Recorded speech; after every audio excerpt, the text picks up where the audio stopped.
Chapter 481 Burning Tree. Just as the eye of the evil god looked at me in surprise, I stabbed the big eye with a knife without hesitation. If I hesitated for a little longer, I would have been burned to charcoal. But it was not enough. Ah! I roared, dragging the night starfire, and ran at full speed on the eye of the evil god, cutting the entire eye with a knife, and then quickly jumped from the other side of the giant's chest. Roar. Sure enough, the flame giant let out the loudest roar so far, even forming a violent impact, blowing me out. My eardrum seemed to be broken, and in the end, only a buzzing sound was left. But fortunately, this roar did not last long. As Paris said, as long as the eye of the evil god is closed, the power connection between him and the flame giant is cut off, the other party can be completely stopped. The roar soon faded away, and the fire giant fell to the ground with his hands, like a puppet with its strings cut. The huge body was like a leak of air, quickly shrunken, and even the flames on it gradually faded. But I haven't landed yet. Although the fall height may be only 4 or 5 meters, why does it look a bit dizzy? Besides, I can't control my limbs at all, so it seems that I have to land on my butt. 0. Bang! It seems that someone caught me. The ground under me is not hard, but a soft touch. In my ears, I heard Leia's anxious voice. 0, are you okay? Just barely. Ah, you are still on fire. You have to put it out quickly. Leia stood up quickly without saying anything, carried me up, and then found a ball of snow and threw it into the air for me. Ouch. I just endured the burning of the fire, and then used ice and snow to cool down. This feeling is as uncomfortable as countless ants biting me. I jumped out of the snow in pain, or I should find the Holy Grail bottle quickly, and gulp down the last 2 drops of red Holy Grail dew. The injury was finally healed. At the same time, a large amount of rune light drifted out from the fire giant, and gathered towards me. Among them, there was also a small branch, which fell on the snow, or rather, on the black soil, and turned into a blessed light. And the last descendant of the giant also fell down with a bang, like a sculpture, and its petrified body was shattered.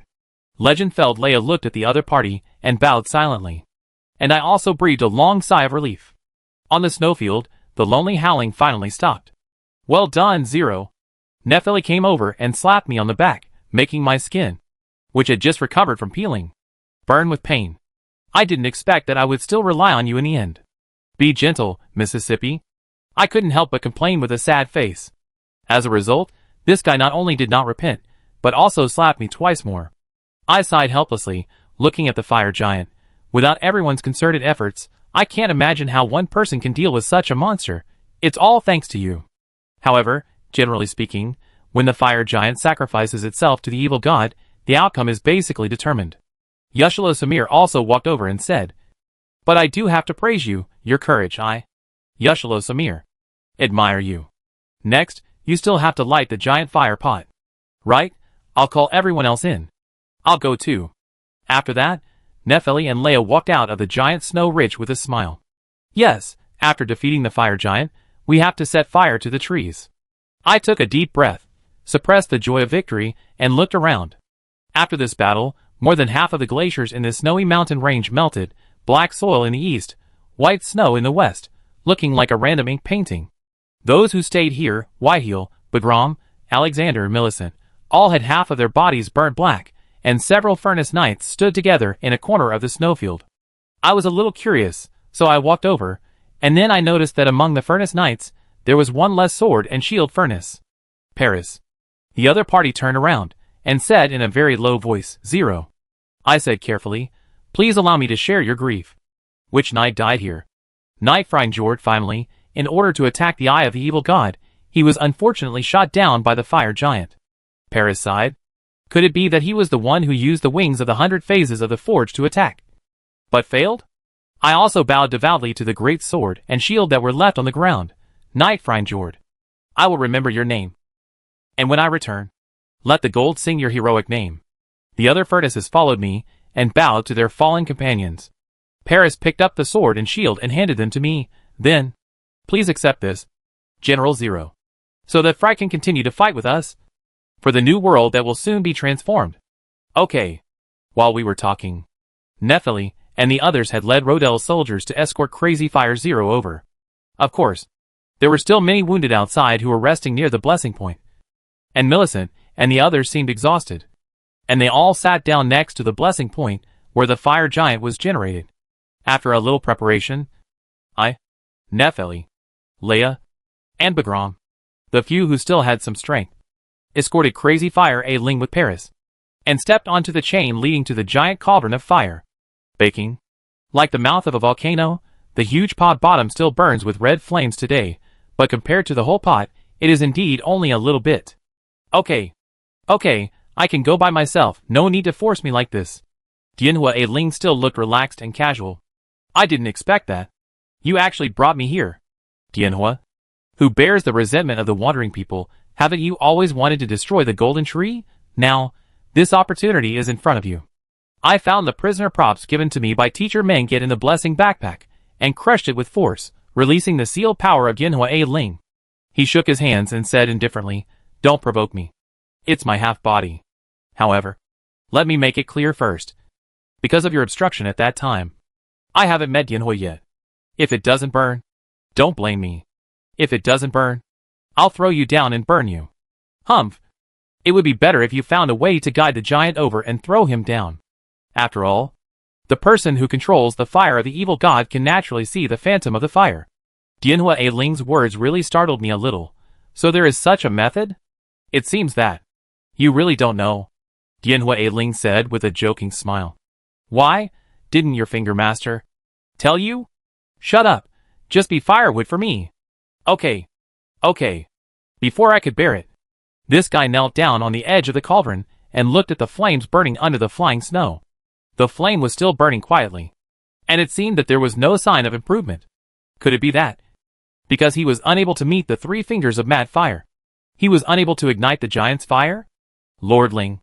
Even Melina could not help but show up, and looked at the flame in the giant's cauldron with concern. At this moment, the flame in the cauldron seemed to be burning more and more vigorously, and it slowly rose. It's really beautiful. Flames.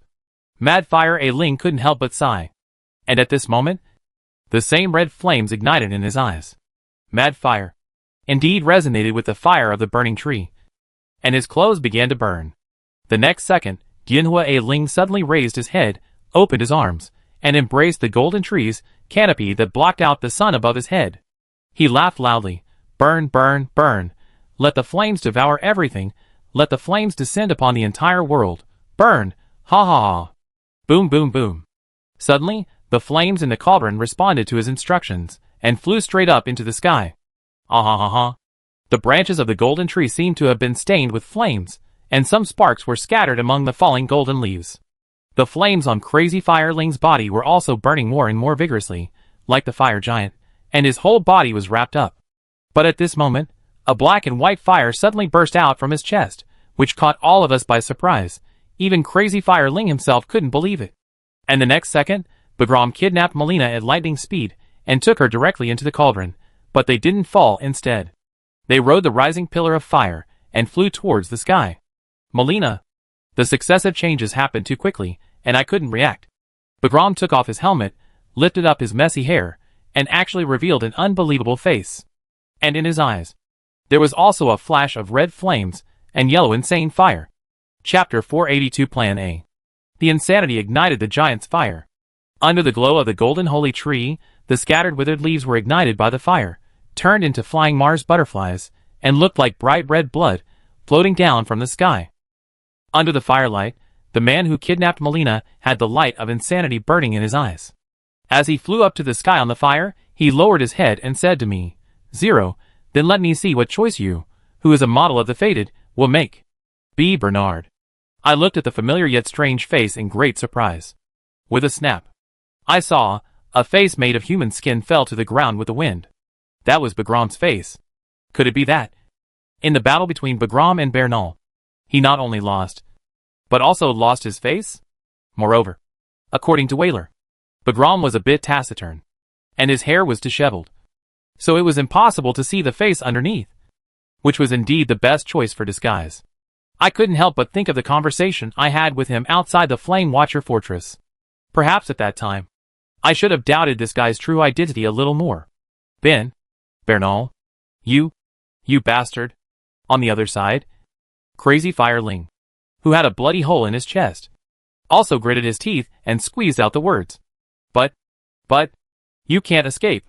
After saying that, he seemed to have died and fell forward, falling directly into the blazing giant cauldron of fire. I reacted at this time and hurriedly planned to jump in with crazy Fire Ling.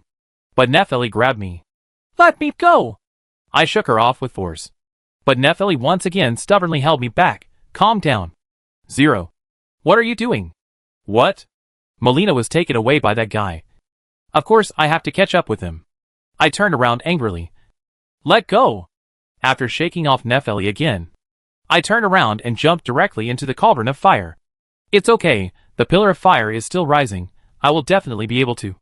But I didn't rise, instead, I only felt myself falling. Why? Zero. At this moment, my vision went black, and then a huge force pulled me up, and then threw me to the ground. Leia couldn't help but cough a few times. She saved me. But why? Why can't I ride the flames to the sky like Bernal and the others? "So I told you to calm down, Zero. Didn't you see that the fire madman just fell into the bottom of the pot?" Nephili came over and held my shoulders. "I don't know what happened, but right now, I'm afraid the rest of us can't fly up like them by relying on flames. There should be other ways." "Other ways?" "Yes, I almost burned my brain because of this incident. Since the cauldron of fire has been ignited, the only place Bernal can go by riding the flames is the broken sky city of Famizra, and the fastest way right now. Torret!" I quickly summoned the spirit horse, and ran directly out of the cauldron. Just like what Crazy Fire Zero said, "Bernard, you can't escape. Wait for me, Zero." Leia shouted behind him. "Paris, please tell everyone briefly about the cauldron. It's getting late. Let's go back to the Church of Repose. Tomorrow, we'll meet at the Watcher Fortress." Nephili made arrangements quickly, and then said to Leia, "Leia, can you take me with you?" "Okay." Ignoring everyone, we crossed the snowy ridge of the fire giants. As Nephili said just now, it took us almost half a day to defeat the fire giants. The dusk at the border had quietly arrived.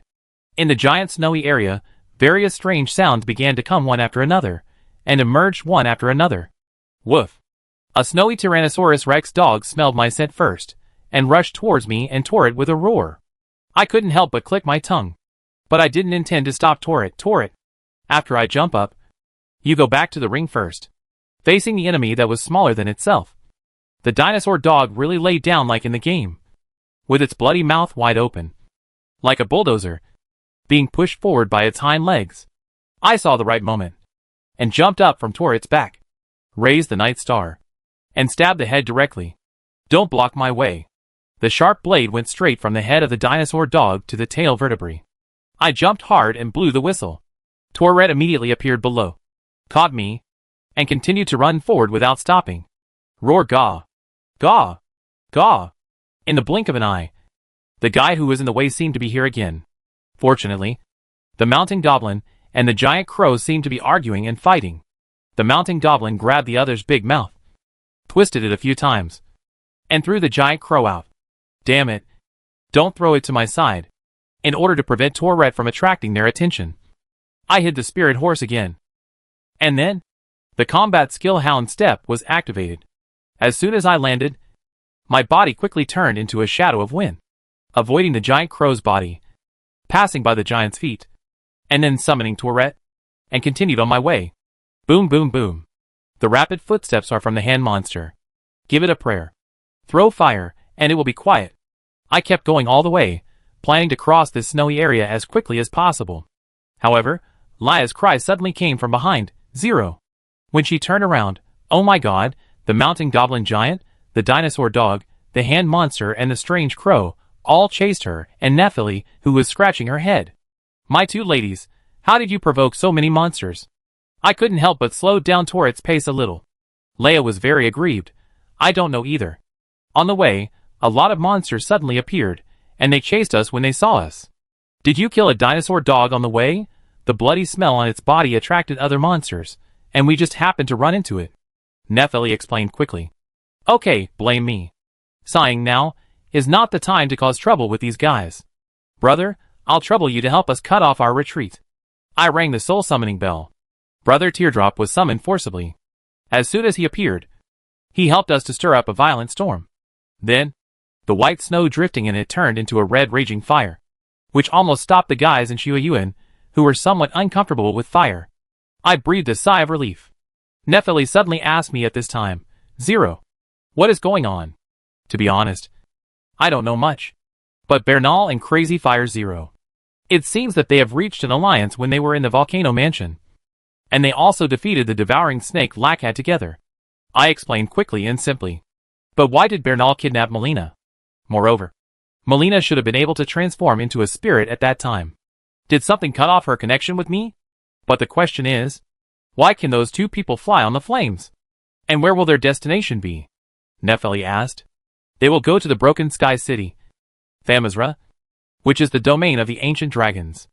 I replied. As for why they can leave on the flames, the only thing I can think of is that Melina and Bernal, who was tainted by the fire, can see the shadow of the flames. The shadow of the flames? I can't explain this. It should be a kind of guidance, just like the guidance given to us by Queen Marika at the Blessing Point. Leia suddenly interrupted and said, speaking of this, when they were rising on the flames, I seemed to see that Sister Melina and that bad Bernal were both burning with flames. Was Melina also on fire? Could this be the reason that prevented Melina from becoming a spirit and cut off my connection with her? At that time, it happened too suddenly, and the pillar of fire was right behind them. So I couldn't see it clearly for a while. It shouldn't be a problem. Melina. But, that girl. Is she called Melina? Why did Bernard capture her? Nephili still had many questions. I don't know either. Sister Melina is Zero's witch, right? Although I've only seen her once. He might be afraid. Will Zero follow the witch's instructions and go to stop him? Little Snake Leia inferred. You are a role model for fated people. What choice will you make? I couldn't help but think of Bernard's words. But what did he mean? By the way, where are we going? Nephili was curious. I'm going to find a man who should also be able to see the phantom of fire. Maybe he will help us. After passing through the giant snow region, I took a short rest at the Flame Watcher Fortress, and continued to move towards the mountains opposite the fortress. Leia and Nephili naturally followed. After finding the sealed prison, I dripped blood, opened the prison door, and approached the deep blue mark. As expected, a man emerged from inside. He was wearing a silver-gray knight's armor, which was printed with various finger marks. Those were the marks of burns from the 3 fingers of the Mad Fire. You are Senior Vic from the Round Table Hall. I strode forward. Please, lend me the Mad Fire power in your body. Mad Fire? Chapter 483, Borrowing Power. In order to get to the Broken Sky City Thamazra as quickly as possible, I hurriedly found the Quasi-King Vic, who was supposed to be sealed in the Snow Mountain prison by the Flame Watchers. At the same time, he was also the first man in the borderland to meet with the Crazy Fire 3 fingers. I wanted to borrow his power. But after hearing about the Mad Fire, he only expressed a sigh and sadness. Are you here for your witch? But I'm sorry, I can't help you. I have ignited the flames of the giant cauldron, but only Bernal, who was endowed with the Mad Fire, flew to Thamazra on the flames. I must catch up with him. I suppressed my temper and explained to him. Senior Vic, you have also been endowed with the power of the Mad Fire. You should be able to go there like him. So please do me this favor. I did get the power of the Mad Fire. The power of fire is true. But now, I will not use that power anymore. It's better to say that it has been stripped and divided. Vic rejected me again. Go back. Junior. This is just a graveyard for losers. There is no answer you want. Senior. What can I say? You are not willing to help me. I have the will, but not the strength. Okay. I pulled out the Night Star Fire. Even if I have to use force, I must take you to the giant's cauldron of fire. Seeing this, Vic sighed, stood up from the ground, and picked up the spear beside him. Nephili and Leia, step back. I said to my 2 friends. This is a battle between me and my senior. Junior. It seems that you may have been bewitched by the crazy fire. Vic spoke again. I still have to advise you. Think about your friends behind you. The fire will eventually burn them. I didn't feel the fanaticism in you. It's not too late to turn back now. But, Bernal, that bastard, may not wait for me. I said indifferently. Sorry, Senior. Combat skills hound step. I rushed towards Vic quickly. And at the same time, the Night Star Fire ignited a raging fire, and slashed at the opponent. Vic dodged back to the extreme, avoiding my blade. But, the next second, a gust of wind rose from under him, and the flames rose against the wind, turning into a scorching hurricane. Vic didn't have time to react, and was lifted up by my combat skill molten hurricane dance. I immediately reversed the storm's output, leaped up with the hurricane, turned the blade, and made all the flames wrap around the Night Star fire, and slashed at Vic, who was blown into the air. Combination combat skills, turbid fire dragon. But Vic's reaction was also very fast. He slightly adjusted his position in the air, and crossed the spear to block my attack. Of course, he had no place to use his strength. The fire dragon transformed by my sword was directly knocked out, and smashed on the corner of the seal prison, raising a thick cloud of dust. I stopped and landed, and asked loudly, "Senior Vic, how about it? Are you willing to go with me?" But in the smoke, several red lightnings jumped up, and Vic's voice came from it. "You are really young and formidable. Your flame is not much hotter than that crazy fire?" It seems that Vic is still rejecting me. I really have to find a way to knock him out, and then take him to the cauldron of fire. For the last blow, use the back of the knife. I took another breath and rushed towards Vic. I saw that the red lightning on the opponent's body seemed to be concentrated in the direction of the spear. Then, Vic suddenly stabbed in my direction. Boom! The thunder instantly brushed my cheek, leaving a burning sensation like red fire, and then a numbness like a needle.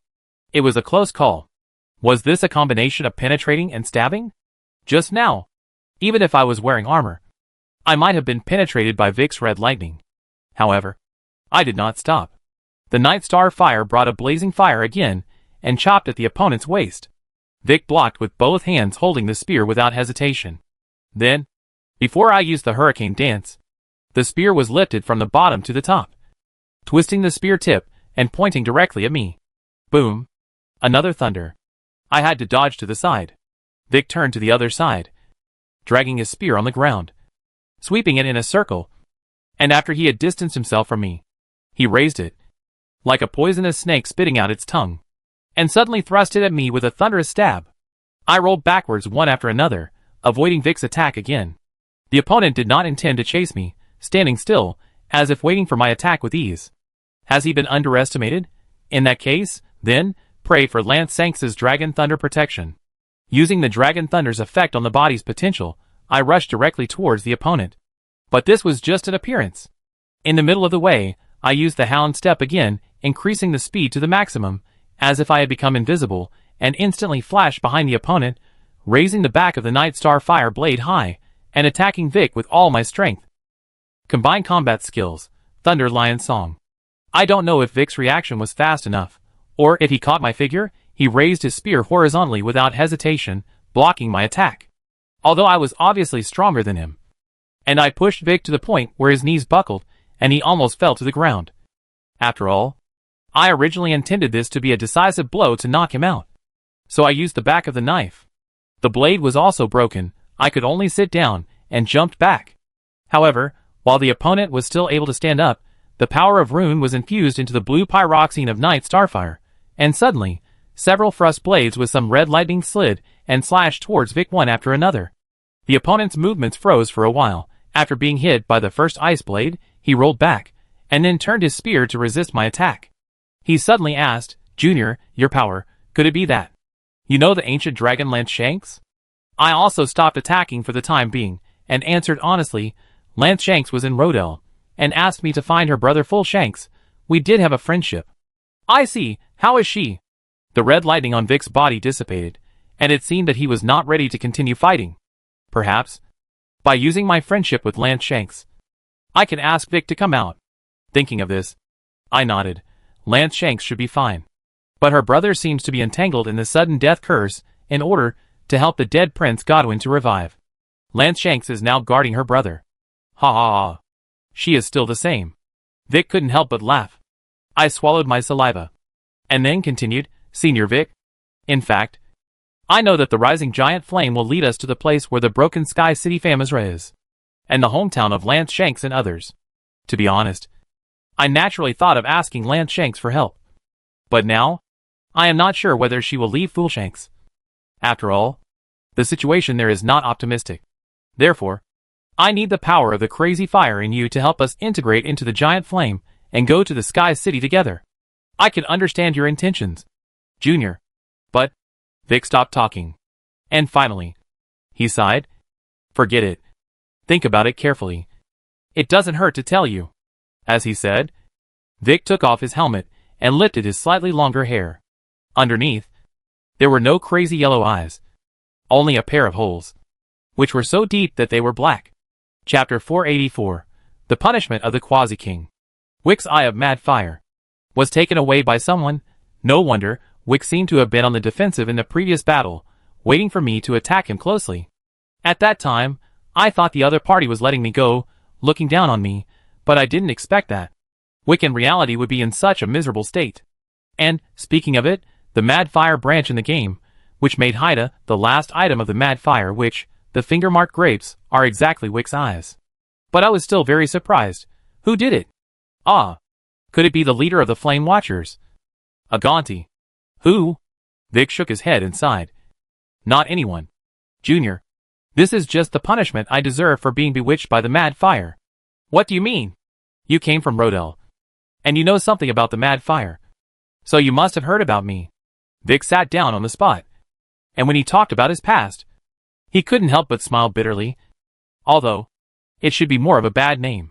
I was still in the shock of Vic's hollowed-out eyes. Nepheli came forward and asked, Senior Vic, my name is Nepheli Liu. I don't know anything about the Mad Fire and you. Can you tell me in detail? Leia also came over and said with a pout, Mad Fire is a very bad power. If it is not useful to you, don't get involved. Sister Nepheli, it is indeed an evil power that bewitches people. Since some people don't know, Vic slowly told his past. Just now you said that you have ignited the giant flame cauldron. So you should also know the final fate of the Finger Witch. In order to guide us fated people to obtain the power of killing gods, they will use themselves as a medium and let the flame guide us. Really? But we let a Mad Fire person ignite the giant fire. Nepheli interrupted. That's great. But, according to what that man said, ordinary fire maniacs shouldn't be able to ignite the giant's flames. Vic was also quite confused when he said this. Leia explained, that doesn't seem to be an ordinary fire maniac. It's a bad guy who looks like Zero. Zero? Aw, I'm sorry, Senior, I was too anxious, I forgot to give my name. I just reacted, and briefly introduced myself and the current situation. My name is one word, Zero. I was ordered by the King of Blessing to ignite the giant flame, but at that time, Melina, my finger which was forcibly abducted by Bernard, who was blessed with fire. As for the fire maniac, who ignited the flame, it seems to be a red shadow separated from me, and then parasitized on other people. So that's how it is? Have you met the three fingers of fire? Vic asked. I shook my head. And then, I realized that the other party couldn't see it. And added, no. It seems that you must have other predestined relationships. Junior, Vic said, returning to his past topic. Like you, I am reluctant to part with Luna, my witch. In order to become the so-called king, I must give up and sacrifice the girl who has always been with me and supported me. Is this reasonable? Since I am the king, I should bear such a fate. This is what the man named Xia Balalai said to me after I learned about Luna's fate. So, I went to meet the three fingers of Mad Fire. But, he pointed to the finger marks on the armor. I helped to explain, because you didn't take off the armor. You were completely burned? More than that, in that world full of fire, as thick as molten lava, I was immersed in the center of such chaos, unable to extricate myself, and inexplicably left in my mind only anger and unwillingness to fate, and the urge to destroy everything, Vic said softly, but his words were filled with crazy chaos. Kill, kill, kill, kill, kill. In my eyes, my mind, there was only revenge and killing, but now when I think about it, I don't know where the source of this revenge comes from, only kill. Kill. Kill. I also recall that when Mon Kit and Lance Shanks talked about the topic of madness, there was always a hint of gunpowder. It seems that after Vic was driven mad by the fire, he may have started a massacre in Rodel. What happened next? Nepheli asked. My memory is not very clear, but I vaguely remember that in Rodel, I caused a lot of chaos. In the end, I was defeated by a man called Evil Demon. Vic also confirmed my guess. When I came to my senses, I only remembered that I seemed to be on the hill. At that time, only Luna was by my side. I must have used the blessing to teleport and asked me to take her back to her hometown. I'm sorry, Lord Vic. In order to return your sanity and the glory of the warrior to you, Please allow me to take away your eyes that are stained with madness. However, not long after that, Rodel suddenly sent cavalry to take me away and imprison me here under the order of the King of Blessing. Vic lowered his head, as if looking at his hands. Then, that Luna? Leia hadn't finished speaking yet. I quickly reached out and covered her mouth, and then made a shushing gesture. The witch in the game was already dead when she was found by Atai. In reality, she should have been killed by someone. Dianhua Ailing had been there. Or maybe it was him. I couldn't say for sure. I killed Luna, Vic stated calmly, as if he wanted to stay out of it with all his strength. But this surprised all of us. What? What? The moment I woke up from the dying, Dianhua's revengeful anger instantly occupied my brain, telling me to kill my witch with my own hands. When saying this, Vic tried his best to make his tone cold and calm. But no matter how he suppressed it, his body couldn't stop shaking, as if a beast was roaring and screaming in his heart. Crazy Fire Village. Did Vic really kill the witch in the calm church? No wonder he was willing to be arrested and imprisoned in this prison. Besides, with Lan Sanx's temper, since Monget locked up Vic, she must have used the dignity of the ancient dragon to mess around with the King of Blessing. So, she must have known about this, and that's why she kept telling me that she would find a way herself. I always thought that was the arrogance of the ancient dragon, but perhaps, in fact, Lan Sanx was really angry, and it also contained her sadness and pity. So, Junior, I'm sorry, I can't help you with the matter you just said. Vic sighed. If you haven't touched the mad fire yet, then it's best to stay away from it from now on, otherwise, in the end, you will only be like me, hurting the people closest to you. No matter how much you pray, you will never be able to pay for that sin in eternity. Perhaps that's why, even if Vic still has the power of mad fire in his body, he will not leave this prison. Come and help me. For his witch, Vic must not die, but also to repay the witch, he will be locked up here forever, confessing, praying, waiting for the forgiveness that will never come, until the day he can die. Chapter 485 Plan B. Speaking of which, in the real world of the Ring of Magic, there are also invading red shadows. Similar to the phantoms created by spells, when a person is dying, there will be violent emotional fluctuations, and a red shadow clone containing aggressive resentment will be created, and at the same time, it will also take away a part of the person as a source of power. Once, in the Ionan swamp, I met Millicent's red shadow, and later learned that it should be her severed arm. And Vic's red shadow was in the calm church of the Crazy Fire Village, and was stripped of the eyes of the bewildered Crazy Fire, but there, he accidentally took the life of the person he loved. I couldn't help but feel deeply sorry. I'm sorry, Senior Vic. I clearly didn't know these things, but I still wanted to force you to use the power of the mad fire. It's okay. Vic shook his head slightly and interrupted me. I guess you also want to chase someone. Save someone. That's why you are so eager. I can understand your feelings to some extent.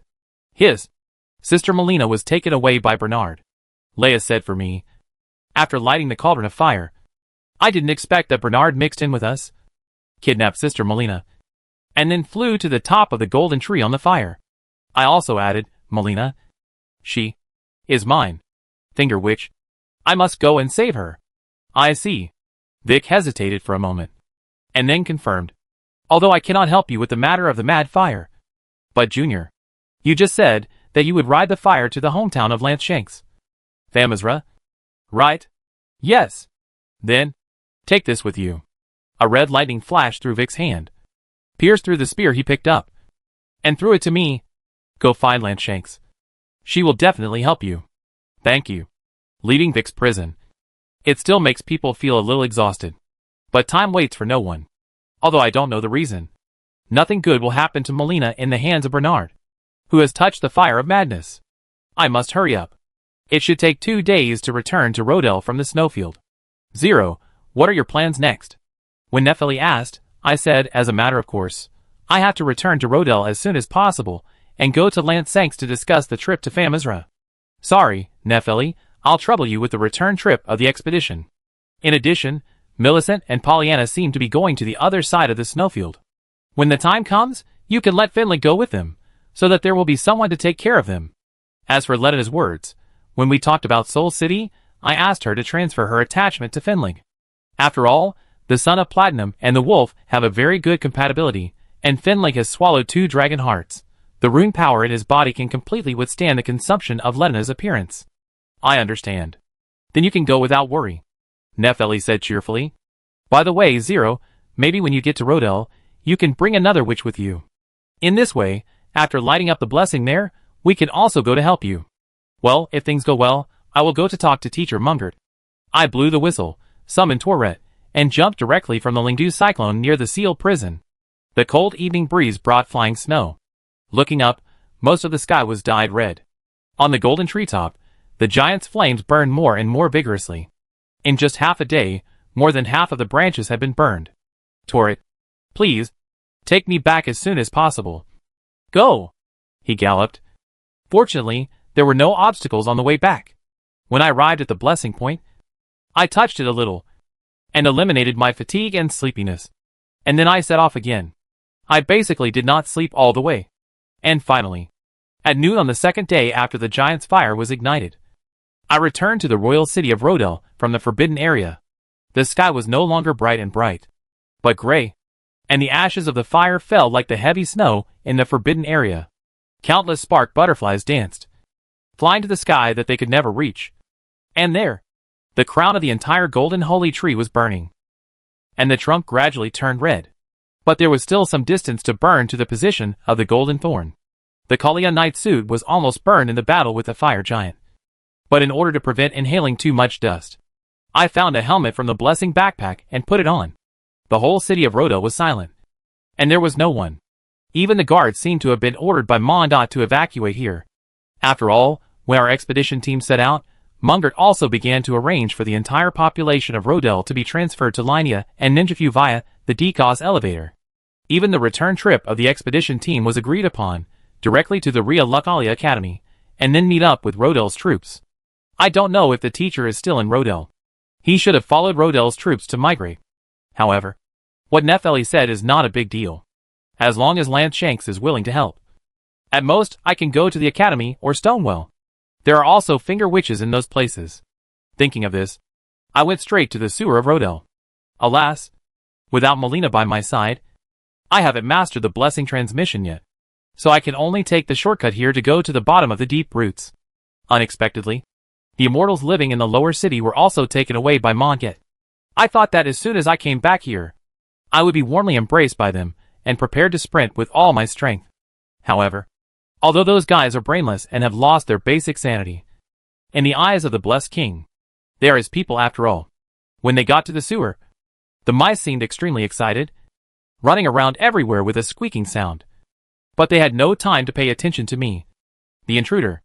Perhaps they sensed the coming of destruction, and they were in a panic just like an earthquake. But those stone statues were still as annoying as ever, and it took me a lot of effort to get rid of them. As for the sons of Evil Omen, they were all released and left as Munger promised. So the whole underground seemed empty. After a few turns in the sewer, I found the church where the Evil Omen was abandoned. And then the popular crazy fire-jumping music. This time, Lance Shanks didn't fly me down directly, so I had to be extra careful. But fortunately, I had the power of Hurricane, which made it much easier than in the game. When passing by the crazy fire room, I couldn't help but look into the depths. Mungert's seal was still there. I still passed through the hidden passage and headed towards the bottom of the deep roots. The flying ants here were wiped out by Lance Shanks last time, along with their nests. Even if they could be blessed with resurrection, they seemed to have fallen into the bottomless abyss below. The journey was smooth, but I still missed Melina's blessing transmission. If I had known, I would not have argued with Melina that day, but I should have learned from her. It's too late to regret it now. But anyway, with Tourette's hard work, I arrived at the audience place of the dead prince as soon as possible. The Forge Knight Celia, who was guarding here, was quite surprised by my sudden appearance. Master Zero, why are you here? I have something to do. Where is Lance Shanks? I looked around, but strangely, I didn't seem to see Lance Shanks. Celia couldn't help but sigh and said to me, Master Lance Shanks, she is now in a deep sleep with Master Fia. But the situation doesn't look optimistic. The situation is not optimistic? What happened again? Chapter 486. When it rains, it pours. Lon, what happened to Lance Shanks? Faced with my doubts, Celia sighed again. Perhaps you could understand more if you go and see it directly, Lord Zero. As he said that, Celia took me to the huge body of dead Prince Godwin. I also noticed that it was not only dead sleeping girl Fi lying there, Lance Sanks, who had turned into a dragon, crouched beside her, holding Fi's hand, also fell asleep. But what was unexpected was that many black thorns grew from under Lance Sanks's body, wrapping her tightly. Some thorns even pierced the wings and legs of the ancient dragon. But Lance Sanks seemed to be unaware of it, still sleeping, letting her holy and beautiful body be gradually stained and eroded by the darkness of death. Could it be that Lance Sanks is also turning into a dead dragon? I hurriedly asked, how could this happen? What happened? I'm sorry, Master Zero. I don't know the details, Shirya said. But I remember that Lady Fi talked in her sleep. She seemed to have seen Lord Fulsanks and brought his words here. After that, Lord Lansanks fell asleep with Lady Fia. When I came back to see him, he had become what he is now. What did Fia say? Sister, please forgive me. I am in a dead end, and I hope to save my best friend's life. I cannot fulfill my promise to accompany you, and I hope you will forgive me. In other words, Fulshanks knew that he was already doomed to die, but he was still unwilling to give up his best friend Godwin, and even stubbornly believed that he could still be saved. Therefore, he had to give up his so-called promise to accompany Landshanks. After all, the ancient dragons were very long-lived, and the border areas used to respect them. It was even said that the Dragon King and the Dragon God lived as long as the heaven and the earth. The price of longevity is often endless loneliness. Therefore, the ancient dragon siblings made a promise to each other. Perhaps this is why Fulshanks devoted himself to his best friend Godwin, even entrusting him with his life, even though he knew that he was also in a dead end, meeting each other for life. For some people, loneliness is the biggest enemy. But doesn't Fulshanks know his sister's temper? If you touch her reverse scale, she will certainly not agree easily. I didn't know what to say for a while, although I don't know what the price will be if I forcibly wake Landshanks. I can't just watch her being taken away by death. After all, I still want to ask her to take me to Famizra. Pulling out the Night Starfire, I stepped forward to cut off those thorns. Master Zero, be careful, Shiryu reminded hurriedly. I cut off some of the thorns that were wrapped around Landshanks with one blow. And the next second, the thorns came alive, continued to grow, and continued to pierce and stab me, or whip me. The more I slashed, the more the black thorns grew. They even wanted to catch me, absorb my power, and bring death to me. Damn it! Combat skill Molten Flame Hurricane Dance.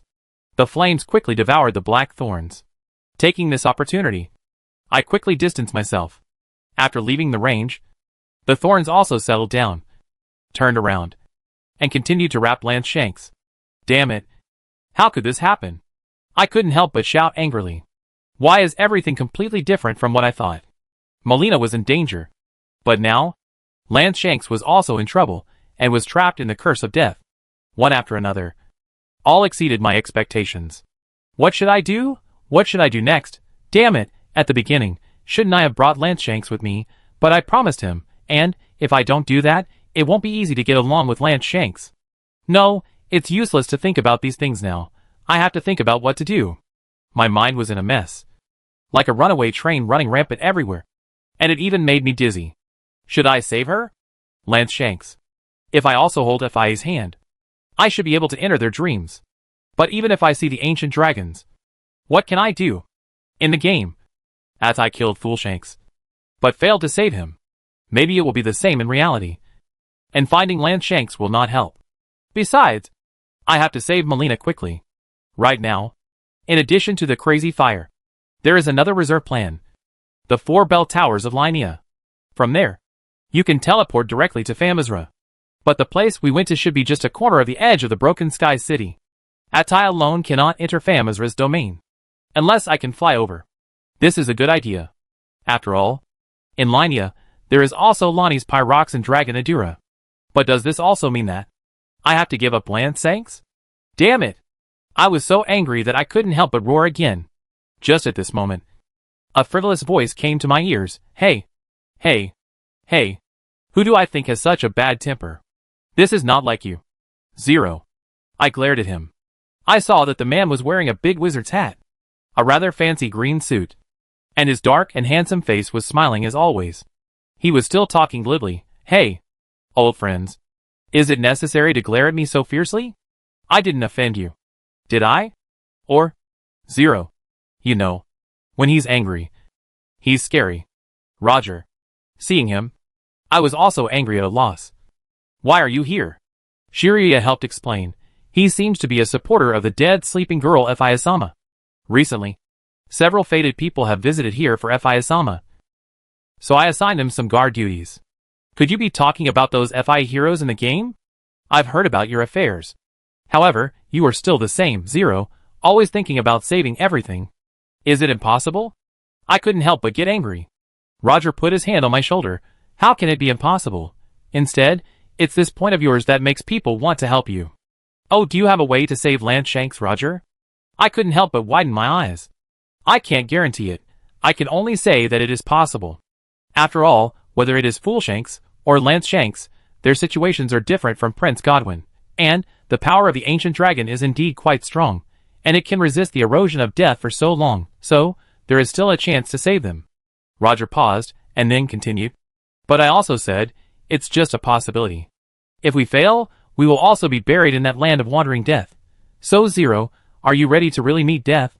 Tell me, what should we do? Chapter 487 The Gate of Death Part 1.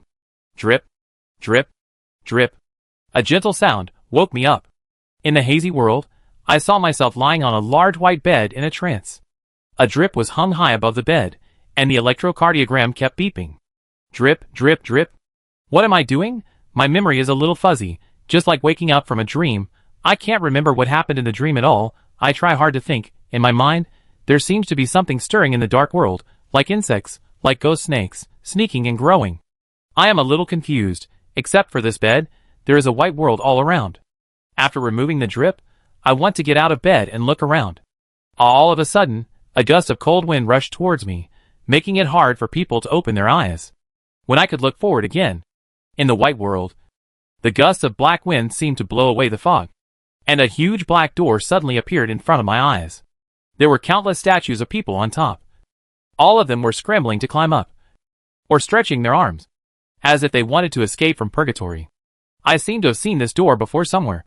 With this thought in mind, I walked forward curiously, and touched the crack in the middle of the door. Suddenly, the door actually opened slowly to the left and right, as if they were going to tear the statues on the door apart. They let out a sharp and piercing roar, and from inside the door, they kept spitting out those black and gloomy winds, even dyeing my original white and vast world into a charcoal red after being burned by a raging fire. Death, the two words suddenly entered my mind. I don't know why.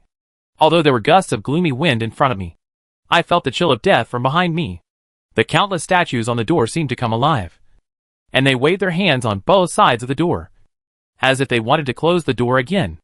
And in the world behind me, after the flames, black figures seemed to appear one after another, with bloodshot eyes, and they chased me with bared fangs and claws. The door is open. The door is open. This way, I can leave here. This way I can leave this purgatory. I was a little scared by them, and hurriedly pulled away the hands of the statues on the door, and ran to the other side. Just as I passed through the door, the narrow crack closed again, and I heard the desperate voices of the guys behind me, and the roars of the statues on the gate as usual. No! I couldn't help but breathe a sigh of relief, and, when I passed through the door, my chaotic mind also cleared up. I remember before, I was still under the ground of the king's city of Rodel, the place deep in the bottom of the ground where the dead prince was to meet. Roger said there was a way to save the ancient dragon Lance Shanks, who was haunted by death, or even Fool Shanks. Of course, we had to look for it in Fi's dream of death. So we walked forward carefully, and touched Fi's hand together. Then, I felt sleepy and lost consciousness. But what the hell happened just now? In the game, after Atai entered Fi's dream, didn't he fight directly with the dead dragon Fool Shanks? What about me? That bed, is it a hospital bed? How did I end up in the hospital? What about the door at the back? And now, I also remember exactly that door, which is indeed the strange door I dreamed of after I got the death spell on Lonnie. What's going on with all this? Zero. Roger's voice interrupted my thoughts. I raised my eyes, and saw the guy running over from the end of the street. I looked around quickly, and once again, I was so surprised that my jaw almost fell to the ground. This modern city street, This asphalt road, even, there are tall buildings on both sides that you can only see the tops of if you look up, but there is no one here, and the few cars parked on the roadside are also motionless, just like a dead city. On those tall buildings, there were black thorns that could cause sudden death, and even on the asphalt roads, the same thing was growing everywhere. The sky was full of smoke and fog, just like the sunset and the thundering dark clouds. Between the clouds, you could vaguely see a black and gold substance like oil, flowing on the sky. Looking far into the city, you could vaguely see the roots of thick trees, like the pillars in mythology supporting the sky. Is this the fusion of the modern city and the deep-rooted audience place of the dead prince? What is going on? I was so surprised that I couldn't speak. After Roger ran over, he also stared in surprise and asked, "Zero, did you come from behind this door?" Door? Oh! The door behind me that seemed to seal the purgatory did not disappear after closing. It was like an ancient building in the city, standing abruptly at the head of the street. Ah, no. That's right. I responded somewhat stupidly.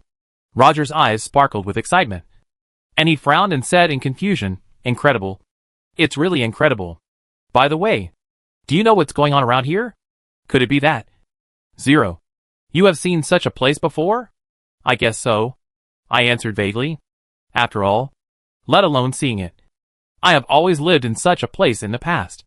Of course, I went to college, and after graduation I worked. It's true.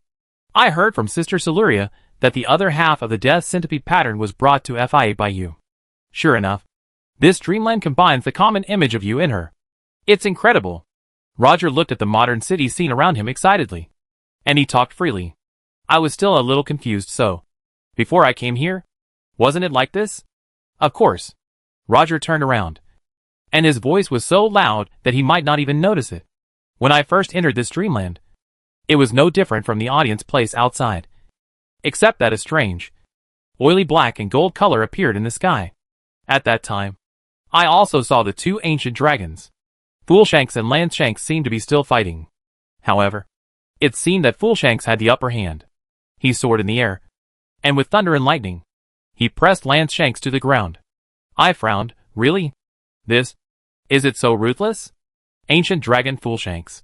Roger nodded, and continued, "They didn't seem to notice me. But I couldn't find you either. However, if there is any difference from the outside, it is that under the tree roots, the original position of the dead prince has been replaced by the door behind you, so I decided to come and take a look." The door suddenly opened, and the whole ground began to tremble. Strange tall buildings rose up one after another, and in the blink of an eye it became what it is now. "And by chance, you also came from the other side of the door." Roger said, paused. He stared at me, looking at me with the eyes of a creature he had never seen before, and asked, "Zero, who are you?" I haven't. Think about what to say. At this moment, in the sky, thunder and a dragon roar sounded. Red lightning exploded. I saw a dark ancient dragon suddenly fell on a tall building, smashing the glass and shattering the gravel. The ancient dragon Foolshanks, he was still emitting a cursed black and golden aura. A pair of golden eyes stared at me and Roger, and then roared. Roar. Suddenly, in the clouds, red thunder kept falling, causing all kinds of black smoke to rise on this land. He was aggressive, and he was not friendly. Chapter 488, The Gate of Death. Part 2. Roar. The ancient dragon Foolshanks, perched on a tall building, roared at Roger and me, causing red lightning to fall to the ground one after another, and black smoke of death curses rose one after another. Roger and I could only dodge quickly. Then, a huge black shadow suddenly pressed down, like a dark cloud falling from the sky. Combat skill, hound step. I ran at full speed, and finally escaped from Foolshanks' giant claws. The dragon snorted, and did not continue to attack Roger and me, but came to the giant door, and scratched it with its claws a few times. But unfortunately, the door did not move at all. Ancient dragon Foolshanks. I took the opportunity to shout, "We are not here to fight you. We just want to take you and Landshanks away from this realm of death." The other party also turned his head to look at me, and suddenly raised his huge claws, and grabbed me. I was slightly stunned, but I still dodged the other party's attack in time. What happened? Didn't he understand what I said? That shouldn't be the case. Landshanks even knows our language. Foolshanks is good friends with Godwin, so it's impossible that he doesn't understand what I said. So, I shouted again, "Stop, Foolshanks, I'm not here to fight you, but... Roar. The high dragon roar interrupted me, and then, a powerful voice rang directly from the bottom of my heart. You who came through the gate of death, I order you to come, and open this door again. Sure enough, he understood what I said. So those two moves just now were to catch me directly, and force me to open the door? The ancient dragon Fullshanks. Maybe he is more irritable than I thought. I swallowed my saliva. Although this guy is aggressive, he is Lance Shanks' younger brother after all. I still endured it, and listened to what he said, and prepared to step forward. At this time, there was another dragon roar at the end of the street. Lance Shanks also appeared in this illusory fusion city, full. Just as the outside was entangled and pierced by the thorns of death, Lance Shanks' body was covered with black thorns. Even her wings were entangled and pierced, so she could not fly, and could only crawl over. Sister, Fullshanks roared, sounding quite excited. You also saw it just now. The gate of the dead realm has opened. Godwin's soul must be there. I must bring my friend back. Then, he shouted to me, Son of man, don't delay any longer. Open the gate quickly. Zero? Lance Shanks' eyes also fell on me. Hey, Lance Shanks. I smiled and raised my hand, saying hello. Long time no see. But it seems that you have had a hard time recently. Hurry up. Fullshanks stamped his feet anxiously. I sighed. You little brat. If it weren't for your sister, I would have to give you, the dead dragon, a good beating. Under the other party's urging, I walked back to the so-called death gate, stretched out my hand, and pressed the crack of the door.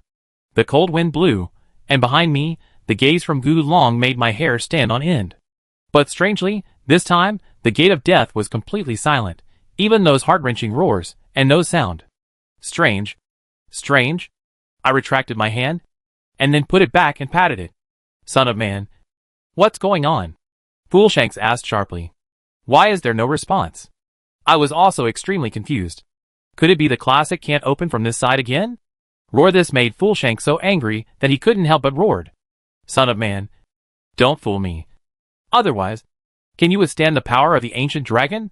Full. Lance Shanks also shouted from behind. And Fullshanks was so scared that he flapped his wings and flew away like a cat. Okay. Okay. You are just trying to coward your sister. Right? Bloodline suppression? But, according to what Roger said just now, wasn't Full suppressing Lance Shanks? Moreover, looking at the situation of the two, although Fullshanks was definitely the one who was more seriously eroded by death, he was already used to that feeling and seemed more energetic. Lance Shanks, except for his loud voice, looked sick. After dismissing her brother, Lance Shanks exhaled tiredly. Son of man. Zero. Did you really come from that door? Yes. I nodded. But looking at Lance Shanks' appearance, I couldn't help asking, Lance Shanks, are you okay? I'm fine. I just inherited part of the curse that eroded my brother, with my ancient dragon body. It's not a big deal. Although Lance Shanks said it calmly. From her panting, I could feel that sharing the curse of death was not an easy task. It's no wonder that Fullshanks would hide from her sister. I'm afraid that at the beginning, the two siblings were not fighting. But Lance Shanks insisted on helping each other. But Full refused, and couldn't persuade her equally stubborn sister. So the two ancient dragons started fighting. When Lance Shanks was cursed with death and couldn't take off, their fight was deadlocked. This door seems to be what the girl FIA found, and it must have a great relationship with Godwin. However, since the door appeared, it has never been opened except just now. Lance Shanks continued to explain. Zero. My brother is impatient. Don't bother with him. If you can really open this door, please do me a favor for my sake. But I was also quite helpless. I'm sorry. Lance Shanks. I don't know what's going on. Now, I really can't open this door. Just now when I was inside the door, I just put my hand on it, and it opened by itself for no apparent reason. Is there any restriction? Lance Shanks speculated. Fullshanks hurriedly asked.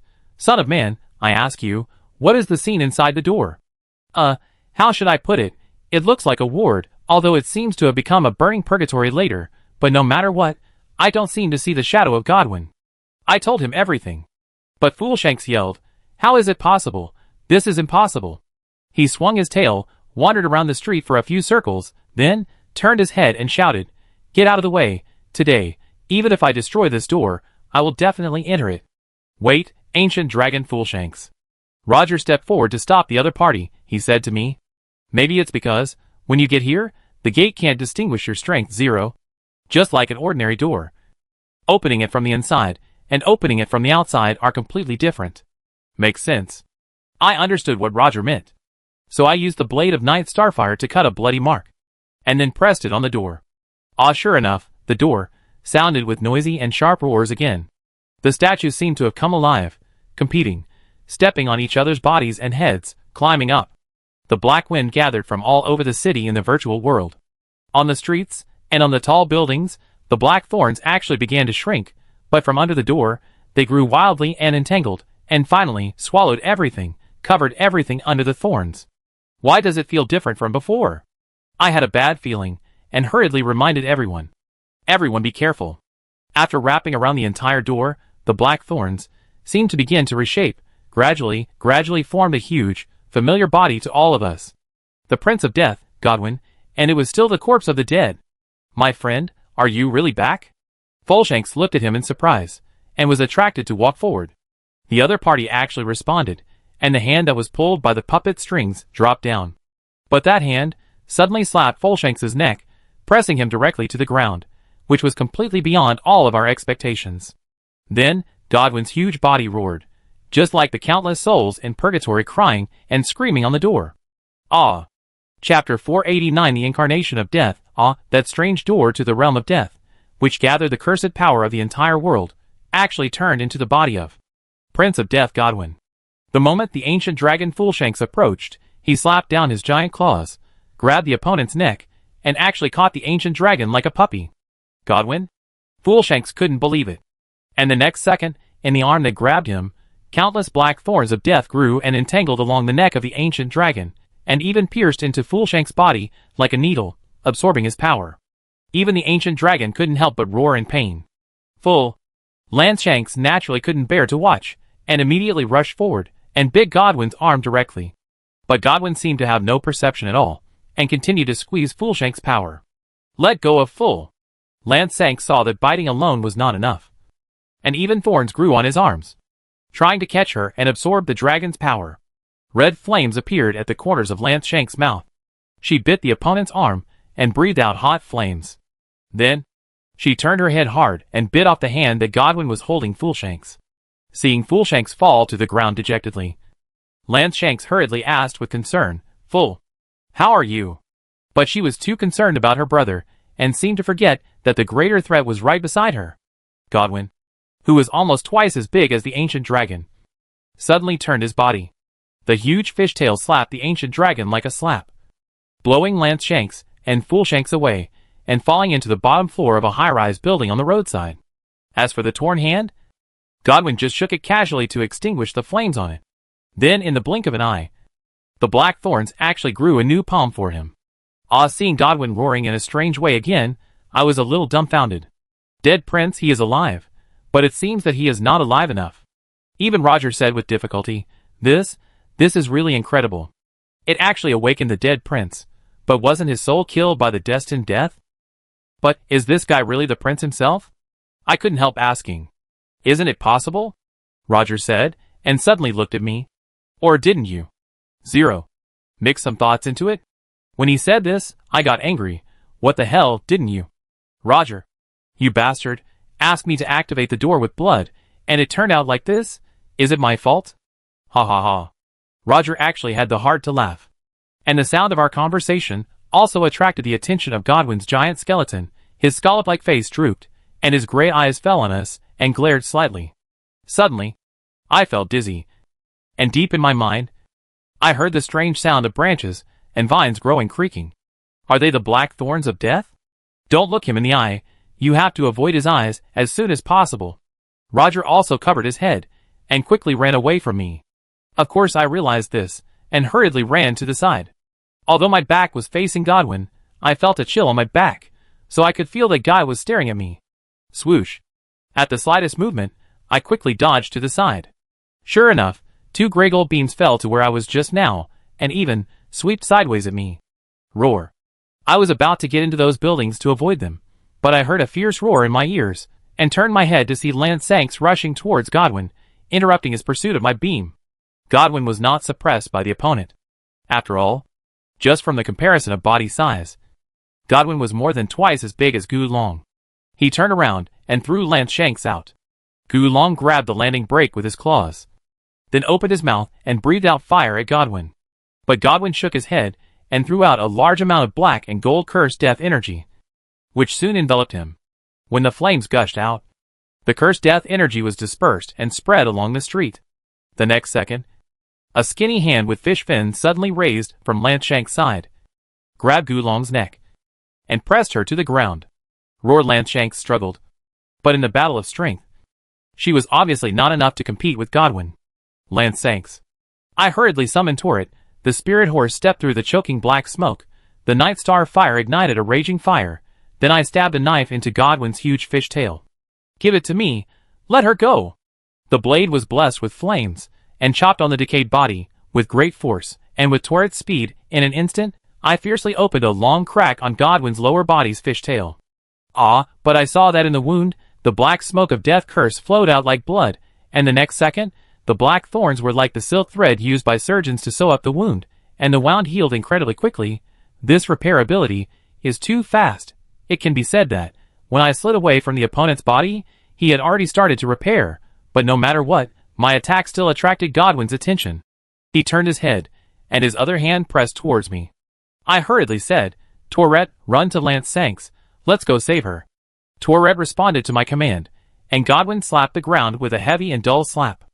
Unexpectedly, as the ground trembled slightly, the black thorns actually jumped everywhere, and suddenly pierced out from under Torret's feet. Fortunately, the spirit horse was smart, and it directly double-jumped, avoiding the opponent's attack. It took me to Lance Shanks' side, and then stepped on the ancient dragon's body without any hesitation, and jumped up. The big hand that was like a pillar of heaven was soon in front of me. Combat skill, turbid fire dragon falling. I jumped directly from Torret's back, with a blazing fire, and chopped Godwin's arm with a knife. Of course, this should not be enough. When the long sword fell to the opponent's wrist, I turned the sword's momentum, circled the opponent's arm, stepped forward a few steps, and directly cut a gap in Godwin's half-wrist with one sword. Roar! Lance Shanks saw this, and suddenly raised his body, pushing Godwin away a little. Son of man, hold on to me. She flapped her wings that were riddled with holes by black thorns with great effort, and retreated while soaring slightly. Rumble in the dark clouds. Red thunder gathered quickly from all directions, and in Lance Shanks' hand, it formed a huge thunder blade. Prayed Lance Shanks' sword. Roar! With the roar of the ancient dragon, the thunder blade slashed at Godwin with all its strength. There was almost no resistance, and Godwin was cut in half by Lance Shanks, and his upper body fell directly to the ground. Is it over? I jumped off Lance Shanks. The other party still stared at Godwin. No. Not yet. Just as Lance Shanks said. After Godwin's lower body was cut in half, countless black thorns immediately grew out from the cut, and actually reconnected to Godwin's upper body and dragged him up. The next second, this guy roared again with full energy. The devilish sound pierced my ears, making me dizzy. So, you have been fighting such monsters? 4. Lance Shanks snorted, and said to me, Son of man. 0. I really appreciate your willingness to help. But now, I am afraid that this monster is not easy for us to deal with. There are still many things you need to do at the border outside, so you should leave as soon as possible. As he said, the ancient dragon resolutely went to meet the dead Prince Godwin, who was twisting his tail like a snake. Are there still many things I need to do at the border? Since I have set foot in Fi's dream, I have made a decision. I must take you away with me. Lance Shanks. After all, I don't want to see someone being taken away by something again. I took a few breaths and exhaled all the curses that had accumulated in my chest. Just as I was about to go to help Lance Shanks again, I heard a dejected voice in my ears. No. No. Godwin. Why? Chapter 490 Gold and Ancient Dragons. This is from the perspective of the ancient dragon Fullshanks Full. Why are you here? That man could always easily find my hiding place. At this time, he would come over with a smile as usual and joke. You ancient dragons really like to stay in high places. It's just that the wind here is just right, and there is no annoying noise. Huh? I thought you were waiting for me to come back from outside. After all, from this city. Well, You can see the main entrance of Rodel at a glance. Noisy. Ha ha, just kidding. The man sat on the ground, and even leaned on my finger which I was too lazy to lift. But I can understand you. The wind, clear but not loud. The light, warm but not dry, although you can still hear the subtle movements of all things, it is not noisy, and it will not make people feel lonely and isolated from the world. Indeed, it is a good place to sleep. Ding dang dang, the crisp knocking sound came faintly from the far end. At that time, the war between us ancient dragons and Golden Rodel had just ended. Under the golden light of dusk, the wings of Gulen Sanks looked particularly magnificent. And all around him, the residents of Rodel were working hard to build their capital destroyed in the war. They were full of vigor and vitality. Even after suffering hardships, they were still thriving. I don't hate it. We fought all over the world, not for arrogance and belligerence. And with the mother's wish, guided by the supreme will, we unified the country, eliminated hidden dangers and barriers, and built a prosperous dynasty together, so that everyone can enjoy eternal blessings equally. The same is true for you ancient dragons. If eternal blessings come, we can live as long as you, and no longer have to live alone and endure loneliness. How about creating a prosperous era with our golden dynasty? At that time, the man's golden eyes did not contain any haze. And he really dreamed of the eternal prosperity of peace and harmony. And he was moving forward courageously, firmly believing that his mother, Marika, who was known as the Eternal Queen, would bring supreme blessings to the entire border area. At that time, she seemed to have done it. No longer threatened by death, troubled, all creatures and peoples of the Golden Dynasty enjoyed eternal bliss, and could pursue their own interests without scruples, and live forever without worries. Suddenly, a slight snoring sounded beside my ears. Hey, son of man, don't lean on me and fall asleep. Did I fall asleep just now? The man laughed. Ha ha ha, I'm sorry. I've been a little bothered by trivial matters recently, which bothers me. Only by your side. Foolshanks, can I have peace and quiet? You are the Golden Prince. How can you be bothered by trivial matters? Ha ha ha, the Golden Prince is also a human being. I also have many things I can't do. To be honest, recently, I occasionally wonder, is the eternity now real? Or is it like a dream, illusory and ethereal? And, is eternity really a blessing for this land? The man said, and suddenly stopped talking. He shook his head. Sorry, forget what I said. Foolshanks. My friend, the so-called eternity may not be all good. Or should I say, there is nothing perfect in the world. What you said makes sense. His voice sounded, indeed, quite tired, stretched, and then leaned back on my claws without saying anything. Let me rest for a while. It was helpless. Even since then, the man came to me several times, sometimes, still chatting for a few words, and sometimes falling asleep. But every time we met, he seemed to be more and more tired. Until one day, my friend never appeared again. On the night of the so-called Black Knife Conspiracy, the Golden Prince Godwin was assassinated in his bedroom by an assassin. But as if he had already known his fate, before that, he found me and said some inexplicable words. Fool, I'm sorry. I'm afraid I can't fulfill my promise to you. Eternity is really just an illusory golden dream for us. Constantly depriving others of their means of survival, allowing them to decay and degenerate, like insects, to create the eternal happiness of our royal family and nobles. How is this eternity of the law of the jungle different from the original world? It's just a joke. Godwin. Now, I have taken away the rune power of so many people, and the happiness of life that should have belonged to them, making them finally become such walking corpses, and they can't even get rid of it. Those fingers, all that guided us, are just lies. We have been deceived for too long, and blinded for too long. This eternity is not what my mother wants, nor what I want. Sorry, I said too much. Full in the future. Rodel, no, it should be the entire border area, will certainly usher in major changes, and this place will become the center of chaos, and become extremely dangerous. So you and Lance Shanks should find a time, leave as soon as possible, and go back to Famizra. After saying that, the man turned around sadly and left. These were the last words he said to me. In front of me, my friend was roaring. After that night, his soul was taken away, leaving only an empty shell. The blessing of the so-called eternity continued to give him the power to revive, but it turned into the ugly half-man, half-fish appearance it is now. But it doesn't matter. As long as we can wait until someone finds my friend's soul, wait until his soul returns, we can go back to the past. I heard from our ancient dragon king that there was a shadow land at the border, and after the people here died, Their souls should go to that land, and after passing through the door, they will be reborn. Someone has already gone to explore that land. So, I just need to save my friend's body before that.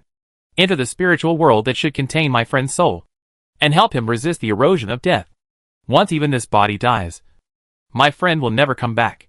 Ah, the door really appeared, and it was opened, and he seemed to have woken up. But, why?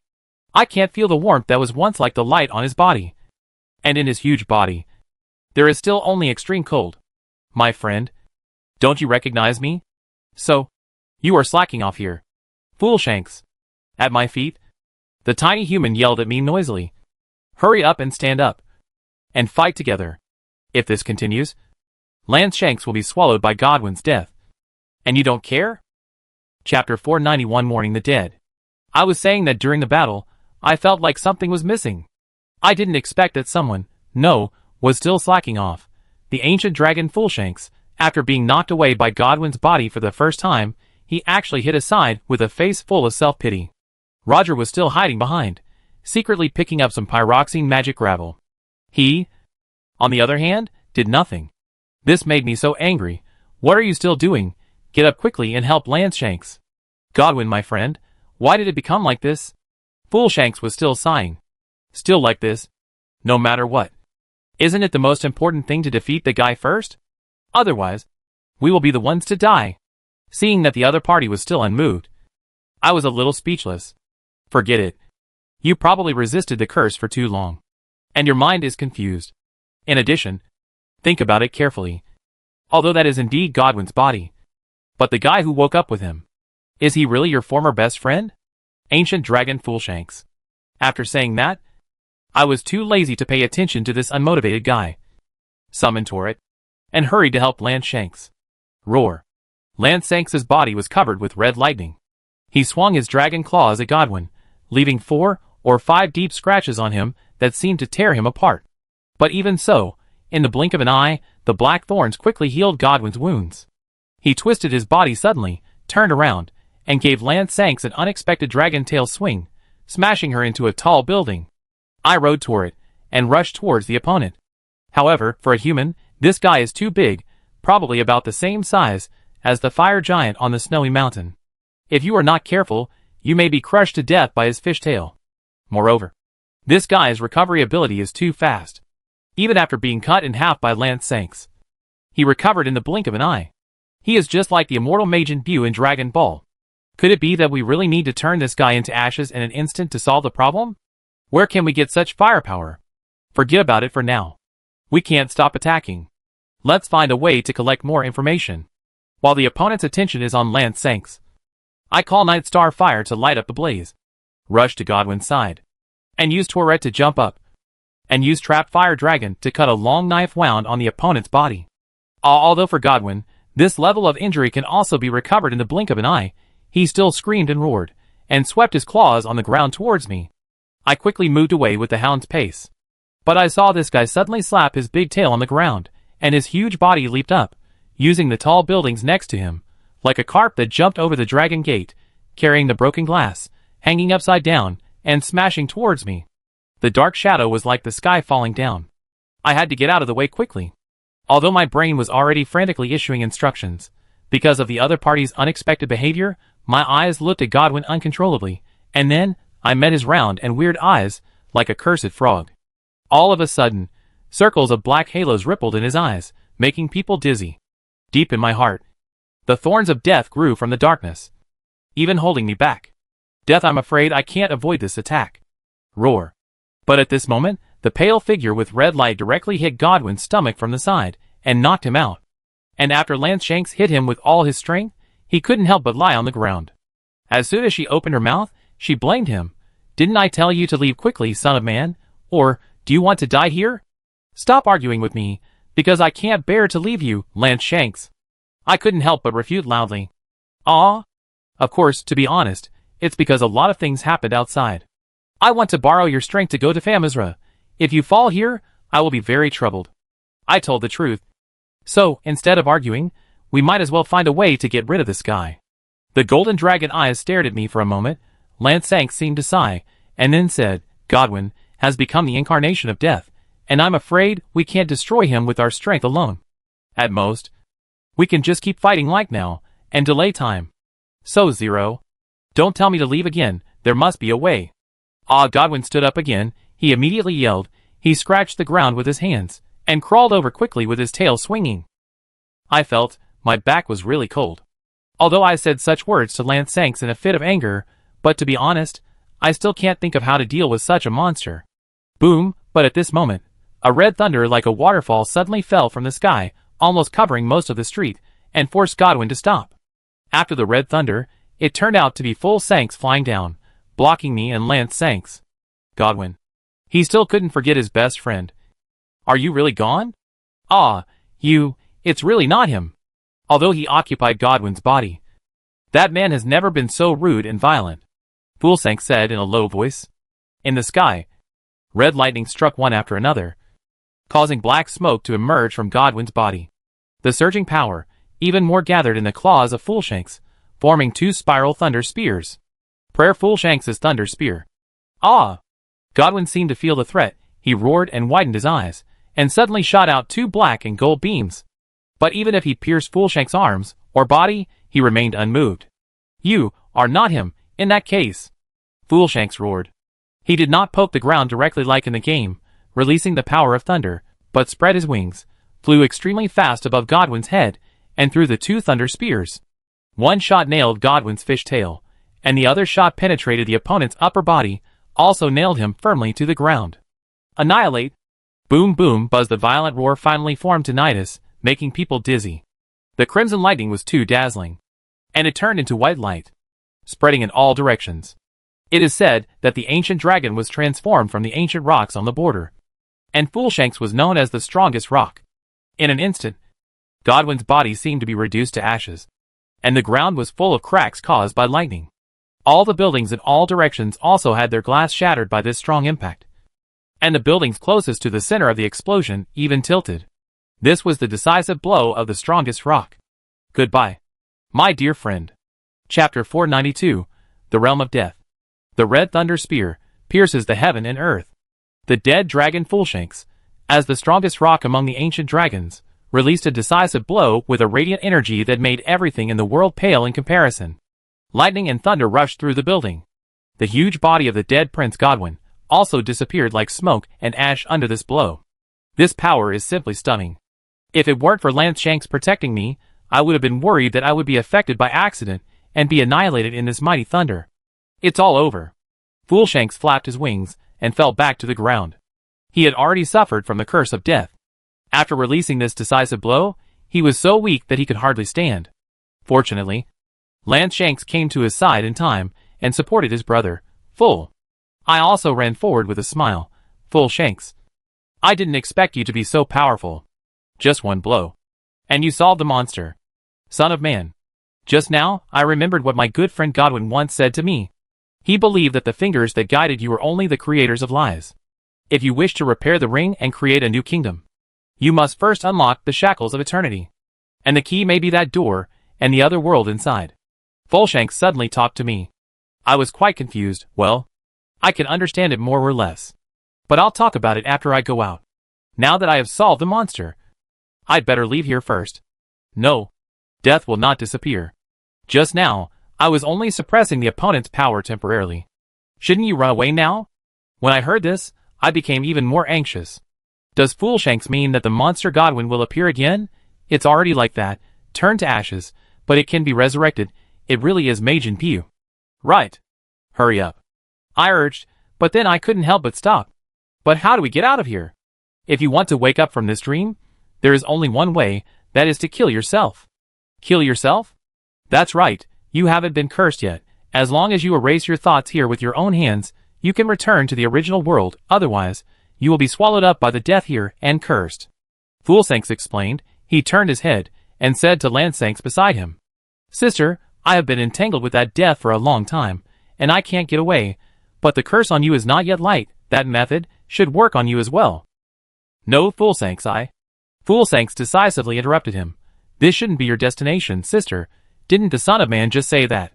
He still needs your strength? Lance Shanks also looked at me. She moved her mouth, as if she had something else to say. But at this moment, a black round figure appeared on the corner of the street. "You're back so soon?" Foolshanks also noticed the other party, and hurriedly spit out a dragon breath fireball. The other party actually rolled over and dodged the attack quite nimbly. However, that look seemed to be fearless. Lionel? But looking closely, it seemed to be just a shadow, not the real person. The other party was carrying a big sword, and rushed straight at him with great momentum. Foolshanks was a little exhausted, and Landshanks was not easy to move in order to support his brother, so I had no choice but to rush forward. Accompanied by the extremely high speed of the hound's pace, Knight Starfire brought blood, and made a slash. Lionel seemed to be caught off guard, and was chopped off by my knife. But I didn't feel anything hit in my hand. The next second, the opponent turned into a cloud of cursed death smoke and exploded. I was so scared that I quickly covered my nose and stepped back. Ah! Fire. Flames. It hurt so much. Door. Why is it sealed? I want to go out. Let me out. I want to go back to the border. Those voices came again. I turned my head and looked around, and saw that the street that was empty just now, since I don't know when, was actually full of black figures. They seemed to be still burning with black flames, and they were crookedly surrounding us. In addition to those painful screams now, there seemed to be some more crazy sounds. Meat. Meat. Meat. Fresh flesh. Give me new flesh. Door. Why is it sealed? I want to go in. Let me go in. I can't feel anything. I can't have anything. I don't want to live in such endless pain.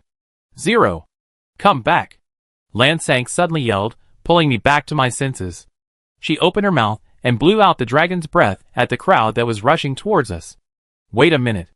I had no time to stop him. Just like before, the shadows turned into a cloud of cursed black smoke after being slightly hurt.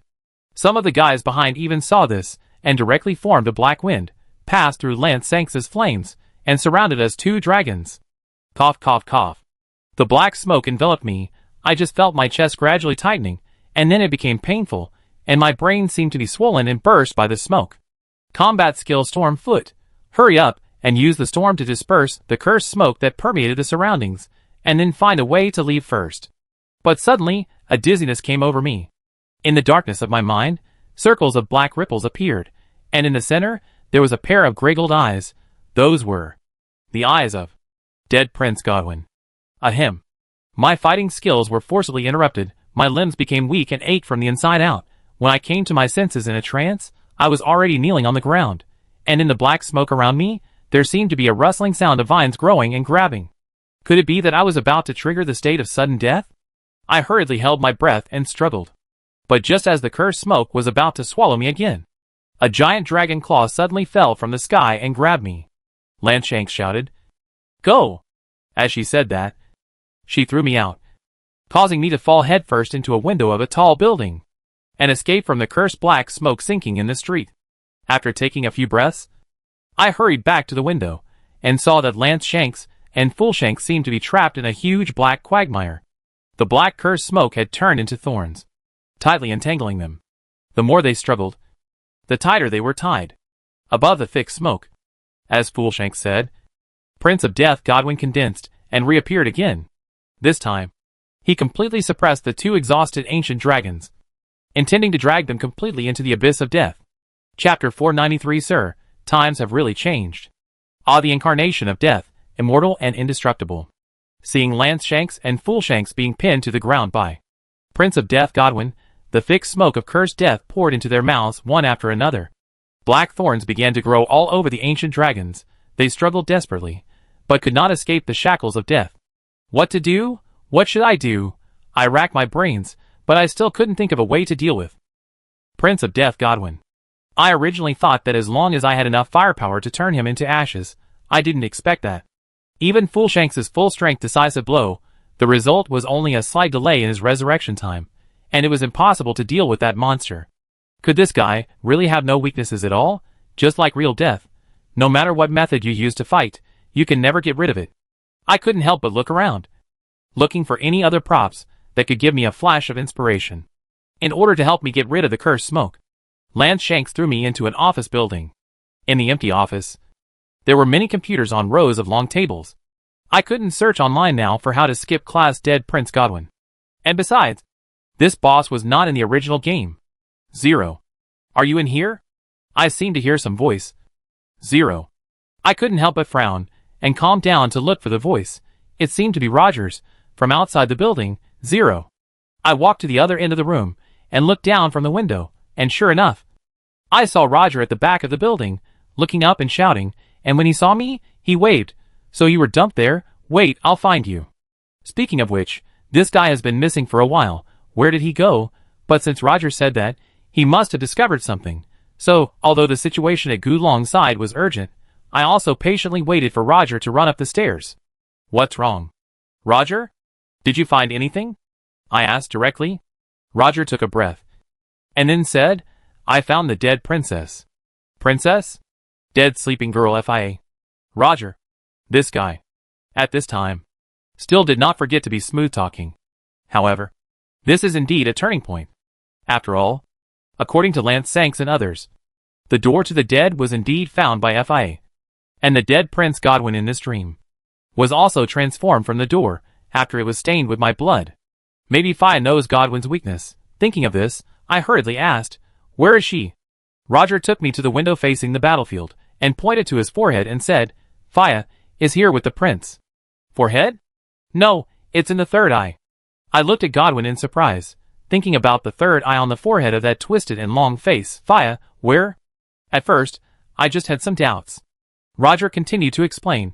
However, just when Foolshanks used that powerful attack, I really confirmed that that power destroyed Godwin's body, but before, I saw Godwin's third eye fall into the black smoke first, protecting it.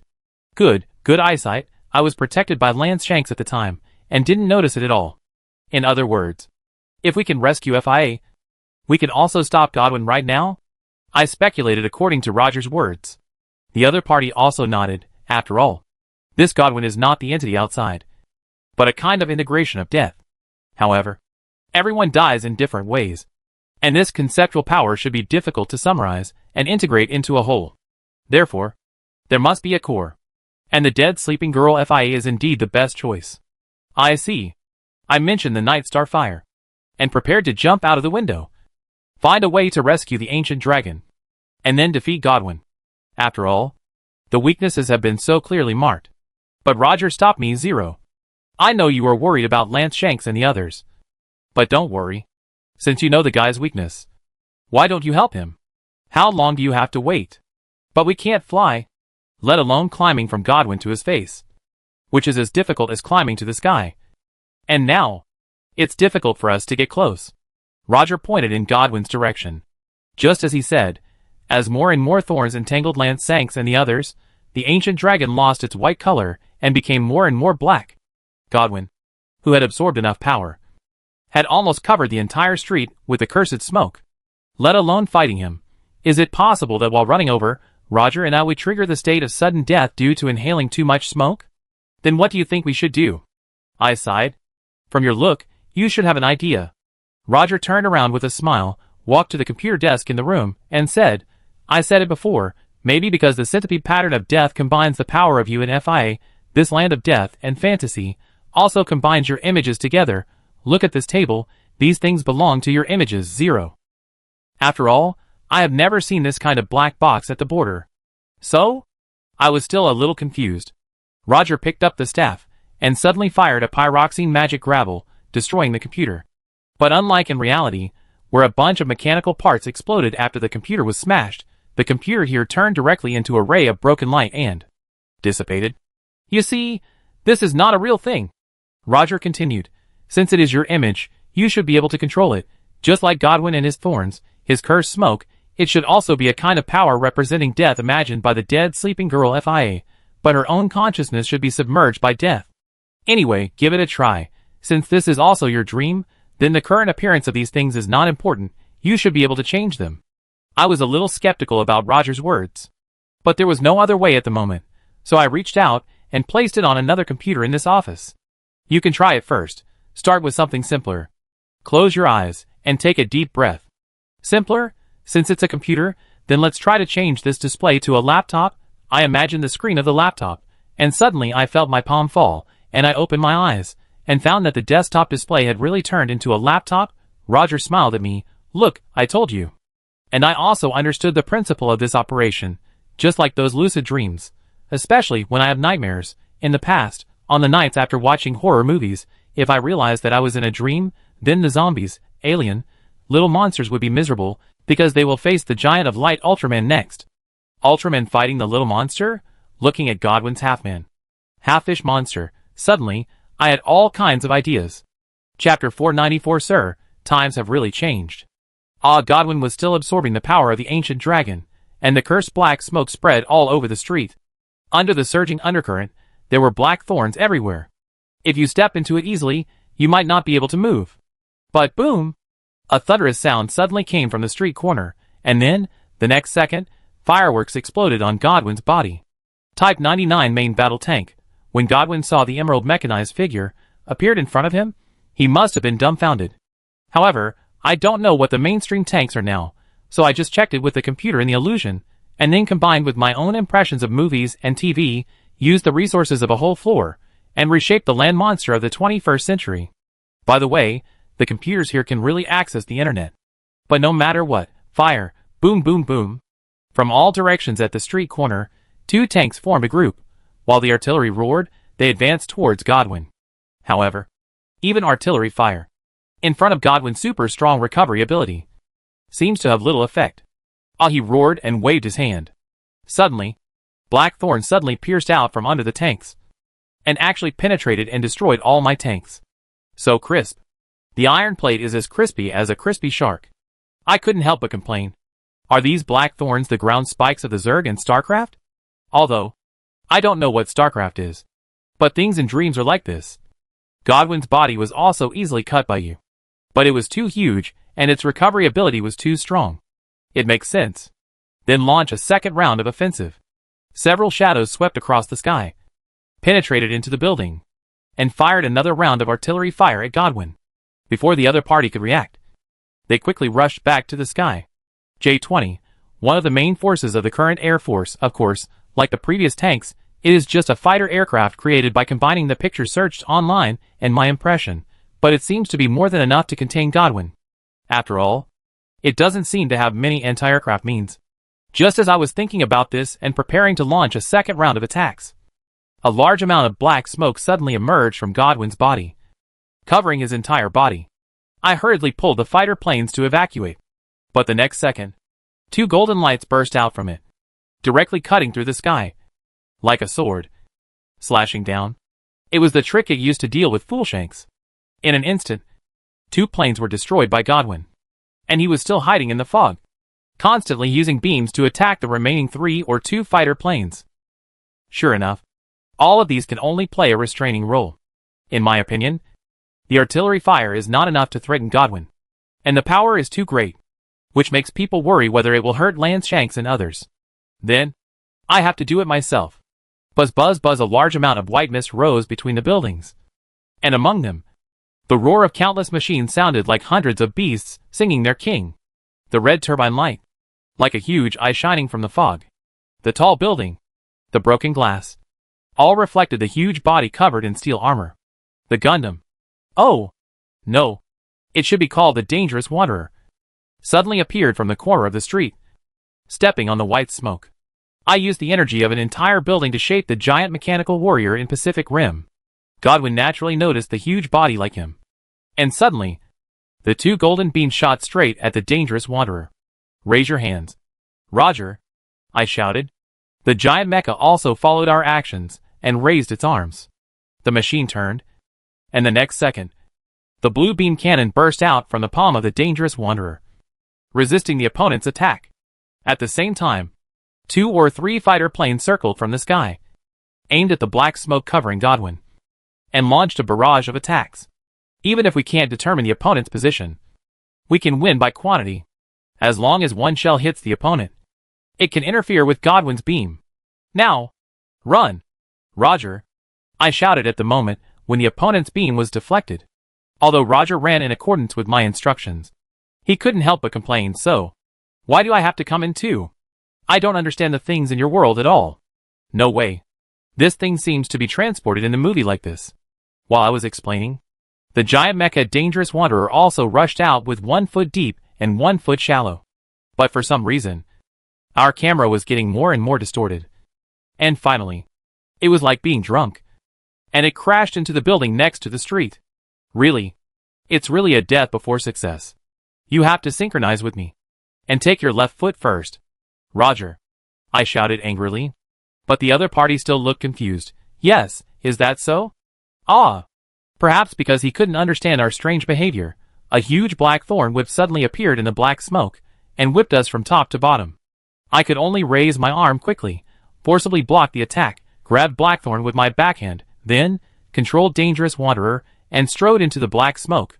Following the clues, I raised my fist, and swung it out. Instantly, Godwin's huge body flew out with black smoke, and rolled directly across the street, before stopping. Well, we cooperated well, I said to Roger with a smile. The other party was speechless. Forget it, let's not talk about this inexplicable huge thing. You are wearing this strange red and white outfit, and a silly mask. Why, Zero? Ah. I laughed dryly twice. I wanted to turn into Ultraman directly, but I didn't expect that I would only turn into a life-size one. So, I could only look up information and build this Dangerous Wanderer. By the way, let's stop talking nonsense. Let's rescue Lance Sanks and the others as soon as possible. Ultraman? Anyway, it's also a kind of giant, I explained casually. Maybe it's because even if I had nightmares about myself transforming into Ultraman before, I ended up being the same size as a zombie. So I couldn't grow bigger here. I controlled the Dangerous Wanderer to squat down, and used the vortex on my body to release wind to disperse the black smoke around me. After Lance Sanks and the others gradually emerged from the smoke, I reached out and tore off the black thorns that were wrapped around them. The two ancient dragons looked at each other when they saw the Dangerous Wanderer. However, Lance Sanks guessed the origin of this big move. Is it Zero? Well, Lance Sanks, you guys should find a place to rest first, and leave it to us next. Godwin let out another noisy cry, scratching the ground with both hands, twisting his tail quickly, and rushed towards the Dangerous Wanderer. I waved my hand, and a chainsaw sword grew out of the hand of the Dangerous Wanderer. When Godwin stretched out his hand to grab it, I grabbed its wrist, and then swung the sword down, chopping off the opponent's entire arm. Then, I controlled the mecha to take a step forward, broke into Godwin's middle door, elbowed him, and then used an iron mountain to push Godwin directly into a tall building. Good opportunity. I was about to control the Dangerous Wanderer to continue to suppress the opponent, but Godwin's broken arm suddenly grew countless black thorns, biting the Dangerous Wanderer's shoulder like a venomous snake, causing us to crash into the building on the other side of the street. Sure enough, it was still too fragile. Just such an attack could actually make the steel armor's arm directly useless. I took 2 deep breaths, turned my head, and found that Roger was just standing there in a daze, watching me fighting. Roger, you have to move, so that we can coordinate the mecha, I said hurriedly. Roger said, Really? But I found that if I move, it seems that I will take control of you, which caused us to have trouble walking at the beginning. If I don't move, this thing will work better. Really? After all, this is based on your impression, and it's not absolutely real. Roger looked out the window. Be careful, Godwin is here again. The other party repaired his arm, and rushed towards the Dangerous Wanderer with his fangs and claws again. However, the monster without reason had no rules in its movements, and was full of flaws. I controlled the Dangerous Wanderer to suddenly rise up, using his steel body as a shield.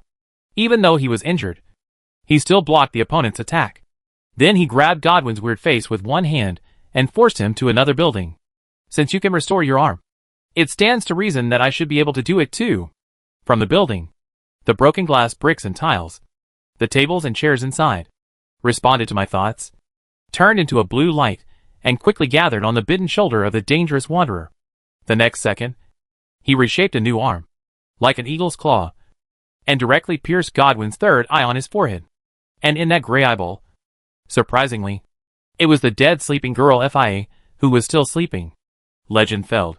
Chapter 495 Eternal Lies.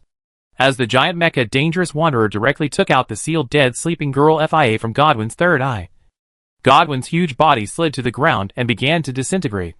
I couldn't help but breathe a sigh of relief, and smiled and gave Roger beside me a thumbs up. But then, there was a violent shaking under me. What's going on? Can Godwin still move? I was a little shocked. Even after all this, he is still so difficult to deal with. Roger shook his head and said, "No, it's this dream that is collapsing. Zero, look outside."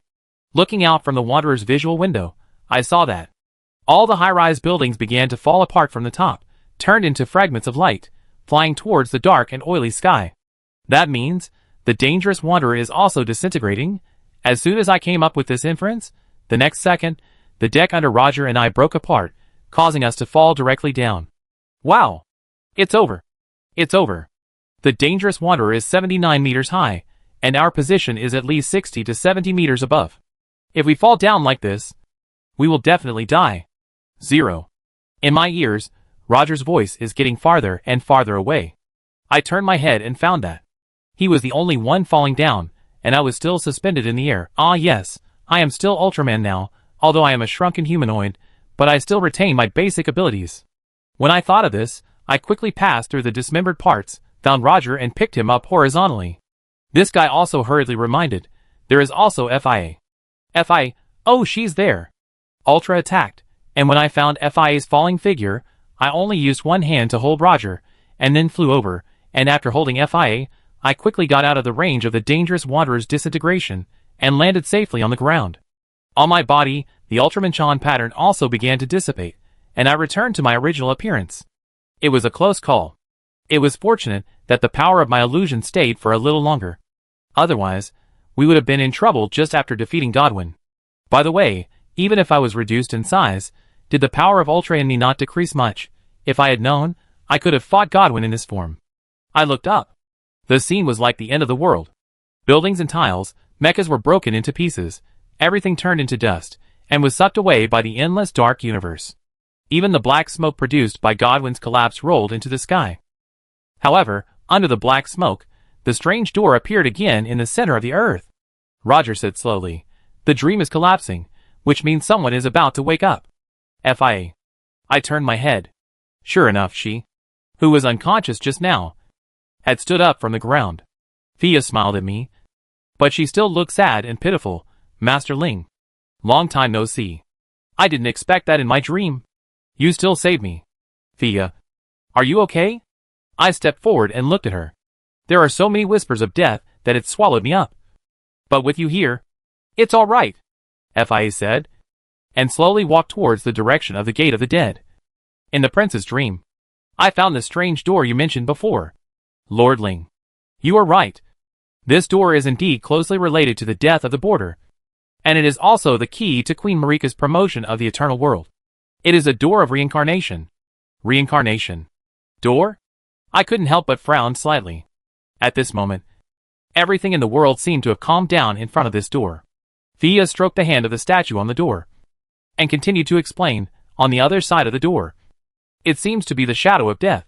Originally, the creatures on the border would pass through the door after death, go there to be purified, and be reborn. But now, the door of reincarnation has been sealed from the inside by Queen Marika in some unknown way, and the reincarnation of life and death has been cut off. The real dead cannot pass through the door to be reborn, and suffer from the torment of purgatory, and the living on our side of the land. It is difficult to die, and they can only continue to reincarnate through the tree's resurrection. Runes, whose lives were constantly being exploited, gradually became lifeless like the living dead. It was also in this dream of death that I realized that even the dead born were just another form of life, and they were actually the same as those immortals. They were just poor people who could not obtain true death. Their souls were eternally imprisoned in this land, and they gradually lost themselves and could not find rest. To be honest, I actually don't quite understand how the immortals came about, and how the deadborn are the same as them. I was quite curious. However, one is so thin that only bones remain, and the other is just a skeleton. In a sense, they are indeed similar. Master Zero, you know about the reincarnation of trees, right? FIA asked. I nodded. For example, as for the ordinary soldiers of Rodel, as long as their bodies are not completely destroyed, they will be resurrected through blessing after a period of time. However, in this process, the golden tree will absorb part of its power to prepare for the birth of new life, which leads to the continuous dilution and equalization of the power of the living beings in the border area, and the continuous decline.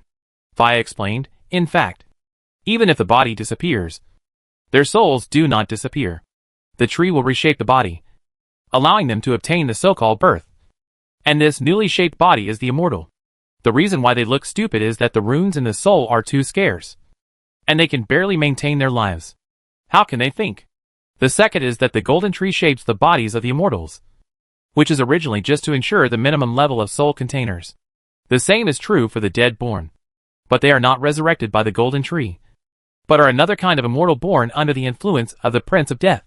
I understand what Phi means. If things continue to develop like this, even if it is a normal ending, it means that after the border area has experienced decline, everyone will become those mindless immortals, stagnating here forever, and no longer developing. This is the eternal truth that Marika obtained after being deceived. Looking at the door in front of me, I speculated and asked, so, in order to solve the current situation at the border, we must reopen this door of reincarnation and let the real life and death start the cycle again? FIA. Do you have any ideas? FIA shook her head. The door was sealed from the inside by Queen Marika, so it can only be solved from the inside. We who cannot really touch death cannot open the door. She paused, suddenly turned her head, and said to me, but Lord Ling, you may be able to do it, because you are actually from the real other side of the fog. From another world? Right. Maybe you can touch the real death. But even I can't push this door open. I smiled bitterly, and wanted to reach out to FIA to demonstrate. But when I thought about calling Godwin after touching the door before, I retracted my hand. And Fia also gave an answer, because you have not yet obtained the power to control death in this borderland. Destined death? Yes, you still need that power to completely break the current eternal order, and then go to that shadow land and return the real death to the borderland. Well, that is to say, I have to take the destined death and defeat Pai Dan, then I can enter the so-called shadow land of death.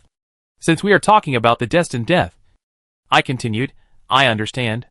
But right now, the biggest problem is that I can't find a way to get to Famizra, where the destined death is.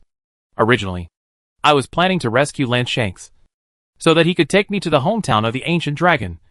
But I didn't expect to encounter so many things. Lord Lance Shanks? FIA looked at the ancient dragon, hesitating a little, and after a while, she said, well, I will release you from this dream of death first. But Lord Lance Shanks has also been eroded by death. You may need to discuss it with her. Lord Zero. A bad premonition. It's coming. Please close your eyes. Lord Ling. When you wake up, you can return to the audience place. I will continue to explore the real death here, and see you again. Listening to Fia's words, I closed my eyes obediently, and at that moment, I seemed to be thrown into a cold darkness. Chapter 496 Wasted Efforts. When I opened my eyes again, in front of me, dead sleeping girl, FIA was still lying on the stone bed, like a sleeping beauty. I raised my body and just bumped into Roger's smiling eyes. Oh, you woke up too, Zero. Did this death princess say anything to you in the end? Didn't you listen?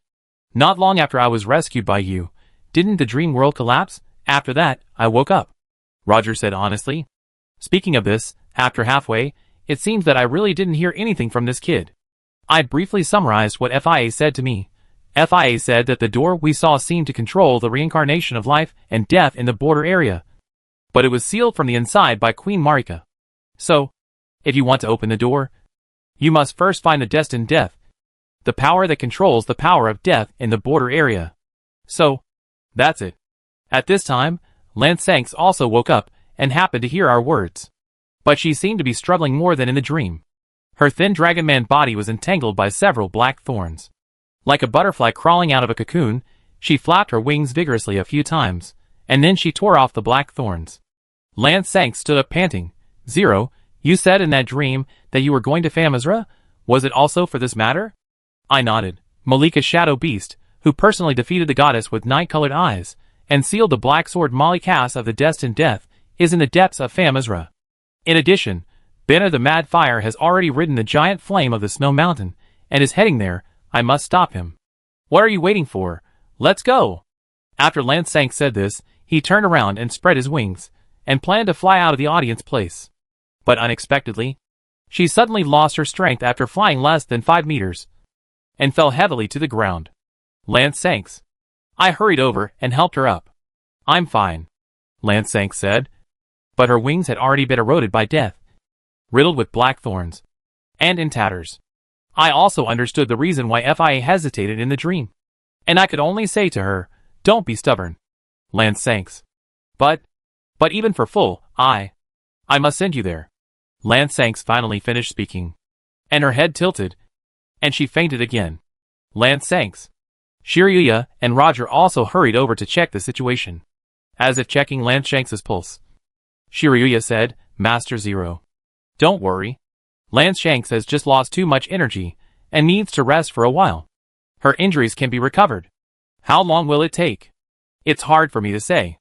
It may take at least 10 days, or at most a month. Moreover, this is just my estimate of the time Lance Shanks can wake up. It may take longer for the eroded wounds on her body to heal. More than a month? With this time, Bernal may have defeated Malicus and turned back to enter the tree to deal with Radagon and the Beast of Eldin." I suddenly remembered the other dragon in the dream. "By the way, where is Foolshanks? Didn't he wake up?" Roger sighed, and said, "Foolshanks can't wake up anymore. Zero. Don't you know that in order to delay Godwin's death, he destroyed his own body, so that his soul could survive in that land of death? So, it is unlikely that Lance Shanks wants to share the curse on Foolshanks and revive it. This, I really didn't expect so much." After listening to Roger's words, I was even more confused. I didn't expect that this side was also in vain. In the end, Plan B was also broken. Sighing, I took Lance Shanks to the blessing point outside the audience place. Although the blessing point can speed up the recovery of us fated ones, for the ancient dragons, the effect does not seem to be very obvious. But it's worth it. Let Lance Shanks recover soon. Then it seems that we can only go to the 4 bell towers. I was thinking about how to get there the fastest, and my eyes could not help but look at the big waterfall outside this nameless eternal city. If I remember correctly, there should be a sarcophagus here that can lead directly to the Ansel River Basin in Linnea. Roger and Saluya, I called the two people. To be honest, the golden tree outside has been ignited by the giant's flames, and now Rodel is almost empty. I am a little worried that the mad fire will come to cause trouble in advance. Can you send a few people to guard the throne of King Eldin? If you want to repair the ring and realize the law, there is a must. I will arrange it." Saluya nodded and said. Roger asked, "So, Zero, what about you?" "I have to think of another way quickly. To Famazra. After that, I blew the whistle. Tore it. Let's go!" At the river mouth outside the nameless eternal city, I really found a complete sarcophagus with magic runes, and took it in. After a long time of shaking left and right, the underground river brought me to the Ansel River Basin. Look around here, or in the Lonnie branch. The place arrived through the portal of the Rena Magician Tower. From here, through the anthill, you can find another URU dynasty. The remains of Esti that should be hanging here have been cleared away. It is estimated that Roger and Hunting Death did it before. According to the memory in the game, I drove Tourette all the way. After a while, I found the wellhead, took the elevator up, and returned to the eastern coast of Linnea. The red fallen leaves, like sparkling butterflies, have floated here. Looking up, I saw that even the trunk of the golden tree has turned red. The fire is burning. I have to hurry. I kept going and headed towards Ria Lucalia without sleep. There should be Ronnie's pyroxene dragon Adela. And then let it take me to the 4th bell tower, and teleport to the ruins on the edge of Famazra together. And then I can fly to the Sky City. It took about 3 or 2 days to arrive at the Magic Academy. Brother Zero, long time no see. Looking at the golden tree, your plan should be successful. Latin is still in charge of the academy. After all, the large number of refugees in Rodel recently, also called Ria Lucalia, has been noisy. It is not easy to manage them with just the old scholars and the queen who is still insane. Most of these refugees are also looking at the golden sacred tree with worry, praying that they can return to Rodel one day. Brother Latin, do you know where Yagela is? I didn't find the dragon in the academy. Iji said, the flying dragon seems to have built a nest in the pool near the academy. I will find someone to call it over now. Well, please. You look very ugly. Brother Zero. What happened? Latin asked with concern. Actually, I briefly recounted what happened in the snowfield to Iggy in Latin, and said goodbye. I also asked, by the way, did Mr. Munger come? If you are talking about the Blessed King, I don't think he was in the refugee team. Latin recalled briefly. Didn't Mr. Mongat come? Where would he be then? He wouldn't still be guarding the throne of King Eldon.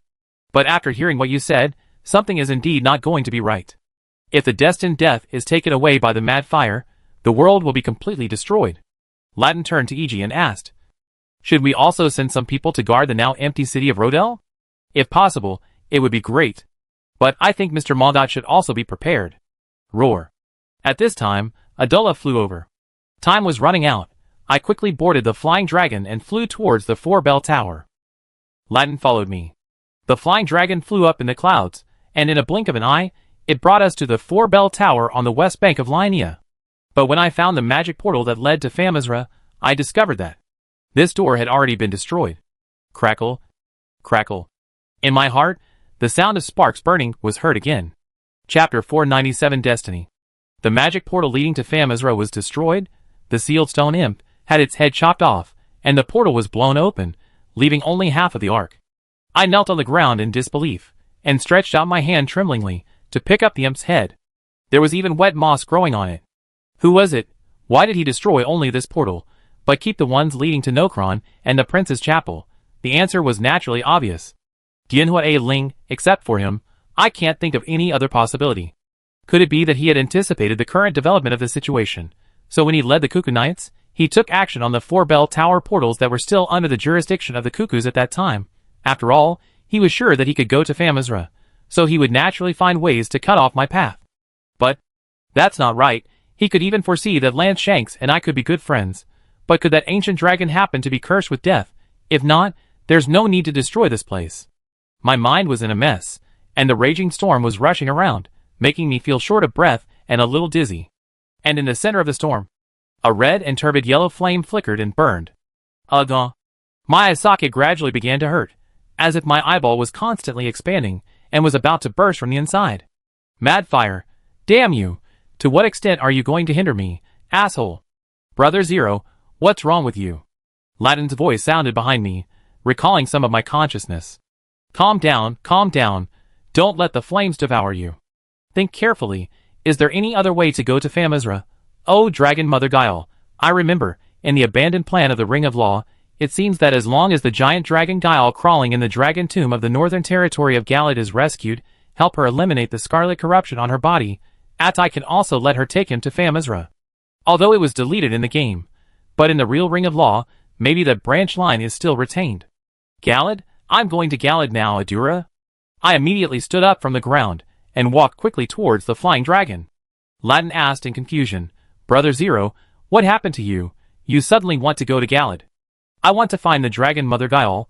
She may be able to take me to the Broken Sky City Famizra.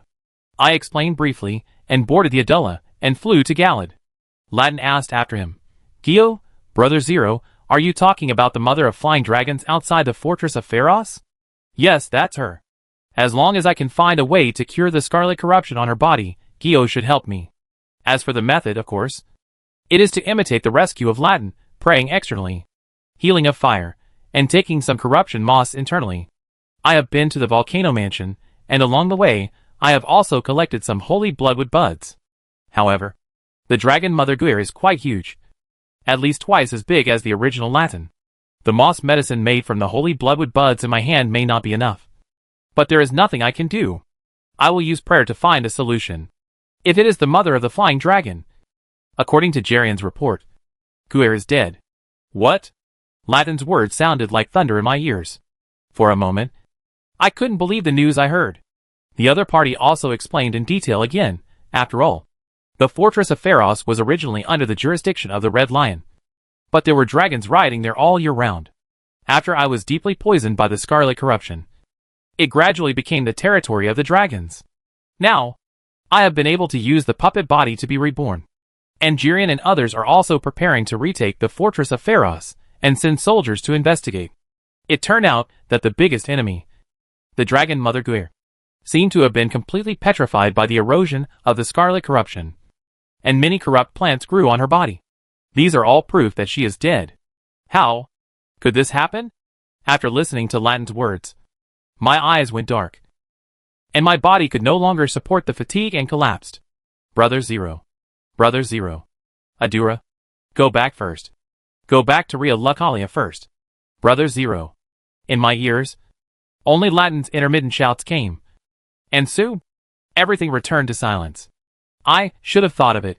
I should have thought of it earlier. The flames burned in that turbid red church, when the mad fireman laughed wantonly and ostentatiously. I should have thought of it. Why did he appear in the corrupted church? Perhaps it was not just to get the half of the Dekos great elevator in the fortress of Pharos, but also to get a lot of rune power from the dragon mother Guile. After all, after being corrupted by the Scarlet, Guile could basically only lie on the ground, unable to move, apart from roaring to resist and letting the dragon sons around him to clean up the invaders. There was basically no other means of resistance. It can be said that it is the easiest boss to deal with in the magic circle, and therefore it has become a common shortcut for many players to get through the early stage of account creation. I should have thought that.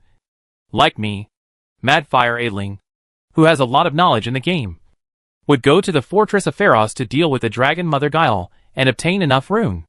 And in this way, even the way to go to Famizra was cut off. Melina, what should I do next? How can I save you, my Melina? The malice from the world seemed to want to devour me, to drown me, to immerse me in it, and I couldn't breathe at all. Melina, crackling. It's okay, Master Zero. At this moment, Melina's voice seemed to ring in my mind. I seemed to see her kneeling in front of me, gently pulling up my hand that was covering my face. If it is Master Zero's choice, I am willing to believe it. Me? Melina?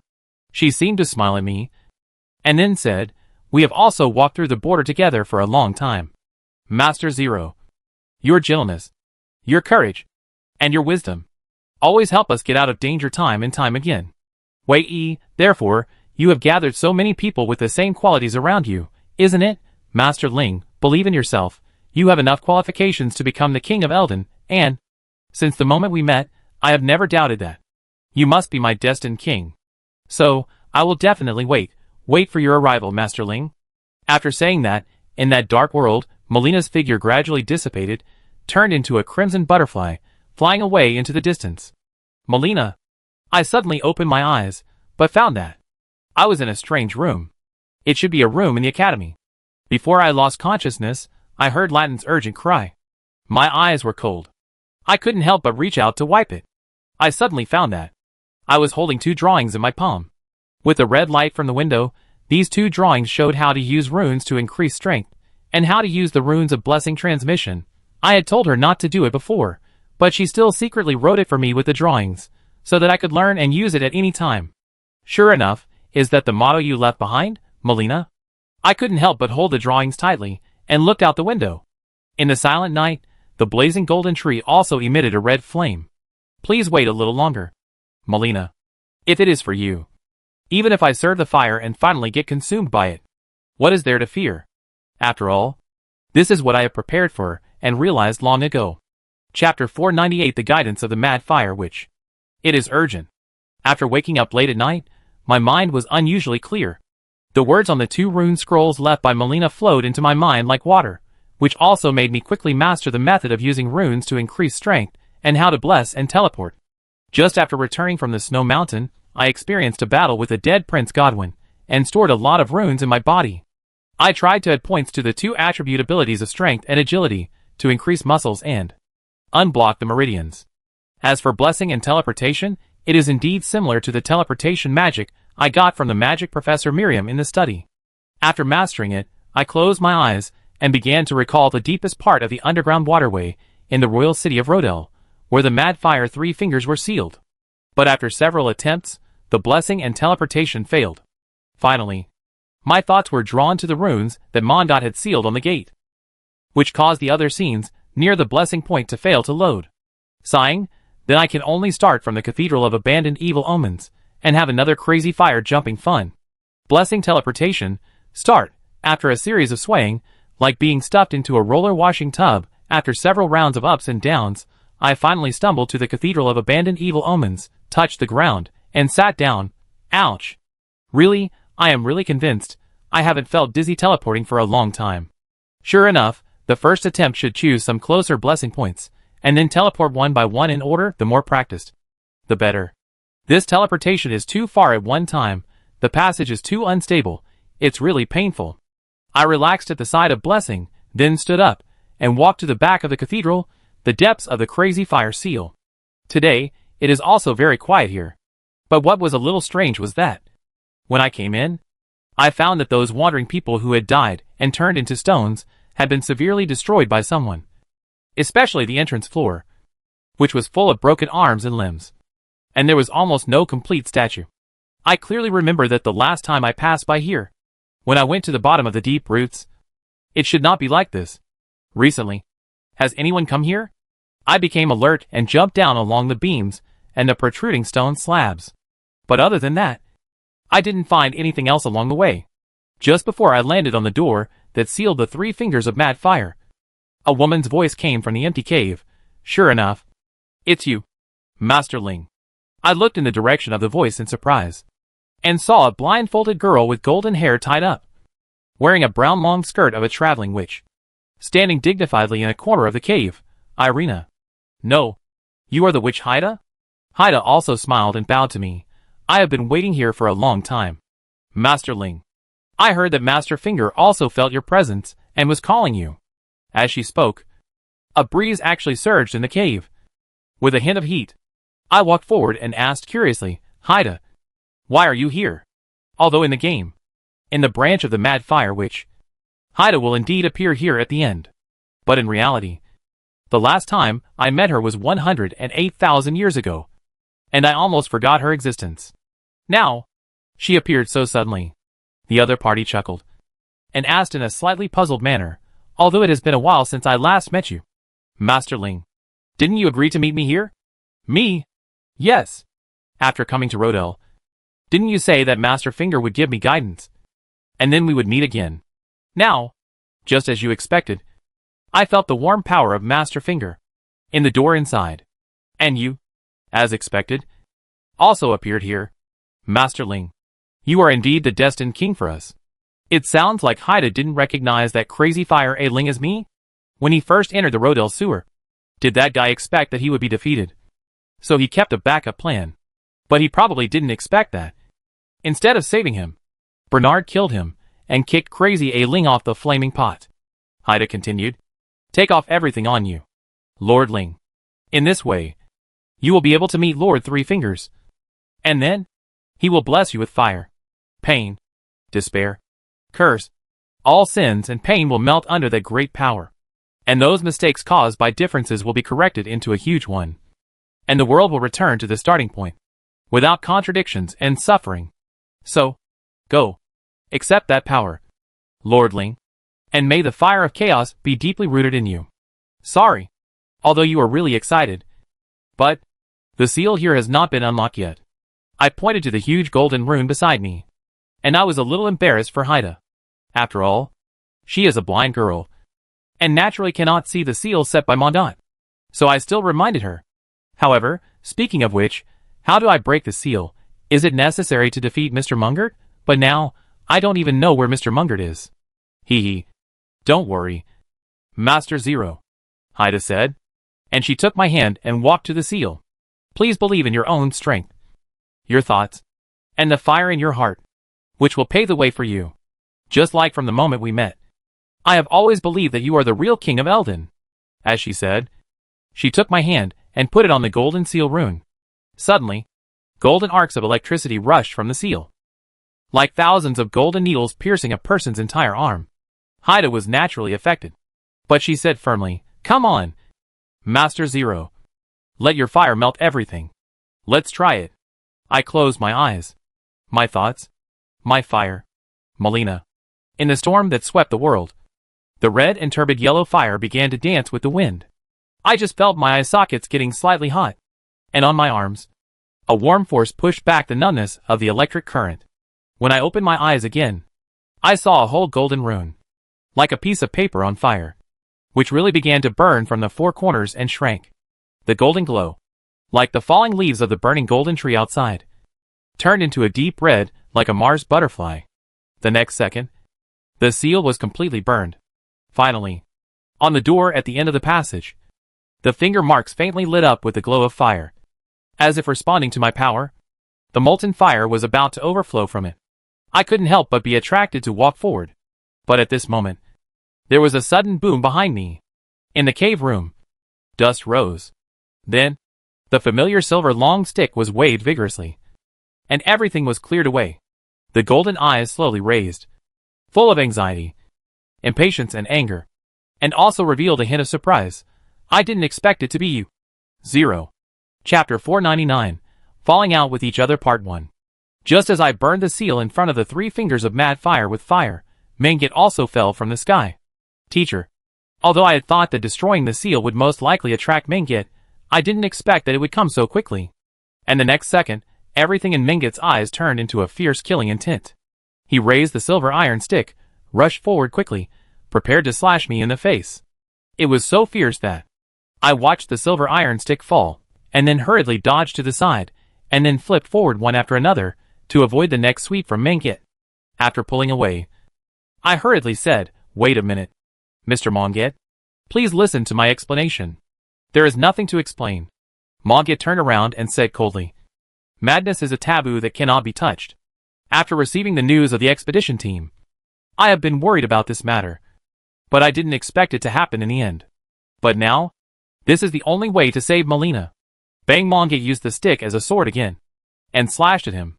This time, I also held the knife in both hands in anger and rushed forward. The 2 weapons clashed and slashed, and dazzling sparks burst out. But Mengit was in a high position, and his strength was somewhat higher than mine, and he pressed me hard, causing my knees to tremble. Combat skills: Molten Flame, Hurricane Dance. The Night Star fire burned a red flame, and under the effect of the storm foot, it began to burn and dance. "Your flame." Mengit frowned slightly, and chose to dodge back before the flames completely rose. At the same time, he waved his left hand, and 2 daggers made of runes penetrated the barrier of the blazing fire, and shot straight at me. He swung his sword to knock down the rune daggers. This was to limit my pursuit, although I didn't intend to do so. Teacher Mengit, since you already know what happened in the cauldron of fire, you should know that our current situation is not optimistic. Not only Melina, but if Bernal, who is infected with the fire, takes away his destined death first, the situation will be completely irreversible. Taking advantage of this opportunity to rest, I hurriedly persuaded. Before coming here, I have tried all the ways I know to get to Famizra. Seek the help of the Fire Vic. Seek the help of Lance Shanks, the 4 bell towers, and even the dragon branch that was supposed to be hidden. I have tried them all, but only this way. I must ignite the mad fire myself, to reach Famizra. So, you have already met the original mad fire fader, then you should understand even more the horror of this forbidden power. 0. Mengit still did not change his mind. He stretched out his hand.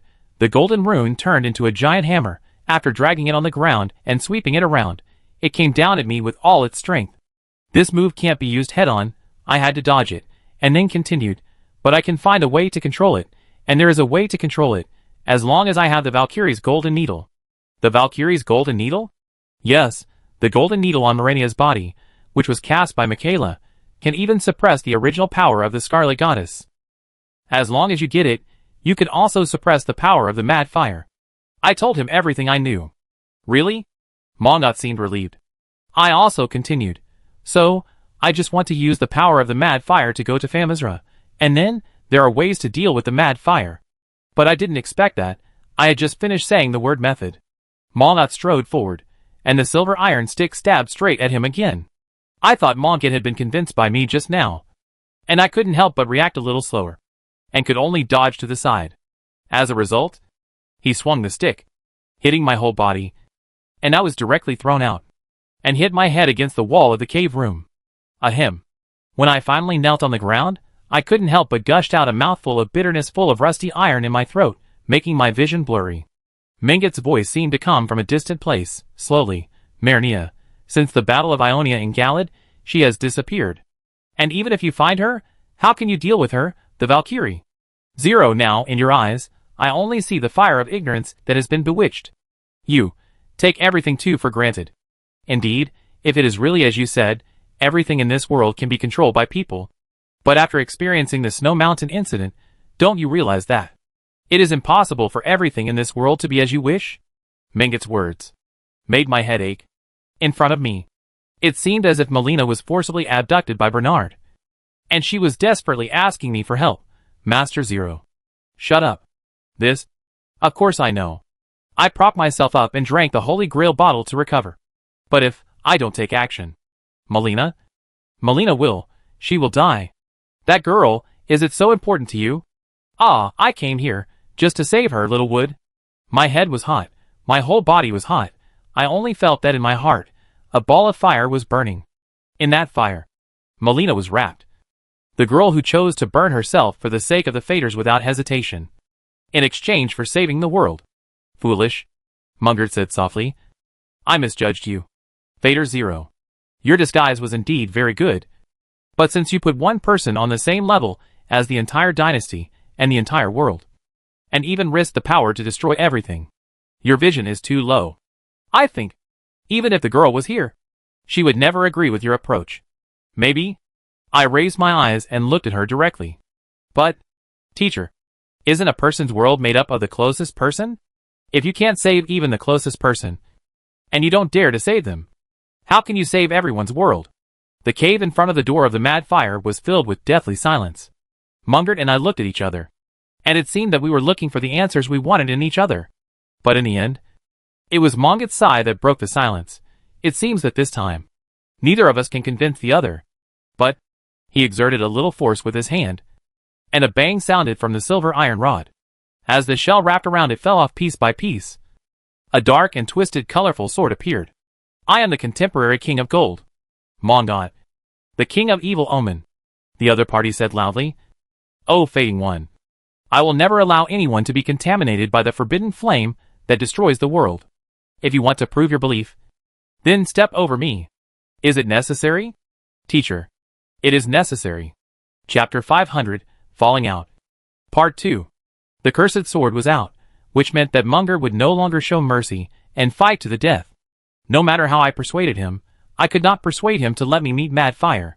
Therefore, in order to go to Famizra to save Melina, I could only hold the Night Starfire tightly in my hand and face him with swords. Then, the sword has no eyes, be careful. After saying that, I first prayed for myself. Lance Shanks's Dragon Thunder protection, then, I raised the long sword sideways, crossed my shoulder to prepare for a thrust, and at the same time, gathered the power of the Red Thunder into the Night Starfire. Mungert had naturally never seen this move of mine, and he carefully summoned a rune flying knife, and threw it. Combat skill, Hound Step. I tried my best to keep the thrust preparation posture of the upper body unchanged, and slightly moved sideways to avoid the opponent's attack. The next second, Mongot raised his hand, and summoned a spear, jumped up, and threw it at me with all his strength. Even if the attack missed, the spear containing the power of rune would explode, and I couldn't avoid this impact just by moving just now. There was no other way. I had wanted to lure Mr. Monget closer before using it. Combat skill, Thunder God Killing Spear. Sizzle. I thrust into the air, and a red electric current flashed in the opposite direction, instantly crossing an entire space. At the moment when Monget attacked, I easily penetrated his rune spear, but it also gave the opponent enough time to turn his head to avoid the attack. The thunder brushed the long horns on Munget's face, and exploded on the wall behind him, causing the debris to fall. This was inspired by my battle with Vic, but I couldn't kill him at first, so I had to take this opportunity to attack. As soon as Monget landed, I was already holding my long sword and moving forward. Combat skill, Wolf Attack Blood Dance. But what was unexpected was that Monget actually performed a set of Wolf Attack Blood Dance in the opposite direction to my slash. The two red blades intertwined and collided in midair, leaving a trail of crimson sword shadows. And the next second, the sword shadow swung by Mungert exploded with a bang, catching me off guard and being blown away by the explosion of blood. Isn't this just a blood slash, but also the effect of the cursed blood on Mungert? I turned over and finally stabilized myself. When I looked up, I saw that the opponent was holding a lightsaber, raising his hand. One after another of the Damocles of light hung high above my head. As Mungert thrust the lightsaber into the ground, a torrential rain poured down. I couldn't avoid it. I could only stir up a storm, using fire to block the falling sword rain. And Mungert took advantage of the victory, and rushed over to me with a reverse cassock slash. There was no way to avoid it. I could only hold the Night Star fire tightly with both hands, and forcefully block the opponent's attack, and then, I was chopped away by the overwhelming force, and hit the wall of the cave room. And then, two more flying knives came. I gritted my teeth, rolled a little on the wall, and fell to the ground, and then I dodged it. It's as difficult as ever. I have trained with Mungert several times. In reality, he is not very aggressive, but he is very good at defense and counterattack. Once Mungert finds a flaw, with his elegant body movements, he will attack continuously, just like before, one move after another. It was like a big snake. Once you get entangled, it's hard to get rid of it. I can only say that fortunately, the cave here is too narrow compared to the throne of King Eldon. So it's hard for Mungert to use his body movement to pull. He can only choose to fight head-on and counter the opponent's moves. After adjusting my breathing, I calmed down and stared at the opponent's every move. Since you are not in a hurry to attack, don't blame me for calling people teacher. Dingling-dling. Mungert naturally knew what the sound of the bell meant. So he immediately picked up the heavy hammer with one hand, took a big step, and smashed it towards me. In the rising smoke and dust, a black and red blade suddenly attacked his face, causing Mungert to subconsciously block the attack with his hand. The flames of the doomed death burned his left hand, but his eyes had already caught my movement, and he raised his cursed sword, preparing to chop at me. Are you planning to defeat me, the summoning snail, directly, and deal with the ashes you summoned? But I deliberately moved close to the corner of the wall, and your slightly curved cursed sword is not easy to attack, since I have already raised my hands to swing and slash. In order to avoid being stuck by the wall, a horizontal sweep is the best choice. As expected, Mongit could only swing his sword at me. I jumped up, stepped on the wall, and pushed forward. I stepped on the second wall at the corner. I jumped higher again, dodged the attack, turned around, raised the Night Star Fire with both hands, and slashed at Mongit with blazing flames. Combat skill, Turbid Fire Dragon. The Flame Dragon bit Mungit's cursed sword. Of course, I didn't expect to completely suppress the opponent with this move, but to restrict the opponent and create a third person's attack opportunity. Come on, Black Knife Sister.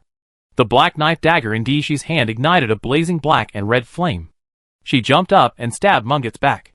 Suddenly, several black and red sword energies shattered on Mungit's back, causing his body to shake. I took advantage of the opportunity to flip forward and landed on Mungit's back, and quickly gathered the power of Dragon Thunder protection to the Night Star Fire in my right hand. Mungit's reaction was also very fast. He first swung his tail and brushed away the black knife Dishi, and at the same time, he immediately turned around and swung the cursed sword, and used a cursed blood slash. But the same move, we have practiced it several times before, Teacher Mongit. I tried to lower myself as much as possible, and avoided the opponent's spinning slash, and then, like a spring, I took advantage of the rebound of my body, and suddenly thrust out with the Night Star Fire. Combat skill Thunder God Killing Spear. This blow directly penetrated the left half of Mungit's shoulder, causing him to stagger back. And I also forgot that the swing of the cursed sword would leave a sword shadow, and then explode. The strong impact made me explode right in front of Mungert's heels.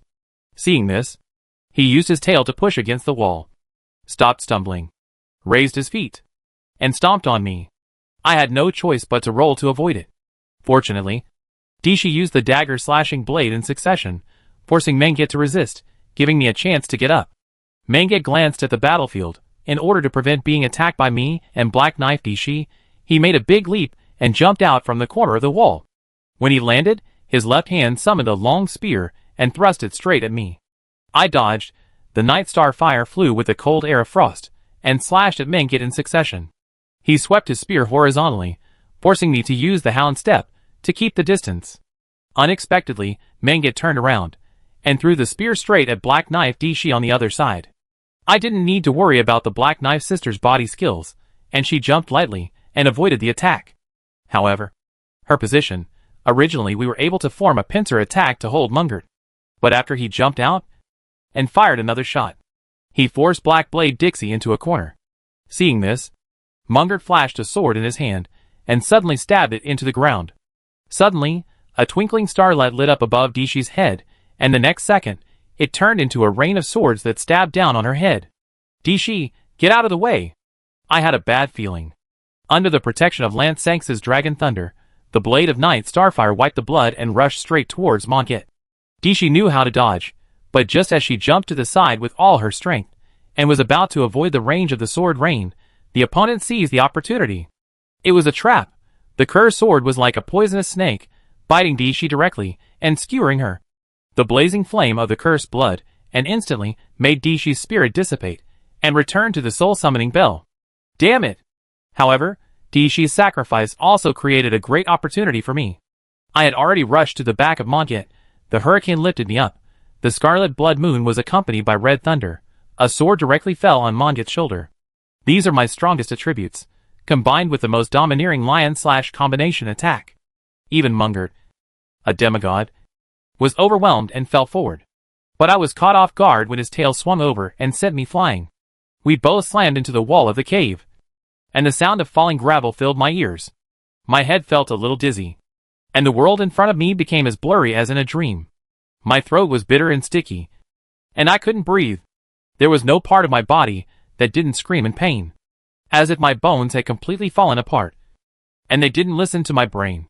But at this moment, Mungert's calm roar rang out in my ears again. Is this the end? Fading 0.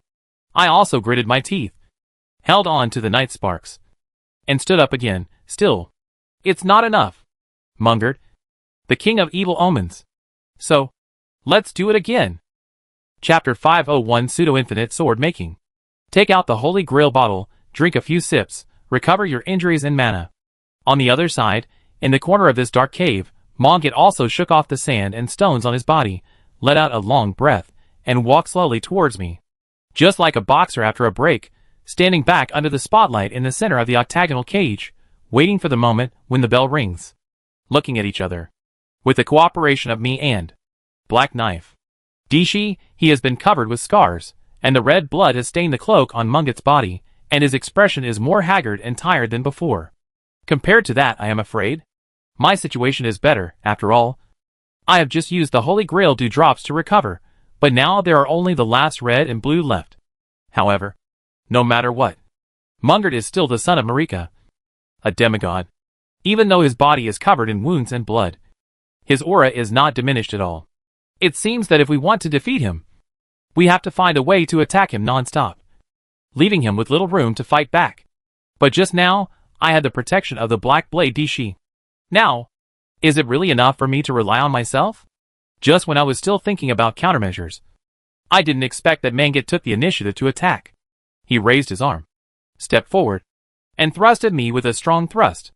I quickly dodged to the side, and Manget's left hand immediately lit up with a golden glow, summoned a long sword, and swept it towards me.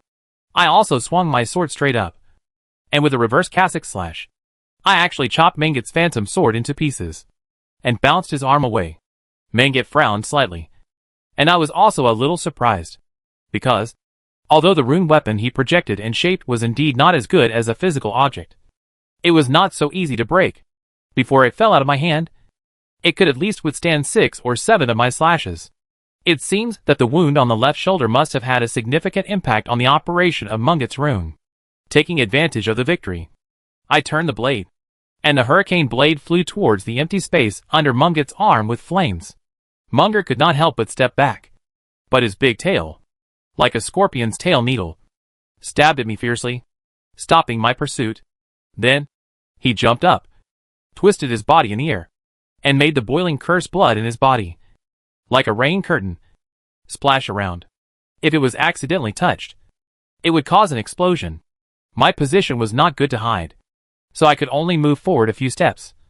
After all, the center of the tornado was the calmest. However, Mungert also predicted my landing position, swung the cursed sword, and chopped down from the air. If I took this move, I'm afraid it would directly break my defense and chop me up. Combat skills, hound step. I hurriedly pulled to the side, but I didn't expect that even if the attack missed, Mungert's full-strength attack would knock the entire cave room and the entire underground, and shook violently for a while, before I could stand firm. The opponent's tail, like a big snake, bit me suddenly, although I urgently blocked it with my knife. I couldn't stop the opponent's strength at all. I was caught by the clamp formed by the evil horn on Mungert's tail, and then I was nailed to the ground with a shake of my head, unable to move. I heard Munget's low voice with a slight breath. You lost. 0. It's hard to say. I naturally refused to give up. In my eyes, I saw a large area of golden rune light, flying from the top of the cave. Munget naturally noticed the light in my eyes. He raised his head, and saw that the light turned into physical weapons one after another, just like his glorious Damocles sword rain, hanging in the air. Limited time and limited combat skills pseudo-infinite sword making. When I was thinking about how to attack continuously to suppress Mongit, I was secretly preparing this move and summoned all the weapons from the blessing backpack. I don't know why. In reality, there is no blessing point in front of the seal of the 3 fingers of mad fire. Maybe it was the power that was directly used by Mongit to draw the seal rune. Therefore, all these weapons have to fly over from the abandoned church of Evil Omen. And they can take advantage of this opportunity to launch a round of attacks. Straight sword, halberd, spear, axe, giant blade, club. Along the way, whether picking up trash or defeating powerful enemies, the large number of weapons I stored fell one after another. Munger dared not neglect it. So he had to let go of his tail, release me, and retreated. I stood up while rubbing my aching arm. Thanks to your moves, it gave me inspiration. One person's offensiveness may not be enough. So let's try to win by quantity. After saying that, I picked up a straight sword from the ground, turned around and swung it hard, and it flew towards Mungert like an arrow. After Mungert swung his sword to block the attack, he rushed towards me again with big strides. But now, this side is my territory. I reached out and grasped the dark star-breaking sword. Just as Mungert rushed in front of me, I twisted it hard. A combat skill, gravity unfolds. The purple halo spreads quickly, and the moment it covers Mongit, it shrinks, like an invisible big hand, pulling him forward, causing Mongit to stagger. At this moment, I raised the star-breaking great sword with both hands, and slashed it with a lion's chop, which fell straight down on Mungit's shoulder. The opponent could only cross the cursed sword and forcibly block my attack. Seeing this, I took advantage of the situation and flipped forward, landing behind Mongit. After suffering a loss last time, Mongit jumped forward without hesitation. But this time, after landing, I picked up the Nox fluid hammer that fell here. Combat skill fluidization. The hammer rope was thrown out like a meteor, wrapped around Mungit's tail, and then took my whole body with it. On the way, I grabbed another scarlet rapier.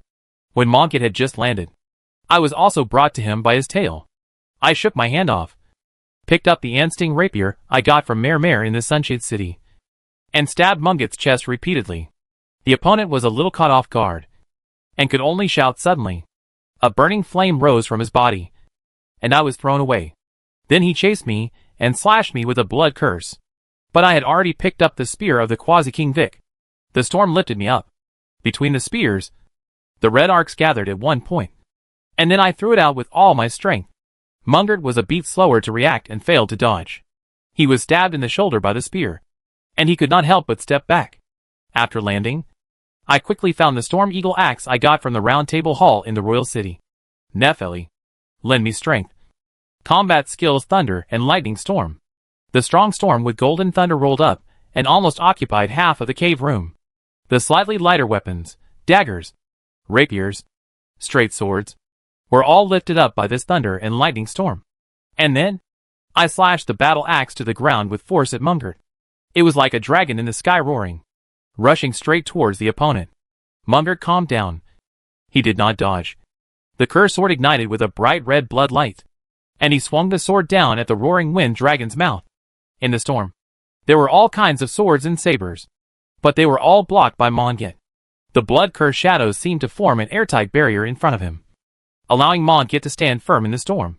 Finally, all the blood-cursed shadows exploded, causing my storm dragon to dissipate. In the smoke rising everywhere, 3 figures rose up, holding their blades high, and slashed at Mongit. Mongit subconsciously swung the cursed sword and chopped off the 3 figures in an instant. But he would be surprised that none of the figures would feel hit. The Axe of Roses obtained from Roger. The combat skill Rose's Call. I summoned the shadow of the lost dead to lure Mungert to attack them, and I leaped up from behind him, the straight sword in my hand like the propeller of a helicopter wing. And after accumulating all my remaining rune power, I slashed at Mungert's shoulder with all my strength. Combat skill, Otopi's Whirlpool. Mungert just turned his head, and had no time to react, and was hit by my full-strength attack on the back of his neck. The winner is already decided. Chapter 502 The Difference of Beliefs. Mangit turned his face away, and in his eyes, there was the golden glare brought by the vortex. Combat skill, Otopi's Vortex. When fully charged, it has the most outstanding toughness cutting ability in the entire magic ring. Even a high-level boss can hardly resist this fully charged combat skill, and it will almost certainly kill him in 3 or 4 moves. Of course, whether there is that opportunity is another matter. But now, after a long battle with me, Mangit is already exhausted, and now I have found an opportunity, and he swallowed the Otopi's Vortex that I used up almost all my strength to perform. The whole person was like being slapped against the wall of the cave, and there was a tremor. After a long time, he finally fell out of the depression and fell to the ground. Of course, after this attack, I also fell to my knees exhausted, forcing myself to hold on with my great sword, breathing heavily and rapidly. My magic power was drained out, and it was like I had anemia suddenly. I almost fainted and lost consciousness. But at least, I managed to survive. This should be the end. Ahem. Mangit suddenly coughed. He turned over slowly, raised his eyes, and locked onto me. You haven't fallen yet? I swallowed bitterly. And Mangit had supported his knees, staggered to his feet from the ground, but the light in his eyes did not fade at all. I am the king of golden evil omens. I must extinguish your foolish ambition. You are too difficult, teacher. I had no choice but to support myself and stand up. Same here. After drinking the last sip of red and blue, I picked up the Night Starfire again, and rushed towards Mangit without saying a word. Sure enough, even if he was a demigod, he couldn't be completely unscathed after taking that blow. Mungert raised his arm, but his movements were extremely slow, and the trajectory of his sword was clear at a glance. I carefully dodged between his feet, then performed the hound step, and with lightning speed, I chopped the opponent's leg with a sword, and then quickly pulled away to the outside. Although Munget's eyes followed my movements, he seemed to have no strength to raise his hands and chase me. He even staggered backwards and leaned against the wall. I did not chase him immediately. I shouted reluctantly, "The outcome has been decided. Mr. Monget, I think we don't have to fight anymore. When I rescue Melina, I will definitely apologize to you and let you deal with me. I will never let Mad Fire touch the law. Is that okay?" I thought of a compromise plan. Right. Anyway, in reality, it doesn't matter who repairs the magic ring, as long as Lonnie and the others can find their own laws and combine them.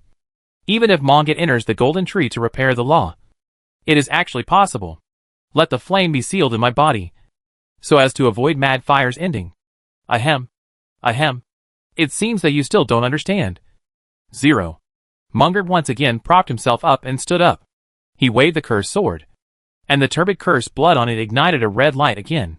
As long as I am still standing, I will never let anyone touch the forbidden power, unless they have to step over me. Is this really necessary? It is necessary. Mungert was still so determined. And I also know that what comes next will be our last blow to each other. Pray for Lance Sanks's Dragon Thunder protection.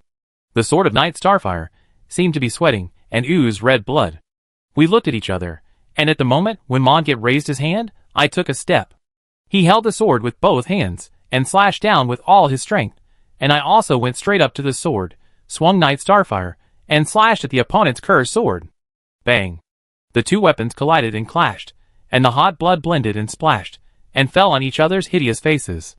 However, the red arc jumped over the hilt of the cursed sword, and soon, I realized that Monget's subsequent power could not keep up. Perhaps, the other party also felt the difference in power at this moment. He clenched his teeth, but still watched me holding the cursed sword, stepping forward along its blade, and finally pushing upward with force, forcibly pushing away Mungert's final attack. Fighting skills, Red Thunder and Blood Moon Slash. Leaping up, the Scarlet Blood Moon fell with Red Thunder, directly from Munget's shoulder, slid to the opponent's waist and abdomen with one knife, then slashed out. Munget took my last decisive blow again, staggered back a few steps, finally turned around, and fell unwillingly facing the gate of the 3 fingers of the Mad Fire. Run did not gather. I was also relieved. Although the last blow hurt Munget very badly, it should only make him faint. After all, although I intended to get my hands on the Mad Fire, I didn't want to kill Munget for the flame. After all, without Munget's help, the expedition to the snowy mountains relied on me alone. No matter how I thought about it, it would not be so smooth in the front. So I'm sorry, teacher, take a nap. After taking a few breaths, while Mungert was motionless and had no signs of waking up, I had better meet Dinhua as soon as possible and leave here. Speaking of which, when did Haida disappear? It seems that, since Munger came, the witch has disappeared. Forget it, there is no need to care so much about her, and it will save Haida from burning her with fire after I meet Mad Fire. I took off all my equipment, and walked towards the gate that sealed Mad Fire's 3 fingers. The runes on my body did not dissipate, and Munger did not become shriveled like in the game. The huge body was quite a hindrance, so I had to roll over his arm. As if to celebrate my victory, the fingerprints on the gate became particularly red and dazzling, and the flames inside could no longer be restrained, and were about to burst out. I took a deep breath, and stepped forward towards the gate. But at this moment, under my feet, a circle of golden light suddenly lit up. Then, it was as if a huge hand fell from the sky, and I was pushed to the ground without any protection. Woohoo! I can't move at all. This kind of spell feels like Market's prison? Sure enough, the seal rune used to deal with the Mad Fire one, it also works on you. There is a great connection between the two of you. Behind me, I heard the weak voice of Monget.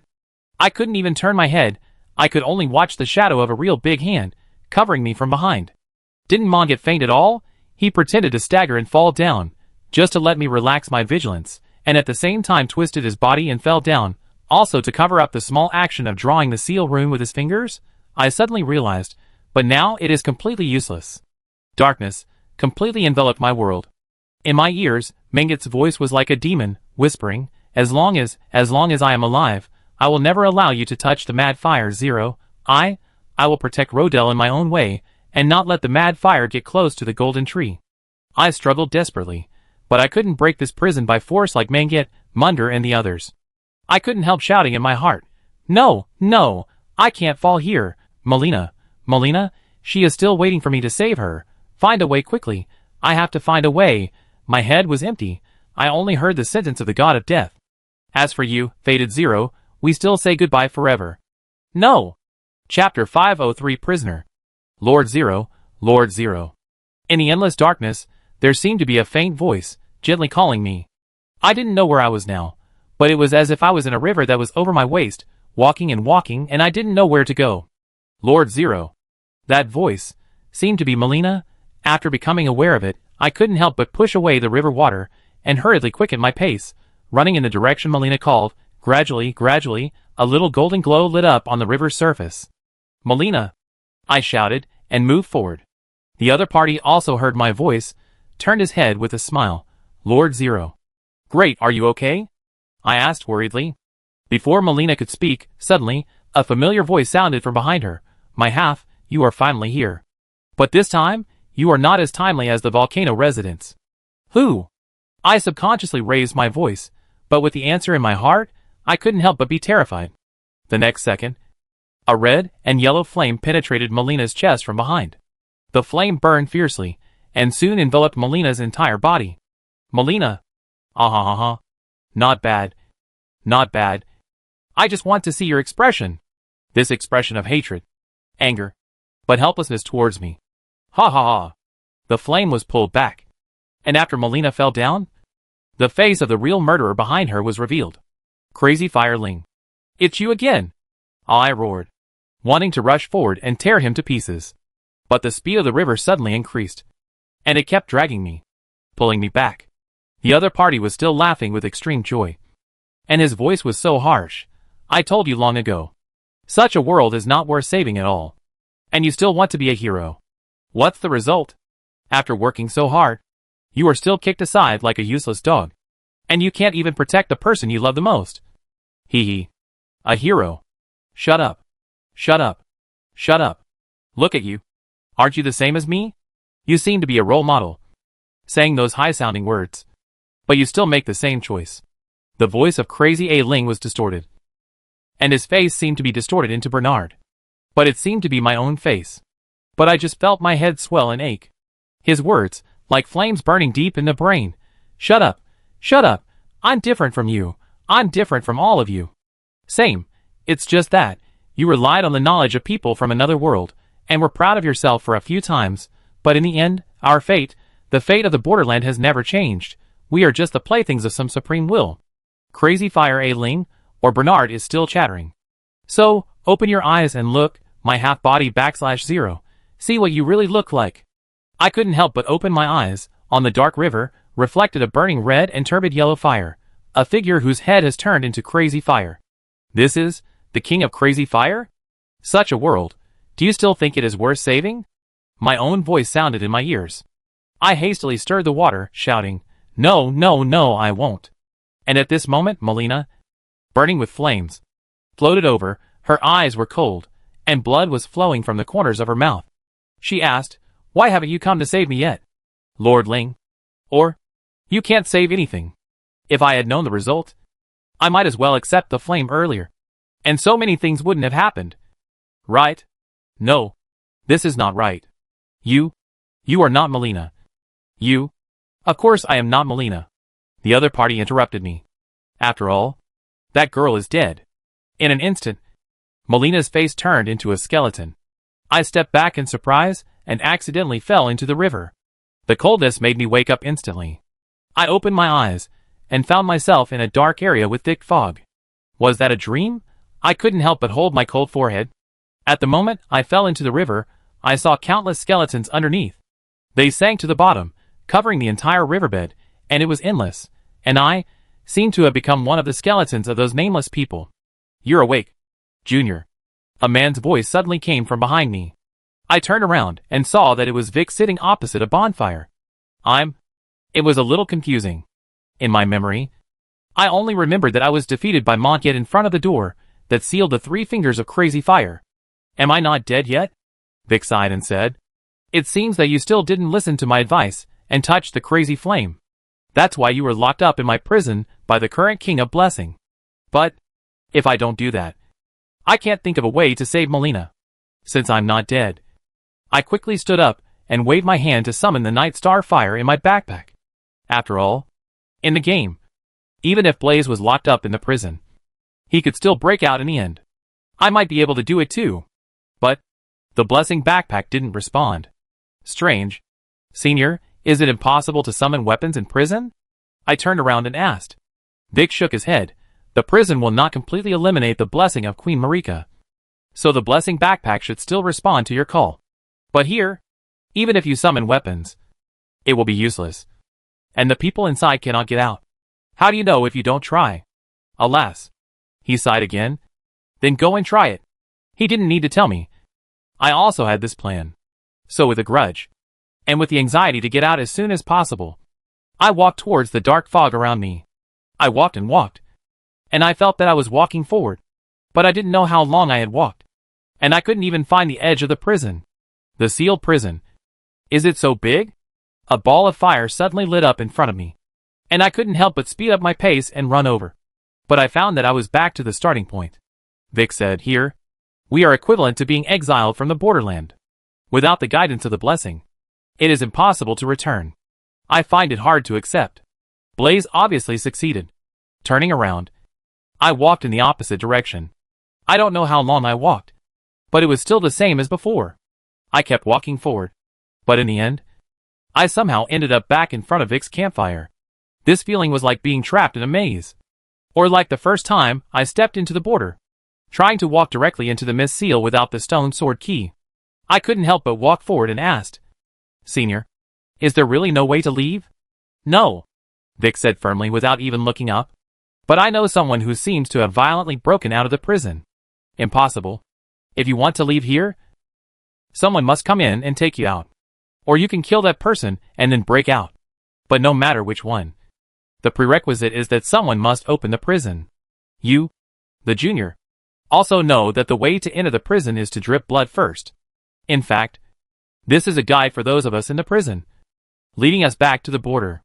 After all, the people of the border have the magic of rune in their blood." Vic briefly explained the working principle of the prison. But Blaze, suddenly, I understood something.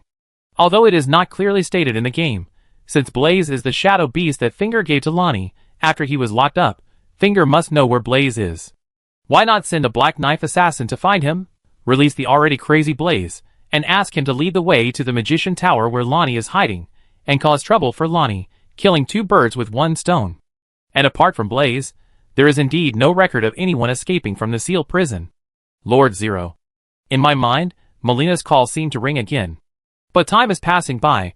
If no one comes to rescue me, Won't I be locked up in this sealed prison for the rest of my life? Then, what else should I do? Chapter 504 Time, when it stops. No, absolutely not. Just as Vic said, we in the sealed prison are completely exiled outside the border. No matter which direction I go, I will eventually return to the campfire where Vic is. I even took out the rope from the blessing backpack. Please Vic, stretch it straight, and then walk into the fog, but like an endless Mobius strip, even if the rope is pulled straight, I still circle back to where I started. Speaking of which, it is true that weapons can be summoned from the blessing backpack, but what is left is only a few shields, and the holy seal of the finger, and the holy seal of the golden law. Even the clothes I am wearing now, it is just a set of Rodel resident suits. The other weapons and costumes have been taken away by Mondot. Damn it, if I stay here any longer, I don't know when I can get out. Maybe when I get out, Melina will already be. No, it could be worse. The inferno will burn the world, and Vic and I will be burned to death in this prison. Damn it! At first, I still had the energy to be angry, complain, and even curse, but as time went by, time wore away all my temper. The heavy feeling of powerlessness completely crushed me. Of course, I also thought about asking for help, but this place is a remote and vast snowfield, and probably only Nephili and Leia know the location of this prison. When they took the expedition back, naturally they didn't expect that I would be locked up here now. So even if I screamed my throat out like Blaze, and I did, it's not certain that anyone would come to find me. Communication was also completely blocked, trying to secretly use Petite Lonnie to find Lonnie, but it fell on deaf ears. Not even a ripple was created.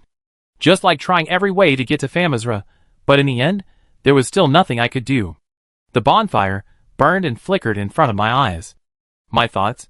My eyes seemed dead. My body became like an empty shell.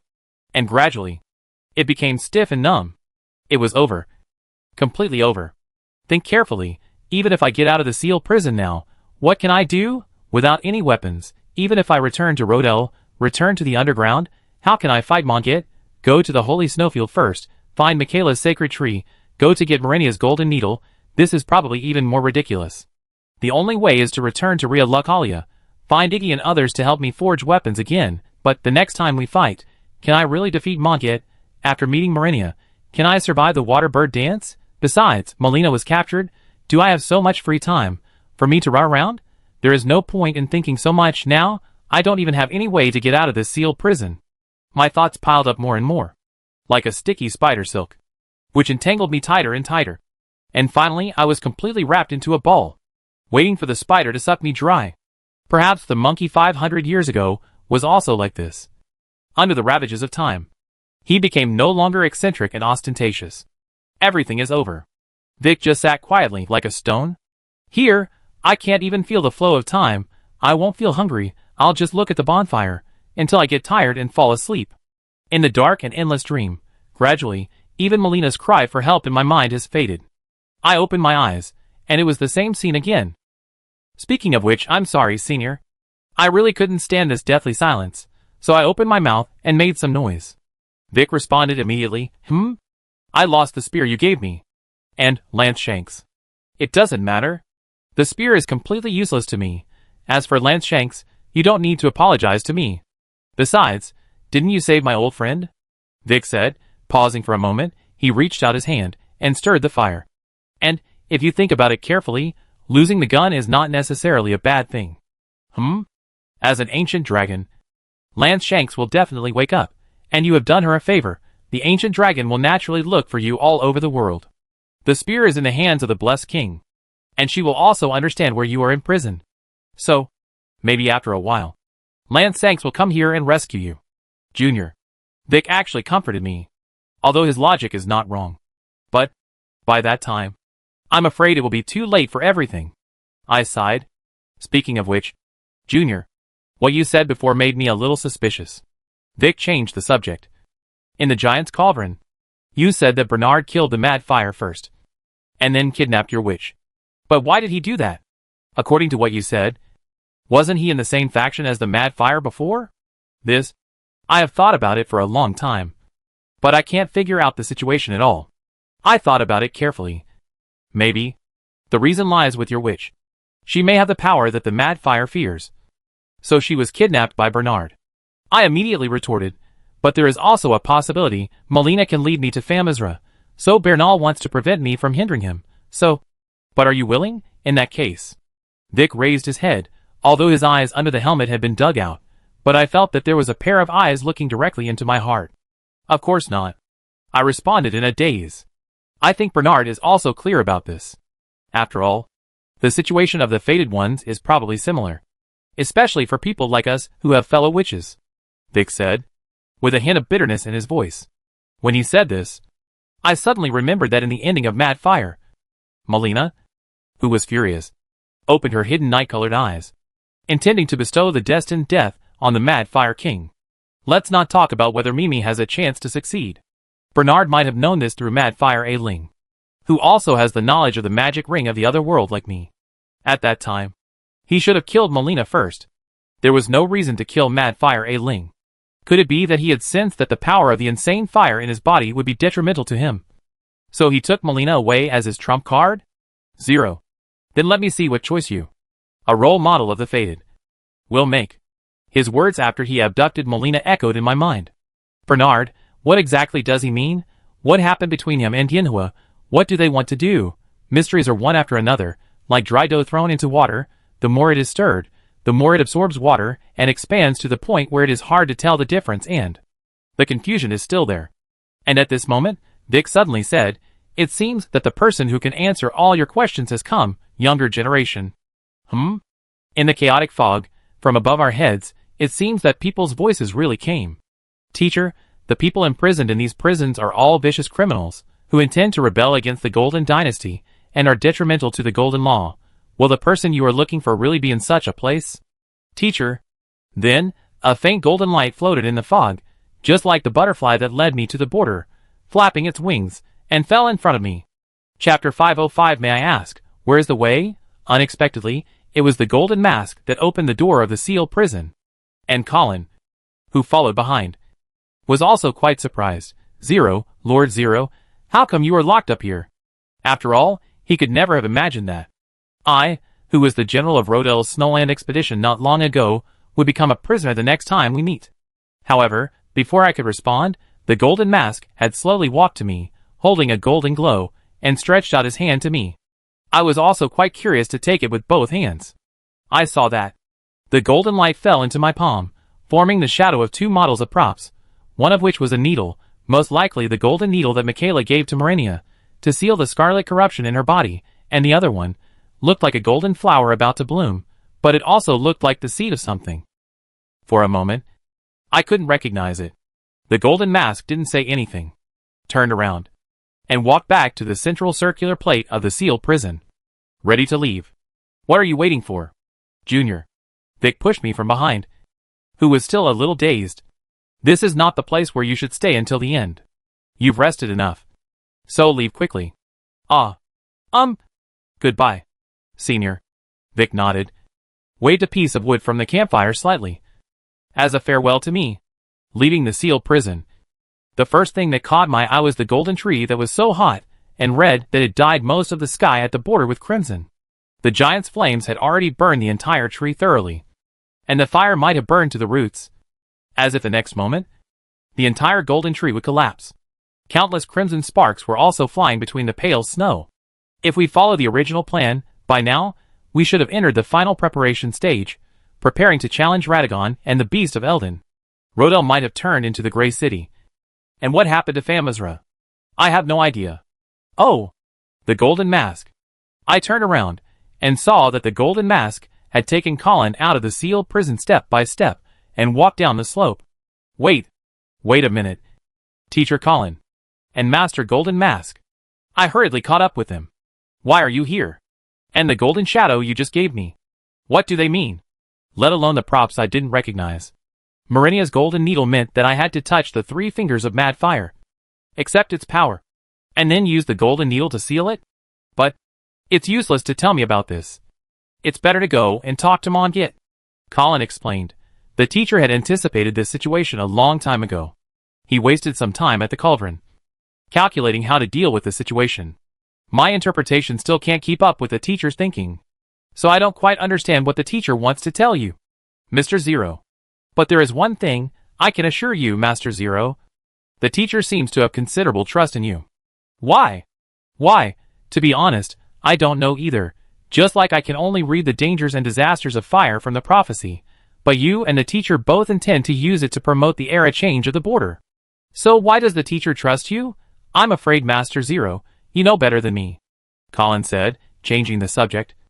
Next, the teacher seems to intend to continue to realize his calculation of the perfect law. After completion, we should return to the throne of King Eldon in Rodel. I hope to see you again then, Master Zero. After saying that, Colin bowed to me, and hurriedly caught up with the footsteps of the Golden Mask.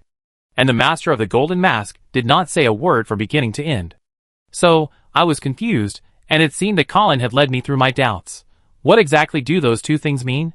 The key to breaking the current situation? But, if I want to see him, I must return to Rodel to receive the Mad Fire and defeat Mungert.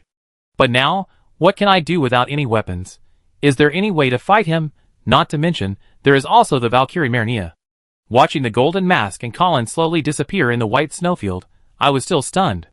The cold wind was icy, but it could not blow away the thousands of thoughts in my mind. Although I left the prison, there were too many things piled up and confused. And it was a mess. Just thinking about it made me feel dizzy. I couldn't help but raise my head and look at the burning golden tree crown. Melina, what should I do now? If you were still here, what kind of guidance would you give me? Naturally, there would be no response. I walked aimlessly on the snowy plain, thinking, return to Linia, find Latin and others to reforge weapons and armor, and then attack the royal city of Rodel? But if I tell them that I intend to get my hands on the mad fire that will bring destruction, how will Latin and others react? Will they continue to agree with me and support me? Or will they turn against me like Monget?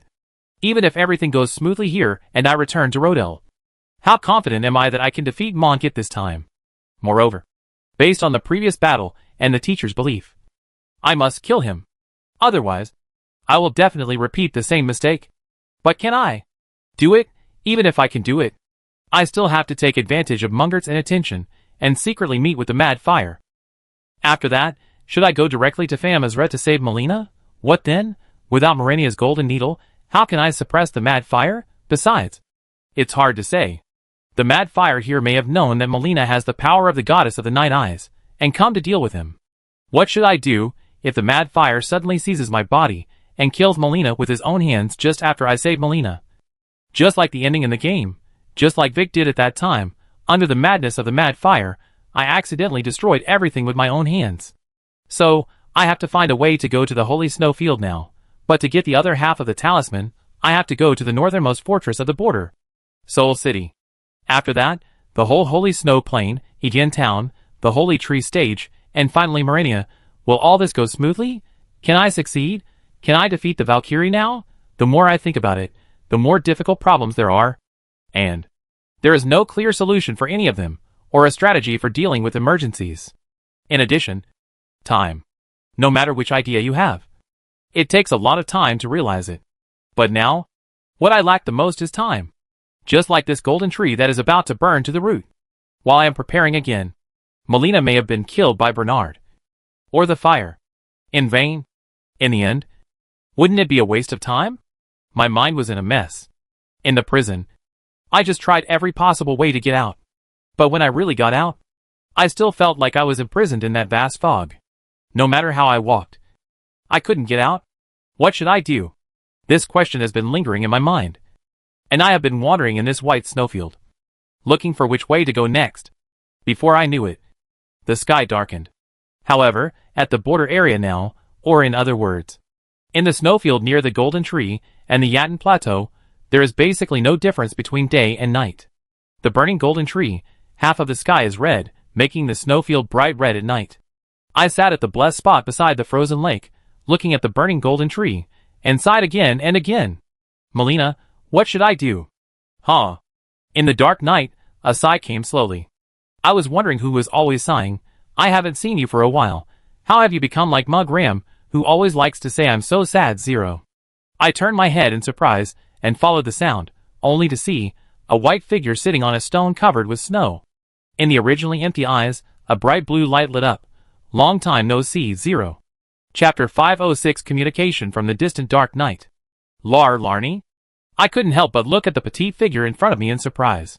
She had been in the blessing backpack, but she ran out without knowing when, and she insisted on finding a stone taller than her doll, and sat on it, so that she could be on an equal footing with me. Petite Lonnie continued to ask, so during the time I was away to explore the law, what happened in the border area? What happened to the Golden Witch? Why did you sigh like this? 0? Melina was kidnapped. Facing Lonnie, I naturally had nothing to hide, so I told her the truth, and briefly told her about how we set foot in the snowy area, lit the giant's cauldron, and burned the golden tree. Of course, I also told Lonnie about how I was going to Famizra, preparing to meet Mad Fire, but was defeated by Mondot.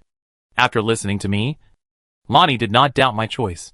Instead, her eyebrows were full of doubts. If that's the case, isn't the answer very simple? Just keep trying to find a way to save her. Melina. But, is it too late? I sighed and said, I have nothing now, and I have to prepare everything again.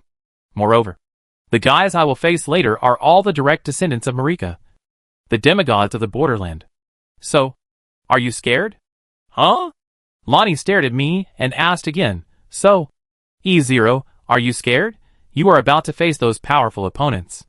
That's not entirely true, it's just time. If that's the case, then, why should we stop here? Why not just let go and do it? My hesitant answer was interrupted by Lonnie with a rather disapproving tone. Time is too late or something. It's just an excuse for people to make after they miss the opportunity.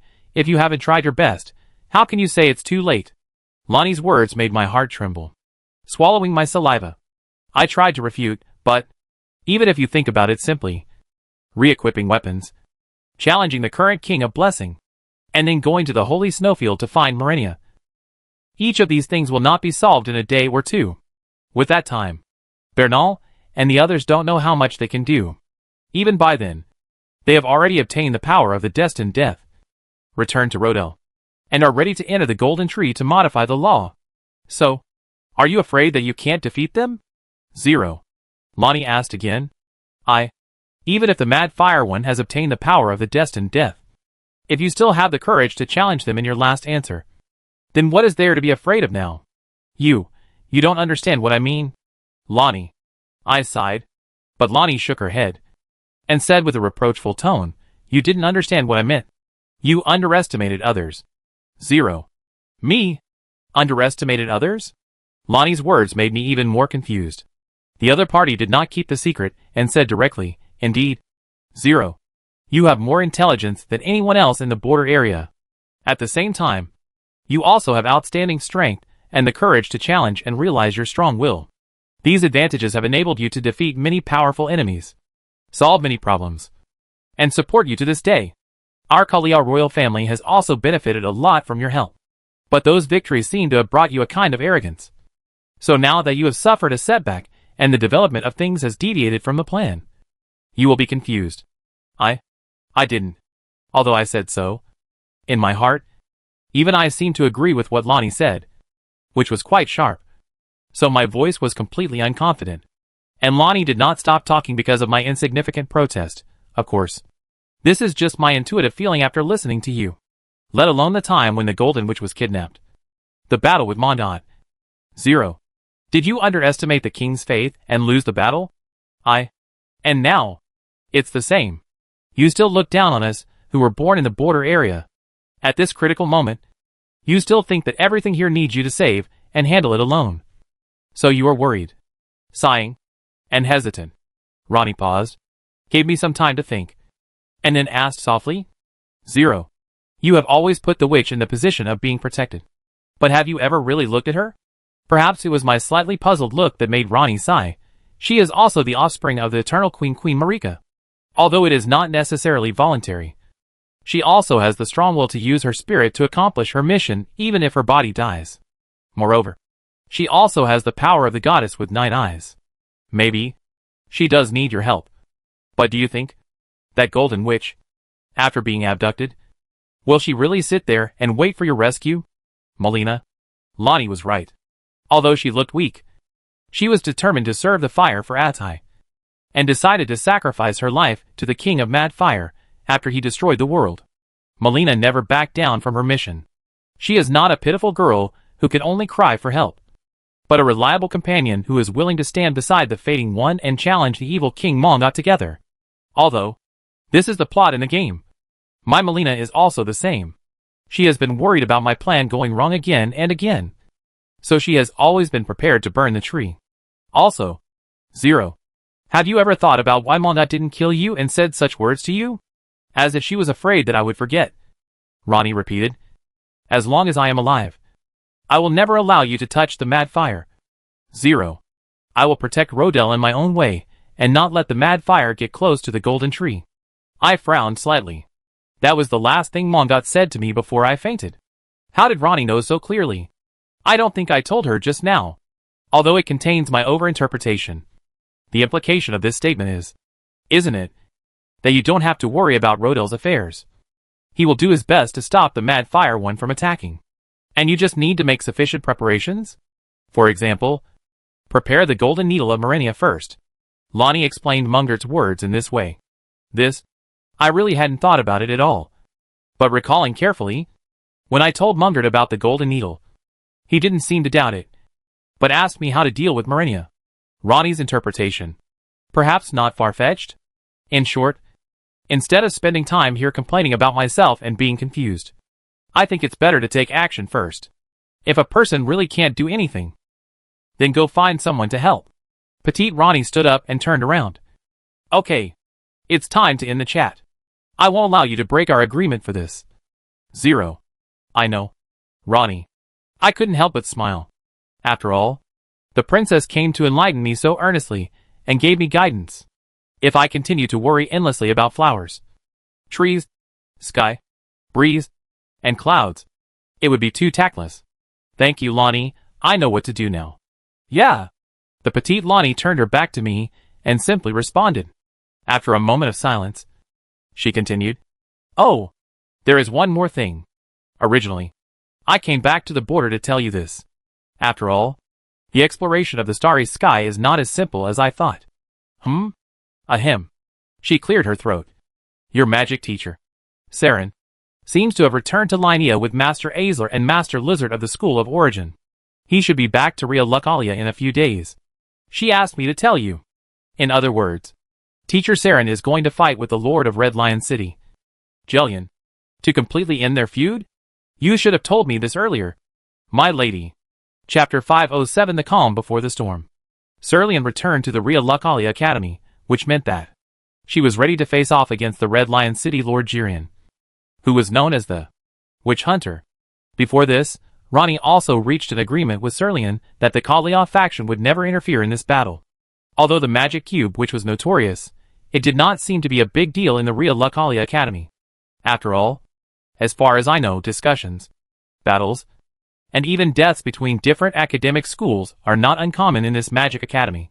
However, the Origin School is particularly prominent. I personally suspect that it is very likely that the origins observed by each person are different, but there is only one true origin, so they will fight for their own theories. So, this battle is crucial for Cerulean. If she loses, there is nothing to say, but if Saren wins, she can naturally restart the original academic school in the Ria Lucalia Academy more safely. According to her performance in the French Ring game, she may even replace the insane Full Moon Queen Rhaenyra, sit in the Great Library, and become the new dean of the academy. Of course, the premise is that she doesn't turn into a ball. I had to witness this battle. In addition, I also had to go back to Ria Lucalia College. After all, most of my weapons and armor were taken away by the other party after the battle with Mongit, so I had to ask Mr. Iggy and the little Taylor Burke in the college to help me rebuild a complete set. So, after hearing the news from Lonnie, I didn't hesitate much, and immediately performed the blessing teleportation, and returned to Ria Lucalia College. After a violent swaying, I knelt on the ground again, and vomited several times. In my ears, I immediately heard a noisy voice. Hey, I heard that Master Yasler and Master Lizard were brought back. They are now transmitting their unique magic in the discussion room. What? Is it true? We must go and see. The masters have retired to the mountains. Who brought them back? It seems to be Cerulean. As soon as this name came out, the corridors suddenly became much quieter. But the footsteps were still continuous. It seems that although everyone is afraid of Cerulean, they still can't help learning and exploring magic. I also came out of the blessing point in the corridor of the school building, and followed everyone to the discussion room. As expected, I saw the two masters, one blue and one green, covered with pyroxene in the crowd. A large group of magic scholars gathered around the two, whispering, among the stone-covered heads. I even saw a bald head. Teacher Tops, whom I haven't seen for a long time, has been staying here since the war between the Academy and Duan. I don't know how his position and research are going. I was about to go up to greet Tops, but I heard a cry from the crowd.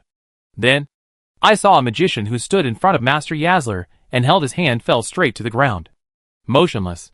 Ah, it must be that one. In the universe of thought, the impact of the torrent of Comet Azrael was felt most directly, which could instantly annihilate the soul. I have a deep understanding of this. However, the magicians have also received eternal blessings, and they should wake up after a while. As for whether there will be any sequelae, I don't know.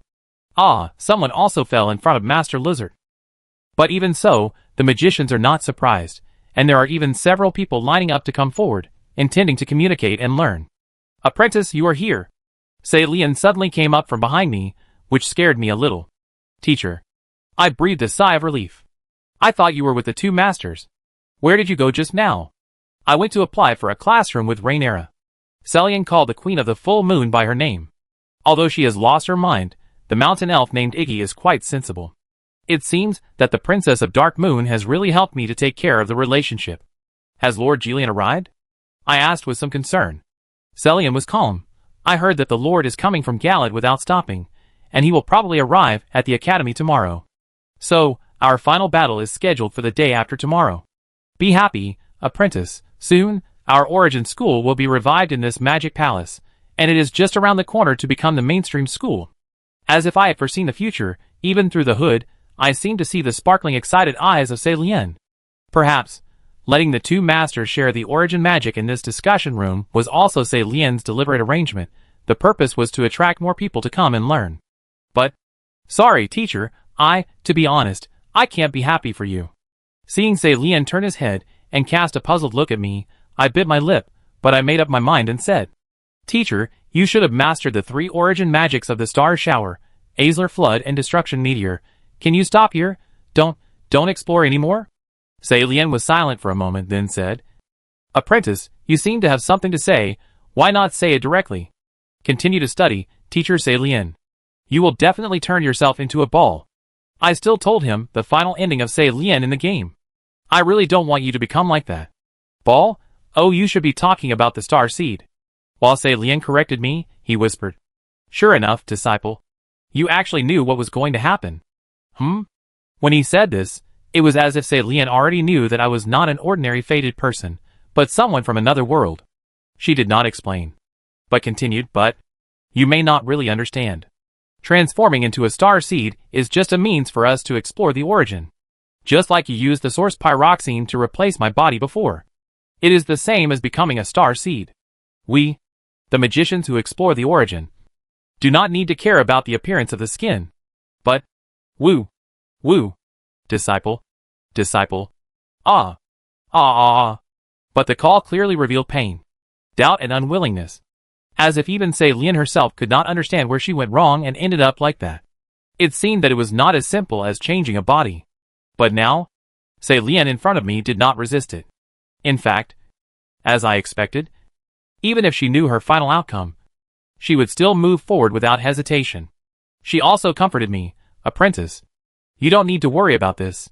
It can also combine my thinking with that of the masters and realize our vision together. Even if I become a star seed, I will still be me, and there will be no change. Teacher, have you ever become a star seed? Or, have you ever communicated with those who have become seeds? I asked. That's right. No. Since you haven't, how do you know that you won't change at all? If you can't even think, how can you explore the origin? Besides, the so-called stars are not like that at all. I couldn't help but retort. Enough. Sei Lian also lowered his voice. In our origin school, if there is any objection, then use your philosophy and your magic to decide who is right and who is wrong. Apprentice, if you plan to stop me, then wait until the master and the hunter decide the winner, and then come to the classroom to discuss with me. At that time, I will prove to you that my philosophy is correct, and that becoming a star seed is the best way to explore the origin. After saying that, Celine walked towards the crowd, and in full view of everyone, she took the two masters to the origin classroom that she had applied for. Chapter 508 The Day of the Final Battle with the Witch. Since Saren and I parted ways unhappily, she has been staying in the classroom of origin behind closed doors, continuing research and preparation. And Lord Julian, as expected, arrived at the Ria Lucalia College in the evening of the next day. The duel between the witch and the hunter was scheduled for noon the next day, in the small square in front of the main entrance of the Ria Lucalia College. This battle naturally attracted a lot of attention, and many magicians ran out of the college early and occupied a good position. And Latin and Iggy, as the agents of the Full Moon Queen, also arrived at the scene. Everyone was talking about it. Although origin magic is regarded as a taboo by the world, but for these people who have been exploring magic all their lives, it is just a subject, a branch of magic. Moreover, after the two masters returned, the magic power they displayed was indeed far beyond everyone's imagination, which made this taboo even more eye-catching and tempting to explore. This battle, whether it is the beginning of the revival of origin magic, or the end of it, for them, is more important than the survival of the border area. And the city lord, Jirian, had sharpened his great sword long before noon, and placed it on the square, bolted his arms in front of his chest, and waited for Sei Lian to come. But the teacher was not in a hurry, and waited until she arrived at the academy, and after the noon bell rang, she slowly walked to the square. Seeing Jirian's serious look, she couldn't help but smile and teased, "Old hunter, you came so early. You must have thought of a plan to escape from the stars." Magic cube witch. Jirian didn't rush to pick up the sword, but confronted Serlian. "The origin magic you studied has brought disaster to the world, and you took advantage of the corruption of Gala to bring disaster to the town of Surlia, turning people into magic balls, which is a heinous crime. Humph! You outsider! What do you know?" Sei Lian snorted coldly. "Becoming a star seed is the highest honor of the origin school. How do you know how those people begged me and Master Lizard to volunteer to explore the starry universe with us? Speaking of which, outside the town of Celia, there is a narrow valley road on the north bank of Lake Ionia. At the end of the valley, there is indeed a magician ball needed by many magicians, which is the star seed. When I was playing the game, I was wondering, what was the purpose of putting such a strange thing here? And there was no prop worth collecting. It turned out that it was the work of Master Celian and Master Lizard. As expected, Jillian couldn't understand. Rolling a person into a ball. What kind of research was it? It was just a crooked way. Moreover, it happened after the battle between the Valkyrie and General Latin, and the swamp happened to be located outside the town of Celia. Such things must have made Celia worse, and it became the ghost town that seems to be deserted now. Because of Latin, the Red Lion City must have been on good terms with the town of Celia in the past, and therefore, Jillian regarded Celian as an unforgivable witch. He couldn't help but sigh. He is stubborn and refuses to change his ways. It's a pity that I can't kill such a sinner with my own hands. What do you mean by that? Sei Lian was puzzled. I made a deal with the Lord of Jillian. Teacher, I said loudly in the crowd and walked forward. Apprentice? I explained with a wry smile. After all, I have thought it through. No matter what, I will not let you become a so-called star seed. After all, that is not the outcome I am pursuing. And you, teacher, also said that in the origin school, if you have any objections, you can use your own ideas to fight and decide who is right and who is wrong. It seems that our fight is inevitable. So I simply used the favor I had helped General Latin and Lord Jillian before to make this deal. Sei Lian stared at me, silent. I also continued, don't worry. Teacher, if you win, Lord Jillian promised me that he would not cause trouble for you again. And you can continue your research, but if you lose, please promise me that you will give up turning into a star seed from now on. How about this condition? It couldn't be better for you. Sei Lian sighed, and she asked in confusion, Disciple, why do you insist on doing everything possible to hinder your exploration of origin? Huh? I didn't make any agreement to prohibit this. You can continue to explore, but just don't turn into a ball. In addition, without permission, you are not allowed to step out of the academy again, and all your research must be conducted under surveillance. Otherwise, we will come back to take your life. Jillian added. Hee, ha ha ha. Sei Lian suddenly couldn't help laughing. Okay, it sounds like you saved my life, disciple. Not really. But do you know, how do we determine the winner in our origin school? She lowered her voice. I know, only the person who is still alive at the end is the one who proves the correctness of the school's theory. I nodded. In other words, the weak are preyed upon by the strong, and the winner is king. Very good, in that case, your words and deeds are all about letting me go? Are you arrogant, or do you look down on others? Sei Lian's tone became even colder. I will just try to survive and prove, teacher, that your origin school concept is wrong. I could only answer like this. Okay. Sei Lian took out his staff indifferently. Pick up your weapon, Faded 1-0. I'll show you what a magic block which is.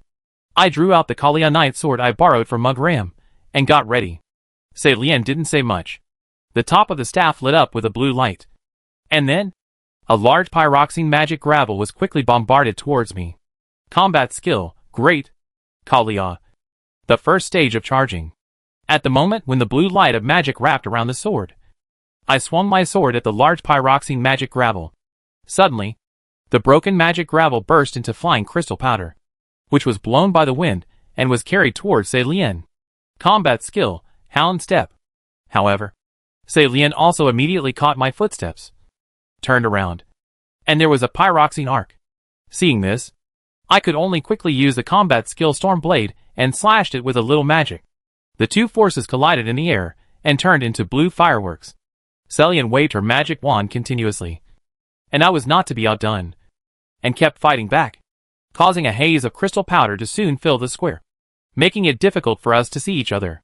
Taking advantage of this time, Sei Lian quickly chanted a spell, and the top of the pyroxene wand kept flashing with blue light, and one blue glass ball after another flew away, as if it had turned into stars hanging, and around her, the darkness of the night quietly spread with the scattered stars.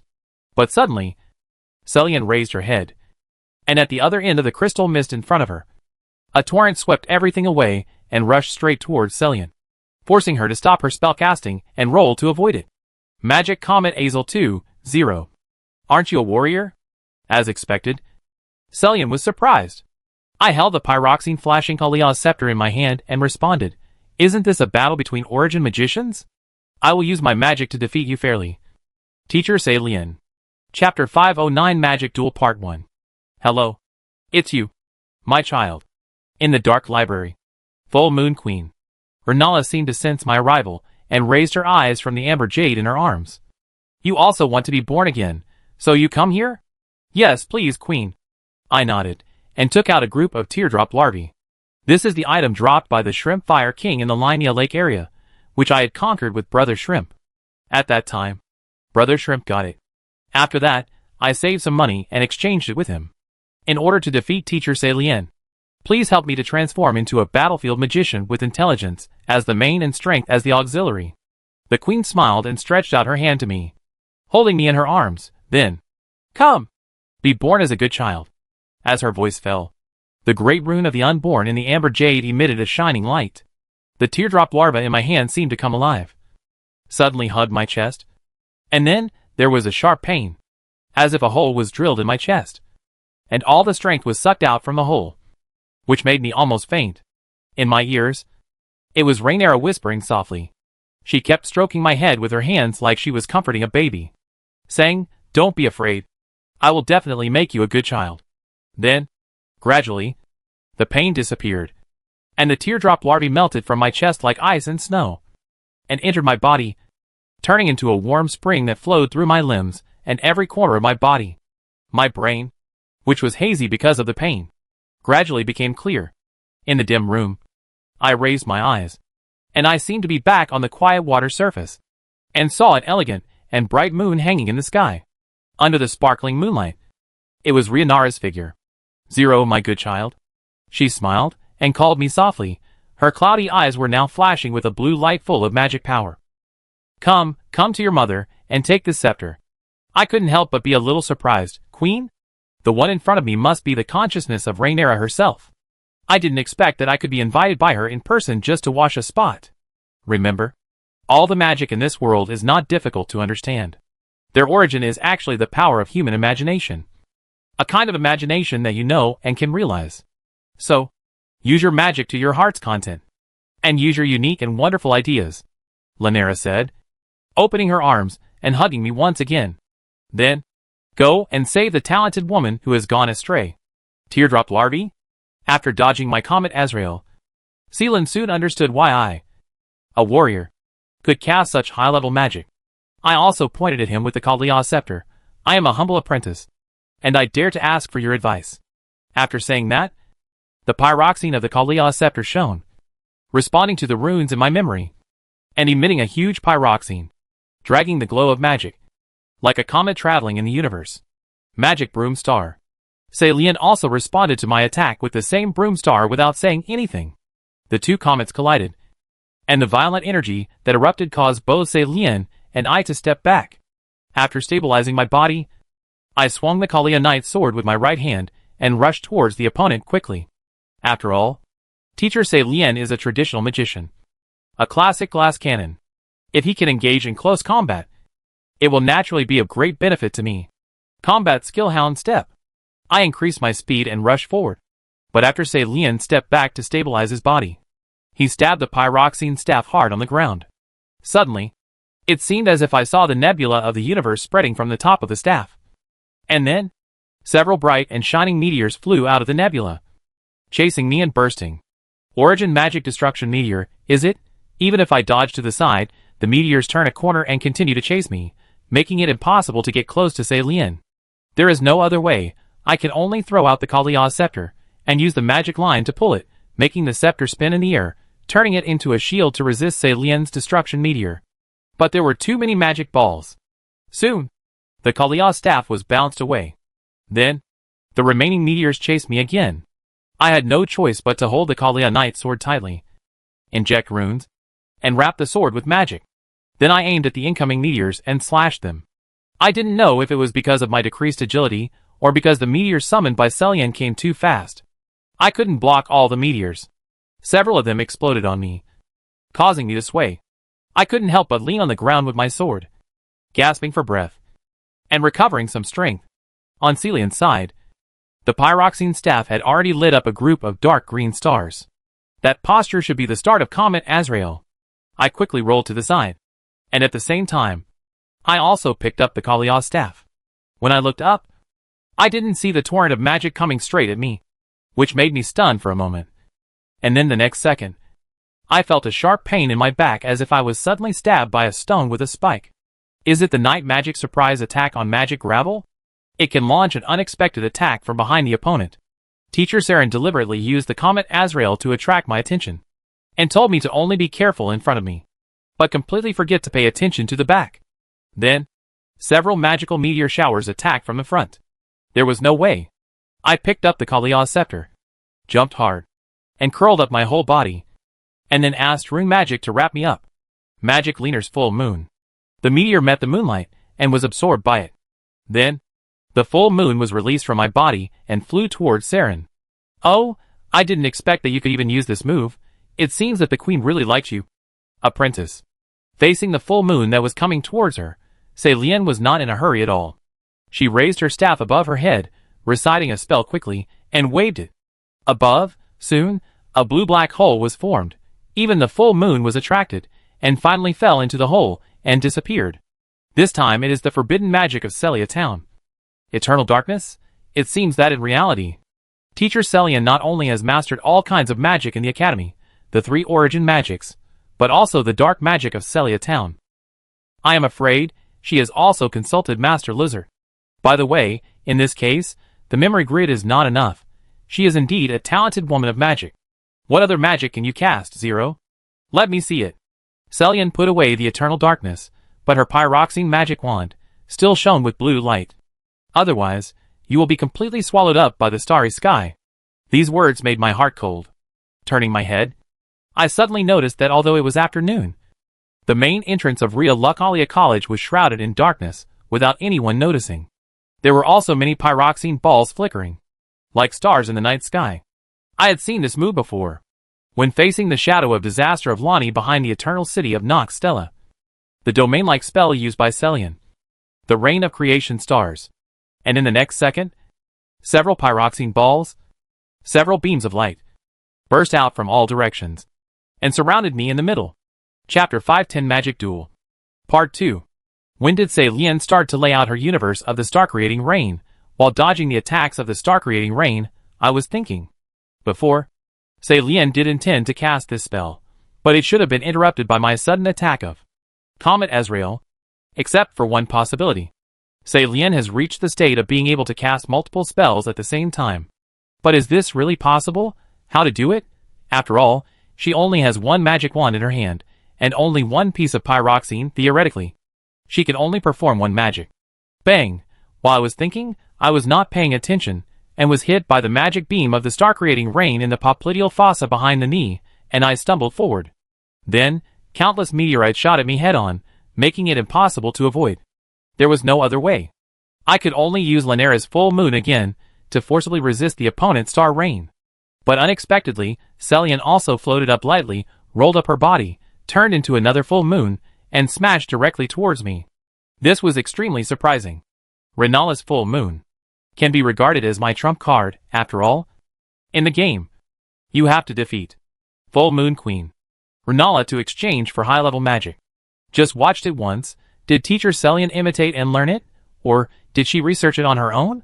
After all, Full Moon Queen Renala, relying on this signature magic, monopolized the top of Ria Lucalia, and became the current Magic Supreme. I believe that many apprentices have also explored this magic, and as a talented woman, it may not be possible for Sei Lian to learn this. However, now is not the time to be surprised. Sei Lian's full moon is getting closer and closer, and it also forced me to release the full moon. Two full moons collided in the sky, emitting a dazzlingly bright light, and then cancelled each other out. However, not long after, the attacks of the star creation rain came at me from all directions one after another.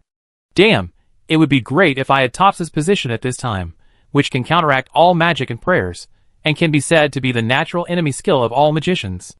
But I also asked Teacher Tops yesterday, and he hasn't figured it out yet. There is no other way.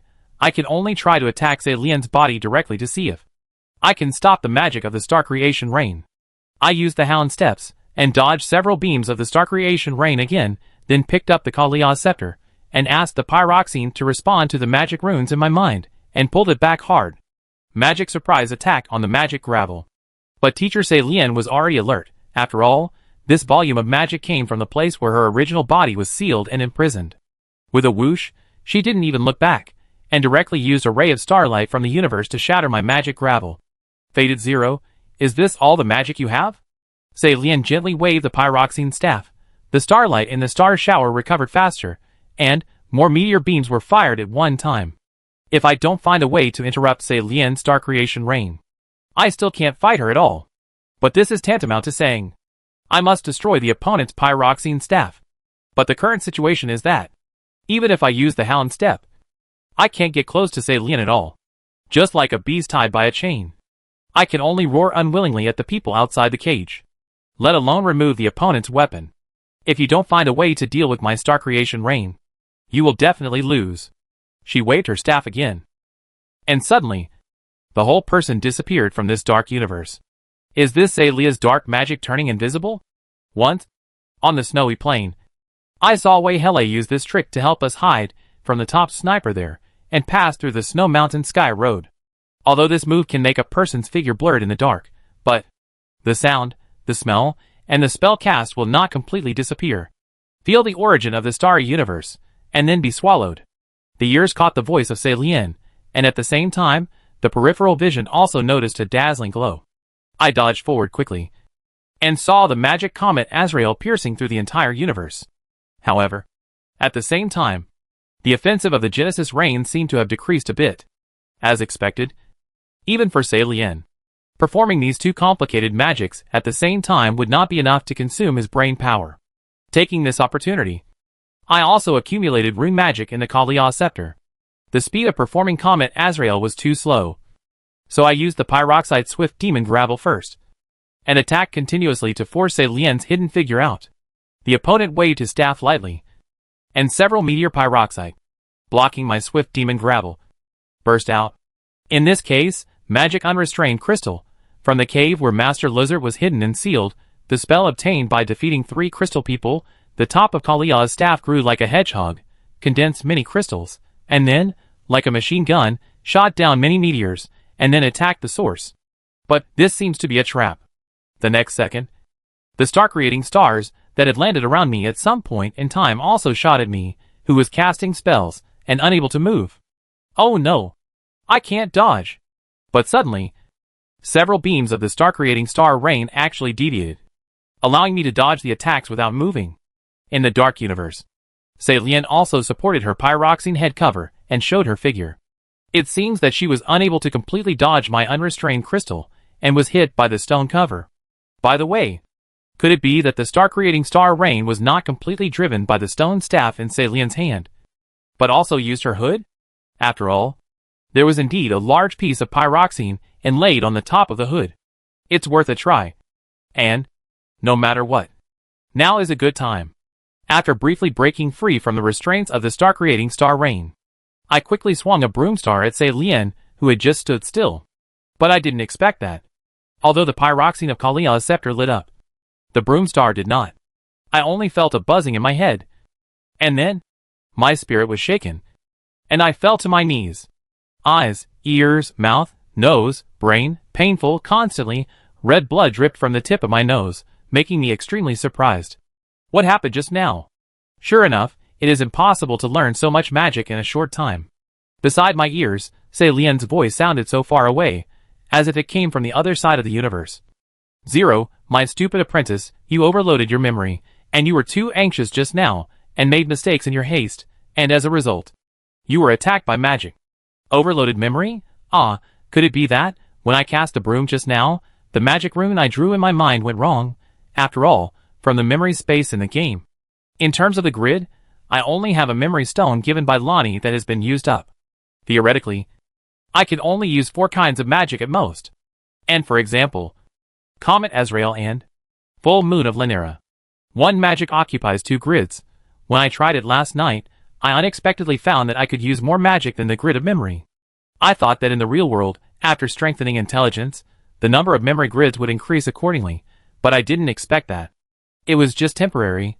I quickly drank the Holy Grail bottle of red dewdrop and the Holy Grail bottle of blue dewdrop, and recovered all the conditions. Celine was not in a hurry to attack, but asked now, "Can you still remember the magic you have cast?" Zero? Of course. I responded firmly. Really? Then I will continue. Celine waved his hand, and the rain of creation stars shot several attacks at me again. I hurriedly dodged, and the next second, countless destructive meteors were in front of me, hitting me. I have to use the full moon to resist the damage. But, Lanera's full moon. How is the magic rune drawn? I swallowed my saliva, and my mind seemed to subconsciously close the magic. Even if I tried to think, the magic rune in my memory was still vague. Is it really drawn here correctly? It seems that the pyroxene magic gravel is also drawn like this. Is it wrong? Distracting thoughts. I can't cast Lanera's full moon at all. I could only dodge the destructive meteors in a panic. But because there were too many of them, I was still hit by several magic balls, which made me dizzy and dazed. I relied on the scepter in my hand again to avoid falling. At this moment, Celine naturally understood my situation. She said loudly, "It seems that this battle is over. You lost." Zero. I raised my head, and the infinite starlight shone dazzlingly in front of me. Celine picked up the shining staff, waved it at me, and a broom star shot at me. Take a nap, apprentice, and become a star seed with your master, and explore the true origin together. Chapter 511 Origin Discussion. Boom! Seeing the broom star coming straight at me, I gritted my teeth and tried my best to roll to the side to avoid it. But the impact of magic still blew me to the ground. Then, in the magical universe of Celine's star-creating rain, a little bit of starlight fell on me like the red dot of a sniper rifle. Swoosh! Swoosh! Several beams of light burst out. I had to roll on the ground repeatedly, and took several attacks. Only then did I survive this round of attacks. Are you still unwilling to give up, apprentice, this duel? When you are worried about magic, the outcome will be decided. There is no need to struggle anymore. Celine was already sure of victory, and slowly waited for the starlight of the star-creating rain to recover. Even after watching me stand up and drink the drops of the red holy grail, he was not in a hurry to attack. I wiped the corners of my mouth, took a breath and said, "I'm sorry. Teacher, your disciple is so difficult to deal with. I won't cry until I see the coffin." although the momentum on my mouth did not diminish. To be honest, I really can't think of a way now how to deal with Sei Lian. I was specifically changed to a magician, but because of memory overload, my magic backfired. Now, as Sei Lian said, I have developed a fear of magic from the bottom of my heart. I am afraid that I can only use the most familiar magic, gravel pyroxene. I can no longer use any magic that I forced into my memory before the final battle. Really? Then don't blame me.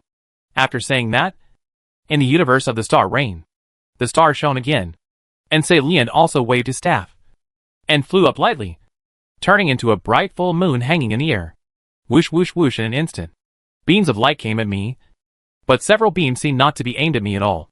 No, they were to block my movement. Just when I realized this, I raised my head, and the full moon was already flying towards me without bias. And I couldn't avoid it at all. It's over. Can you bear it? Huh. Calm down, Zero. I suddenly heard the calm, but helpless voice of Lonnie. Magic is not as scary as you think. All of a sudden, I clearly saw a magic rune that I had drawn several times in my mind. Lonnie's Dark Moon. The Kalia's scepter immediately responded to my memory. The magic carried me up, and I flew gently. Then I turned into a dark moon, absorbed all the starlight of the star rain, and then collided with the full moon cast by Sei Lian. And they cancelled each other out. Just like my mother said, the origin of magic is actually a kind of imaginative power that people can realize.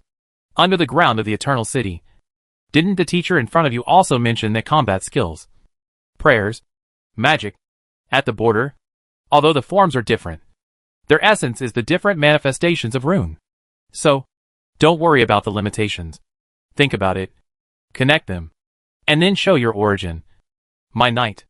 Lonnie's words made me enlightened, and made my chaotic thoughts just now, like a spring, flow to that moonlit night. Fighting skills, prayers, magic, are just different forms of rune. And then, show my own origin? I held the Kalia's scepter tightly, raised my eyes, and under the bright light, recalled the feeling every time I used the night star fire to evoke the flames. That heat, that sincere rune power flowing in my body, and then grabbed it. Have it although it was only a small flame. It made people cheer in their hearts. Teacher Sei Lian, I found the feeling. I couldn't help but smile and report to Sei Lian. Next, please allow me to show you the true origin. And the other party didn't know whether he was quite interested, or was letting me off, and didn't mean to stop me at all. Oh? Then, let me start my experiment. First of all, gravity. The combat skills originally engraved on the Star Crusher responded to my memory, and after being transformed by the magic power of the Kalia's scepter, as I wished, a tiny black and purple ball was formed. And under the nourishment of my abundant magic power, the ball formed an extremely strong attraction, like a bottomless vortex. On the ground, dust, soil, weeds, gravel, were all sucked into this ball, which made it grow bigger and bigger, so big that it sucked my whole body in. The so-called stars are not what you imagine. They are blazing fireballs. Flames that cannot be easily extinguished even by the coldness of the universe. As I spoke, the burning fire enveloped the black and purple sphere, and suddenly illuminated the entire magical universe of Sei Lian's star shower. And I also floated out like I cast Dark Moon. This is a star. And also the sun. Original origin magic. Fiery sun. In the sky, the fiery sun I summoned flew towards Sei Lian. Seeing this, Sei Lian first mobilized a large amount of star creation rain, and shot it towards the fiery sun. But like the full moon, the fiery sun absorbed all the magic. After all, how can the light of the stars compete with the fiery sun? Even the destruction meteor can't stop the fiery sun. This made Sei Lian step back a few steps, waved his staff, and hurriedly summoned the full moon to collide with it. But even the full moon was torn and absorbed by the gravity contained in the fiery sun. The next second, the torrent of magic rushed straight to the fiery sun. Origin magic. Comet Azrael. However, on my side, even after releasing the scorching sun, I still continue to input rune magic. To put it bluntly, my magic does not actually have too many complicated procedures. It is just a powerful force. As long as I continue to input rune magic, it can resist the invasion of other magic. The scorching sun that absorbed the runes continued to expand. Expand, and expand again. Finally, even the torrent could no longer resist its pace, and continued to move towards Sei Lian. Helplessly, Lian could only use all his remaining magic power at the last moment to open the dark door that could swallow everything. Magic eternal darkness. But she must have never expected that I was also waiting for this moment. I took out the last blue Holy Grail bottle of dewdrops, drank it in big gulps, and continued to inject all the rune magic power into the scorching sun. For a while, the scorching sun that was still expanding could not even be absorbed by the eternal darkness. Just like a mouth that had grown to its limit, and was constantly fed with pancakes. Ha! Roaring loudly, draining my rune magic, outputting at full power, Lian's arm holding the pyroxene staff trembled slightly, and her magic formula seemed to be disturbed. She couldn't help asking, "Disciple, what exactly do you want to do with your magic?" Teacher Lian, next, let us witness, what is the true origin? The time seemed to be almost right. I smiled slightly. The last rune had been exhausted, and my scorching sun was so huge that it looked like a curled-up mountain goblin, and was forcibly absorbed into the eternal darkness. Lian was relieved. She took back the pyroxene staff, and wanted to close the eternal darkness. But the dark door did not seem to respond. It should not be said that way. The dark hole was shrinking, but the energy inside was still expanding, just like a balloon, which was inflated and leaked, changing in size. Everyone's eyes were focused on the wormhole door of the eternal darkness, seeing that it finally shrank to the size of a finger. Okay, let's detonate it completely. Boom. The shining white light burst out from the door of the eternal darkness, and everyone's eyes were robbed of all the other brilliance. Then, an extremely surging, scorching and burning impact force, like a tidal wave, expanded towards the surroundings. Origin Magic Singularity. Chapter 512 Stars Shine. Origin Magic Singularity. In the square in front of the gate of Ria Lucalia College, because the rune magic power I input, scorching sun was too great, so that the eternal darkness could not completely digest it. At the last moment of its collapse, it caused a violent explosion. Just like a spring being compressed to the last moment, this violent explosion made the entire star shower disappear with smoke. The floor tiles and soil of the square were blown up, and the surrounding saplings were uprooted and swept away. Not to mention me, because of the lack of magic power, I was exhausted for a while, and then, like a worn-out garbage bag, I was swept away by the wind. Luckily, a pair of big hands caught me. Turning my head, I saw that in the strong wind, Iji was like a mountain, and remained motionless. Outside the field, Latin hurriedly used gravity magic with all his strength, forming a repulsive field for defense. The two magic masters also leaned on G's exclusive staffs, forming two magic barriers for protection. The entire explosion lasted for about half a minute. And then, like the ebb tide, it contracted violently. And then it stopped. The field was filled with thick fog, making it impossible to see the situation inside. The only thing we could see clearly was the ground outside the barrier protection wall in front of our heels, which was blown away, and thus had a dent. Brother Zero, what was the magic you just used? Latin asked me. I just used the power of gravity magic and fire to imitate and build the sun and the Big Bang in my imagination, which is the origin of the universe in my concept. I told the truth. But in the end, it's just a matter of using all my rune power to cause an explosion. After all, I can't make any real nuclear fusion and cosmic collapse by magic alone. If I really achieve it, not to mention that it's not easy to become the king of Eldon, I'm afraid that everyone here will have to be defeated by my magic today. Behind me, the group of magicians were talking about it. I seemed to hear that they had mixed opinions about my magic. Some people were amazed, and couldn't help but admire the sight they had never seen before. Some said that I was worthy of being a warrior. How could I use magic like this? It was simply a tarnishing of the elegance that magic is used to. But none of this mattered. What mattered was Teacher Lian. The smoke and dust filled the air for a long time before gradually dissipating. During this process, Lian never made any movement. It seems that you won, Master Ling. The tall and strong Iggy seemed to have seen something, and suddenly said to me. I had recovered some of my strength. So I quickly jumped off his palm and ran in the direction Iggy had just looked at. After passing through the smoke, I saw Lian lying on the ramp leading to the south bank gate of the college. I ran over and called out, Teacher Lian. Lian frowned. Her hood was blown to pieces in the explosion, and her clothes were torn and could not cover her body. I touched her wrist gently. Fortunately, she still had a pulse. I quickly found a piece of cloth from my blessing backpack and covered her with it. Cough. Cough. Cough. Lian coughed gently and regained consciousness. Disciple. I couldn't help but breathe a sigh of relief, but still asked with concern, Teacher, are you okay? I'm fine. But, Lien sat up and asked with his forehead, what did you show with that magic just now? As expected of a magician. He asked this first. I couldn't help but smile and explained again, as I said, that was the origin I knew that I showed with all my strength. The blazing sun and the Big Bang. The blazing sun. And the Big Bang? Lien frowned in confusion. Ah. So, the existence of the sun cannot be observed in the border area. And there is clearly a moon. I explained patiently. In my understanding, the light of the earth comes from the sun. It is a huge fireball hanging in the universe, with a diameter of more than 1.39 million kilometers. The temperature of the surface alone reaches 5,000 to 6,000 degrees. And because of its extremely large mass, it forms gravity, causing many planets to revolve around it. This is the star Leon. And the birth of such stars all originated from a big explosion in the universe. Of course, no one has observed it. The explosion of the origin is only deduced based on various phenomena. Various energy substances are dispersed, and finally cooled and condensed to form many different stars.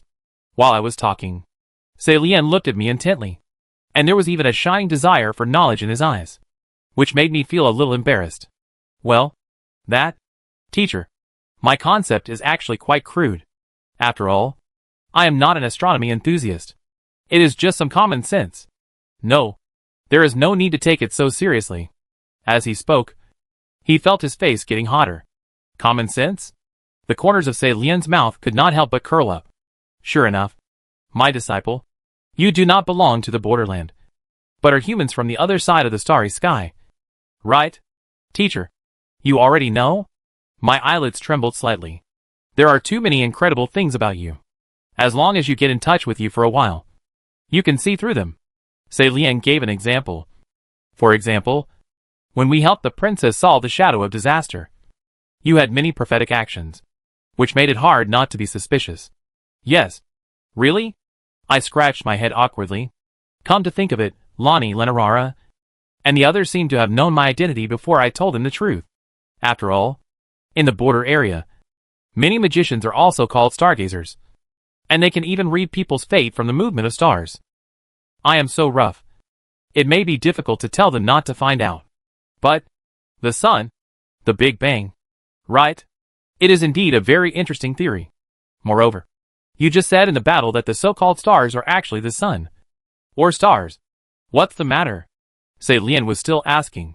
Well, in fact, in my world, the stars in the universe are roughly divided into stars, planets and satellites, among which stars can be said to be the most important. Because in a galaxy, stars are often the main body, planets revolve around them, and satellites revolve around planets. Stars constantly emit light and heat, which makes it possible for life to be born on planets. And the stars we observe are basically those extremely distant stars. Their light travels through tens of millions of light years before it reaches our eyes. As I was talking, I suddenly felt that the surroundings were much gloomier. When I looked up, I found that the two masters, Latin, Luzert, and Azler, were gathering around me with a group of magicians, all listening to my lecture. This made me so embarrassed that I couldn't help but use my toes to dig a hole in the villa so that I could get in. But these guys kept arguing with my common sense remarks. Is it true? I always thought that the so-called stars were glowing pyroxene blocks in the universe. It's over. If that's the case, then the theory I have been building. However, I seem to have read in the documents of ancient people that a huge fireball hanging in the sky was recorded. It was because of such an existence that the golden tree at the border was destroyed. Could it be that it was a star? That's not a star, but a meteor. Suddenly, I felt like I was traveling through ancient times and talking to these people about mobile phones, computers, tanks, and aircraft carriers. For them, all this was beyond nature. Even Latin couldn't help but smile and said, Brother Zero, it seems that your knowledge and magic are enough to open a new classroom in the Ria Lucalia Academy.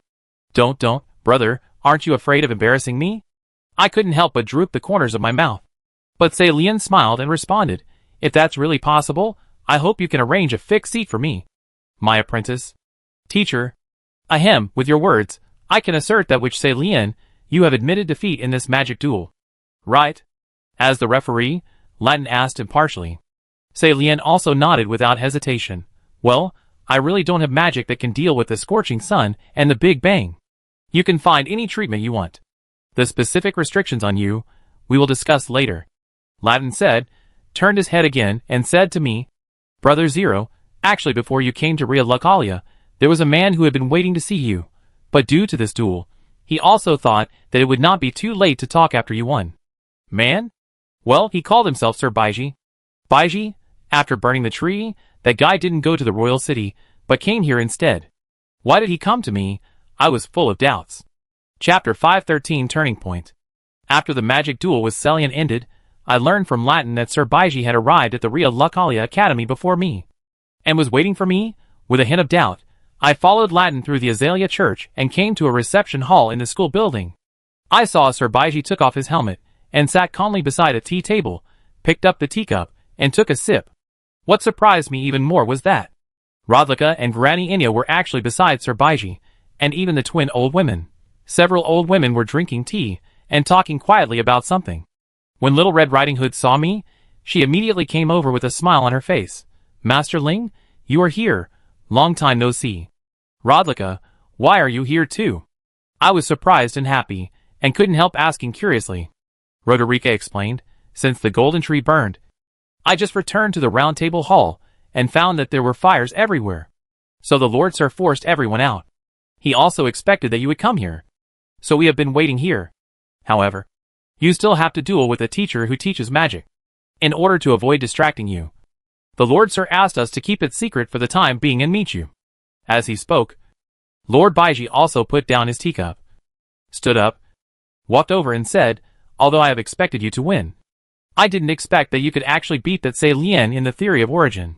You are really a unique existence. Ho Sheng Ling. As he said this, his old face between his long white hair showed an expression that everything was under his control. I said modestly, it was just brute force that blew up the stadium. When it comes to real magic, I can't compare to Teacher Lien at all. By the way, Baiji knew it very well. Could it be that he also went to watch the duel between me and the teacher just now? Thinking about it, after witnessing the outcome of the duel, Baiji hurried back, and then pretended to drink tea elegantly. I can't help but sweat for his old bones. Of course, it is also possible that he has already planted people in the academy. However, it doesn't matter now, as long as he doesn't set his sights on Full Moon Queen Rhaenyra. What did you want to see me for? Sir? I also stopped chatting, and got to the point. Baiji also said frankly, I heard from Nephili what happened to you in the snow region. It was indeed beyond my expectation. The traitor Bernal got his hands on the mad fire, and stole your achievements. He followed the guidance of the fire to Famizra. Nephili tried every means to find a way for you to go there. Really? That really worried her. Thinking of Nephili's face, I couldn't help but feel a little apologetic. In the snowy plains, I was thrown off balance by Bernard's unexpected move. But she had been helping me with follow-up matters. It seemed that once she left the forbidden area, she would immediately go to Baiji. After all, in her eyes, her adoptive father was still an omniscient being. Baiji continued, there is a way to go to Famizra. Really? My eyes lit up. The other party nodded, but immediately reached out to interrupt my question. I know that you must be in a hurry to go to the ancient dragon sky city now. But before that, I have a biggest question that I want to ask you first. I seem to have a hunch that Baiji wanted to ask something. Sir, do you want to ask where I came from? The other party did not deny it. Sighing, however, it seems that there is no need to hide my identity at the moment. After all, it seems that it doesn't matter if I say it. Besides, if I keep procrastinating, the world will be destroyed soon. Why should I still hold on to my own little thoughts? I am actually from a different world called Earth. How should I put it? There was an era without magic there, but compared to the borderland, our technology is far superior to this one. I rack my brains to describe the 21st century where I originally lived. I don't know if everyone present understood it, but except Baiji, their expressions were one more surprised than the other, and Roderica's mouth was so wide open that she forgot to close it. Of course, I also told everyone a little bit about the game The Ring of Magic. Through the extraordinary imagination of Hidetaka Miyazaki and Mr. Martin, I came into contact with and understood the world here, and became deeply involved in it, and was addicted to it, and was actually summoned to the borderland. Roderica couldn't help but sigh softly. No wonder, Master Ling's soul looks a little different from ours, is that so? And Baiji asked, what you just said, is it chasing a golden butterfly, passing through the fog, and coming to our world? Huh? But I thought I was dreaming at the time, but I didn't expect that. Everything would become true. I also felt a little emotional. To this day, when I talk about this matter seriously, I still feel a little bit unreal. Baiji frowned slightly, and was silent for a long time. What's wrong? Sir? I couldn't help but ask curiously. Could it be that this is really God's will? Queen Marika. Baiji suddenly raised his head, and said something inexplicable. Sir? He came back to his senses, as if he shook his head at me helplessly, and then continued, sure enough, Zero. You are the biggest variable in this border area. No wonder, even the Mad Fire has tried their best to win you over. To be honest, I just feel that they are making things difficult for me. But under their scheme, for your beauty, didn't you go to the king's city of Rodel, and almost meet the flame that intends to destroy the world? Baiji looked at me slowly. Sure enough, this old guy has even investigated the matter of the feud between me and Mungert, although I don't know what means he used. However, there was no mockery or contempt in his eyes, but rather a hint of unintentional sadness. But the sadness was fleeting, and was covered by Baiji's indifferent expression. He said, in this case, there are some things that you really have to do. Now, sir, can you tell me, is there any other way to go to the Broken Sky City Famizra? I also returned to the topic at the beginning. Baiji walked back to his seat with a cane, in Rodel. You should make friends with the ancient dragon Lance Sanks. Then, I interrupted him, the ancient dragon is now cursed with death, and it will take a long time for her to recover. Oh! Speaking of which, you took the ancient dragon to see Godwin. No wonder. Then, there is a 4-bell tower on the east coast of Linia. As for the 4-bell tower, my brother Zero and I have already gone to see it. It was destroyed when Duan was guarding it. This time, it was Latin who helped me explain. Suddenly, Baiji was speechless. Sure enough, that crazy man has also considered this. Lao Ding, your method are not exactly the same as mine? In that case, I am afraid it can only be there. But, as the shadow of Queen Marika, knowing the consequences, will you allow us to go there? Although I don't know what Baiji is referring to. But when it comes to the method to go to Famizra, I suddenly remembered the 2 tips given to me by the master of the Golden Mask. And I quickly took them out and asked him, Sir, you are knowledgeable. Do you know what this is? Baiji took a look and said, Is this the rune statue of the dead root?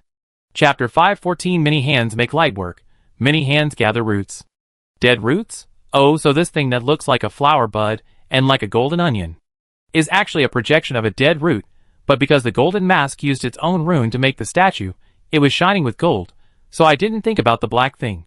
And Baiji asked with a little curiosity, Who gave this to you, Zero? It was the Golden Mask. After I lost the battle with Monget, he released me from the sealed prison, and gave me this dead root and a rune statue of a golden needle.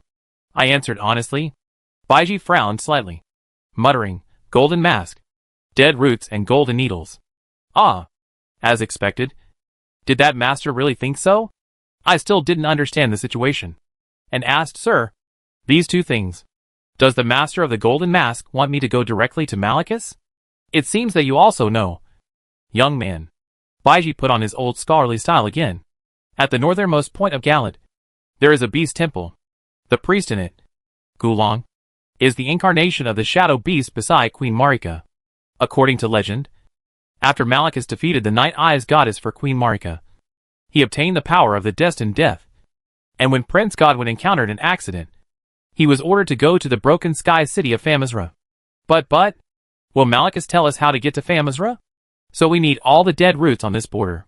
The beast priest has always believed that the current situation on the border is caused by his poor supervision.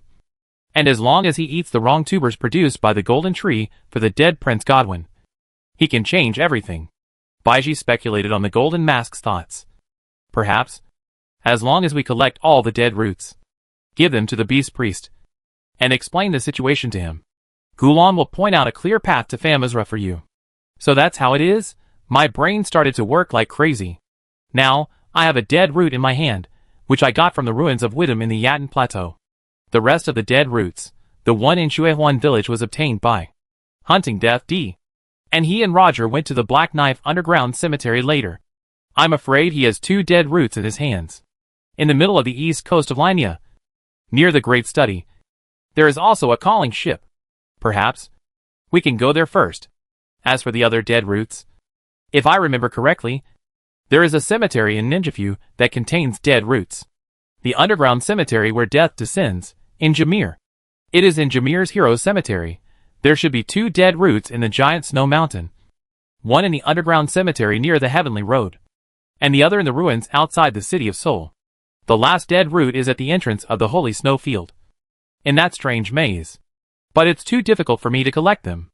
Let's talk about those cemetery mazes first. They are really a hell. I'm talking about you. In the underground cemetery of the giant snow mountain, the ultimate ghost wall. Also, near the cemetery in Thor City, if I remember correctly, there is also a dead bird wandering around. Considering the reality, that guy is likely to come out and get in the way, cooperate with the call ship to play mixed doubles. Haha. Thinking about it, I'm already a little confused. I'm afraid that I'll be half dead before I even get on Famizra because of the collection of these dead roots. From your expression, you should already know the location of all the dead roots. Young man. Baiji guessed correctly. I sighed and held my forehead. I know. But there's nothing to say. 0. Then what dead roots need to be collected? Let us do it together.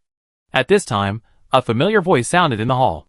Looking back, I saw Nephili striding in with Leia, several members of the Crucible Knights, and the remaining people at the round table. Latin smiled and patted my shoulder. Who was extremely surprised.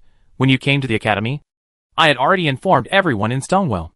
They settled the refugees from Rodel and rushed over without saying a word. Nephili also walked up to me with a smile and said, "It's a pity that I couldn't catch up with your magic duel. I'm still a little late." "What a pity," Leia parroted behind her. Nephili. Leia. Their sudden appearance made me a little dumbfounded, and I couldn't help swallowing my saliva. Nephili looked at me, reached out her hand, and hooked me over. "You, the expression just now.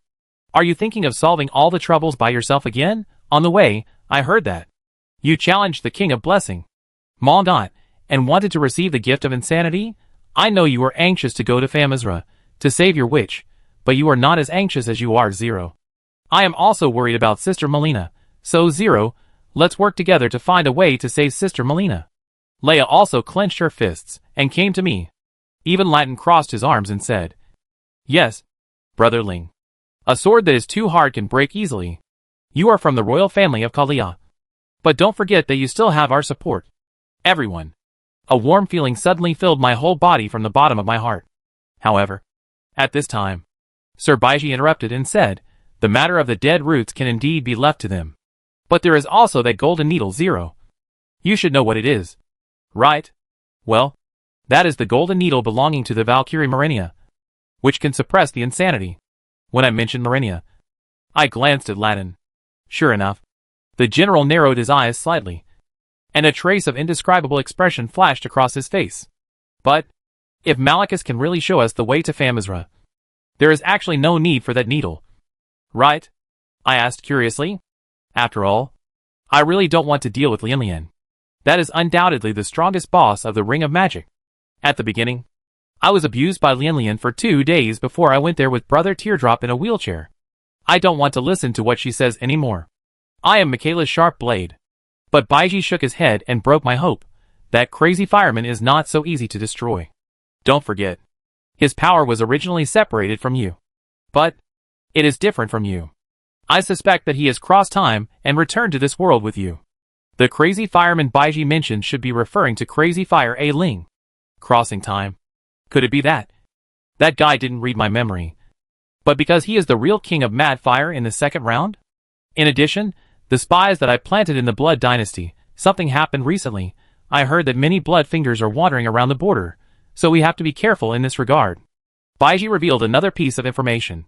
However, Nephili waved her hand and said loudly, "Those insignificant things don't matter for now.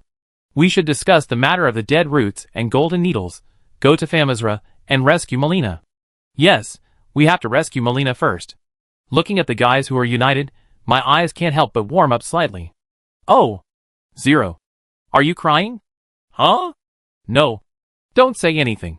Nephili. You reached out to wipe it. And you said you didn't cry? Even Leia came over and touched my head. It's okay. 0. Be good. Don't cry. Take back the previous touch. All of you stay away from me. Don't treat me like a child. Chapter 515 Preparation. Dead Roots and Golden Needles. After the final discussion, the collection of dead roots will be fully arranged by Nepheli and others, while I will mainly consider how to find Marenia and take the golden needles from her body. After all, the process leading to the holy snowfield, through the ceremonial town, and to the holy tree of Michaela, is the most clear to me. Hunting death. D will be left to Baiji's people to find, and when there is a clue, it will naturally be asked to come to Ria Lucalia. The dead roots on the side of Ninjafu will be taken by the soldiers of Stonewell. Leia and the Crucible Knight Paris chose to return to Jameer, to the Hero Underground Cemetery, and complete the clearance. After all, Jameer is Little Snake's home ground, and she is still the last owner of the Volcano Mansion. It shouldn't be a big problem to go back and gather the troops and explore the cemetery. As for the giant snow mountain, Nepheli will lead the expedition team. Even Sir Baiji said that they should go together. Well, after all, that cemetery is indeed hellish. Although I explained all the key points to everyone with great care, Nepheli's brain still makes people worry that if she can't remember, it will be bad if she can't get out of it. As for the dead roots hidden in the holy snow field, they naturally fell on my head. In addition, in order to prevent any problems from happening in the royal city of Rodel, which is guarded by Mongit alone, Baiji and I both suggested sending some soldiers from Ria Lucalia and Stonewell. Latin readily agreed and said that he would lead the team himself. Nothing should happen. Although the general brother is also a typical warrior brain, he will also put the overall situation first. Moreover, the last time Rodel met, Latin and Mongit were at peace, and there was no tension at all. Everyone's division of labor had been properly arranged. After discussing some details, everyone rested in Ria Lucalia for a night, preparing to set off as soon as possible the next morning. Iggy and Burke already have backups of my Kalia night suit. I just need to adjust it to my current body shape and I can wear it. By the way, I have already changed back to the Force and Agility Warrior. After all, in the magic duel with Celian, the teacher seemed to be a bit lenient, especially when I used my own new magic at the end. She had no intention of interrupting me and waited until I used it before continuing to attack. If I really fight with Marenia later, Lian will not care whether your moves are formed or not. She will stab you from a long distance and skewer you. Raise your hands high. My first encounter was like this. At that time, my hand was still raised in the air when I rang the bell to summon my brother. Besides, my memory slots are too few. In a real battle, the highly tense nerves may cause the magic to collapse and lose control. If the situation in the duel happened again in the hands of others, I would definitely die. As for the final punishment for Teacher Saren, Jirian and General Latin are still discussing it. You want to ask me how to get new teardrop larvae? Then I can only tell you that Old Man Service has his own way, and he doesn't have the courage to say no. As for the weapon, Iggy said that with the previous experience, he and the blacksmith Shugu will forge a new one for me as soon as possible. Yes, you heard it right, the blacksmith Shugu was actually brought to Ria Lucalia by Sir Baiji. It is said that he was reluctant at first, but after coming, he has been obsessed with how to embed pyroxene into weapons and exert the magic effect. He forged it day and night, so that when I stood in front of Shugu, the old blacksmith didn't notice it at all, and he was still busy forging iron. By the way, what is Baiji thinking? Is he really a good person? Am I too stereotyped? It should be related to the previous battle with Lord Nepheli. Rodlika beside me speculated to me. Fight? This surprised me. Did the foster father and daughter fight again? When did it happen? It was after Lord Nepheli returned from the Snowfield expedition. Coincidentally, I had just returned to the Round Table Hall from the ancestors at that time. I didn't expect that even Lord Fia had left the hall. That period was particularly quiet. Although Lord Sir was taciturn, he seemed to be more depressed than before. Rodlika explained to me.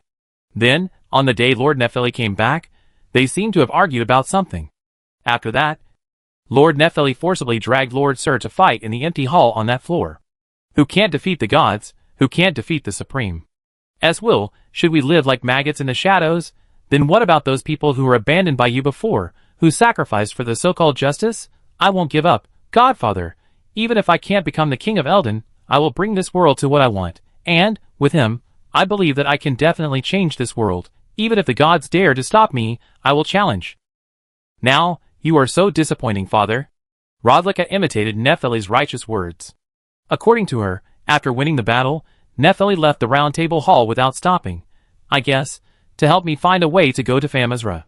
Not long after, because of the burning of the golden tree in reality, the two fingers of the round table borrowed the power of the golden tree, and the hall created in the gap of time also burned fiercely. Although, most of the remaining people seemed to have accepted their fate, and did not intend to leave. But unexpectedly, Sir Baiji suddenly changed his style, and took them away from there forcefully, and came to Ria Lucalia. Of course, there was also the factor of not going to Stonewell because of Face. After listening to Roderica's words, I couldn't help but feel endless gratitude towards Nephili. During that time, I should have been preparing to meet Mad Fire, but I turned against Munget and fought, or I was already imprisoned in the sealed prison. But I didn't expect that she would trust me so unreservedly, and even fought with Baiji for this. Maybe Baiji was also persuaded by her, and came to give me advice. However, the phrase humans cannot defeat gods was said by Baiji before he stopped Ate from going to the throne of King Eldon, and broke into the golden tree to challenge the beast of Eldon. Could it be that Baiji already knows everything in the end? Even knows more than me, and that's why he fell into despair? Otherwise, judging from the situation of the French Tour NPC competition, Nephili will never be Baiji's opponent, and will be blown away by this old man. Master Ling, if it is really possible to go to Famazra, can I go there with you? Rodlika suddenly asked me. I know it's dangerous there, but this kind of thing can't stop Roderica, who has made up her mind. So I asked, give me a reason. Lord Bernal. He, like you, Lord Zero, has taken care of me a lot. So I wonder if there is any hidden reason for him taking Lady Melina away. Roderica looked at me sincerely and said, after you meet, there will definitely be a fight. And before that, I want to see Lord Bernal again. Roderica's words reminded me of the time we spent in Storm Hill. Although we didn't spend much time together, we did have a lot of fun. Moreover, my understanding of combat skills and rune also comes largely from Bernal's guidance. Now, that person has joined the Mad Fire and kidnapped Melina, but now, he has become silent again, which is indeed a bit unbelievable. And the girl in front of me has the ability to see through people's hearts and face the spirits of all things. Maybe then, she can help me further understand Bernard. Know yourself and know your enemy, and you will never be defeated in 100 battles. Thinking of this, I nodded. Chapter 516 Snowfield, Another Expedition. A brand new set of Kalia Knight attire, dressing up. The main weapon, the revised version of Knight Starfire, is forged. There are still some Earth Dragon scales left from the last forging, but there is only one ice needle. But, after seeing the magic battle between me and Celian, Iji and Shugu decided to strengthen the weapon's magic efficiency. In other words, it is the correction of the damage of the AF attribute in the game. So, this big sword now lacks the coldness of the stars and the moon, so let's change its name to Nightfire. After changing back to the warrior, the Kalia scepter can no longer be used, so the secondary weapon is still equipped with an ordinary pyroxene staff. Of course, Iji and the others also made me a Kalia Knight shield for defense. The rest of the preparations have been completed. It's time to set off again. Collect dead roots, and go to Michaela's sacred tree to find Marinia. By the way, teacher, why are you here too? Seeing Celian in the team, I couldn't help but ask curiously, and also looked at the two origin magic masters behind her, as well as Lord Jerlian and Latin. Celian explained, I heard that in the northern snowfield, there is the original magician tower where rare magicians observe the stars. After fighting with you, I may have to re-examine the true origin. Apprentice. So, I suggested that I be locked up there. Speaking of which, there is indeed a ruin and a magician tower on the top of the mountain opposite Soul City. If you want to collect the origin magic creation star rain, you should go there. Moreover, there is no danger in the snowy area. If the teacher goes there alone, there is no need to worry that she will turn into a ball. However, is it really okay?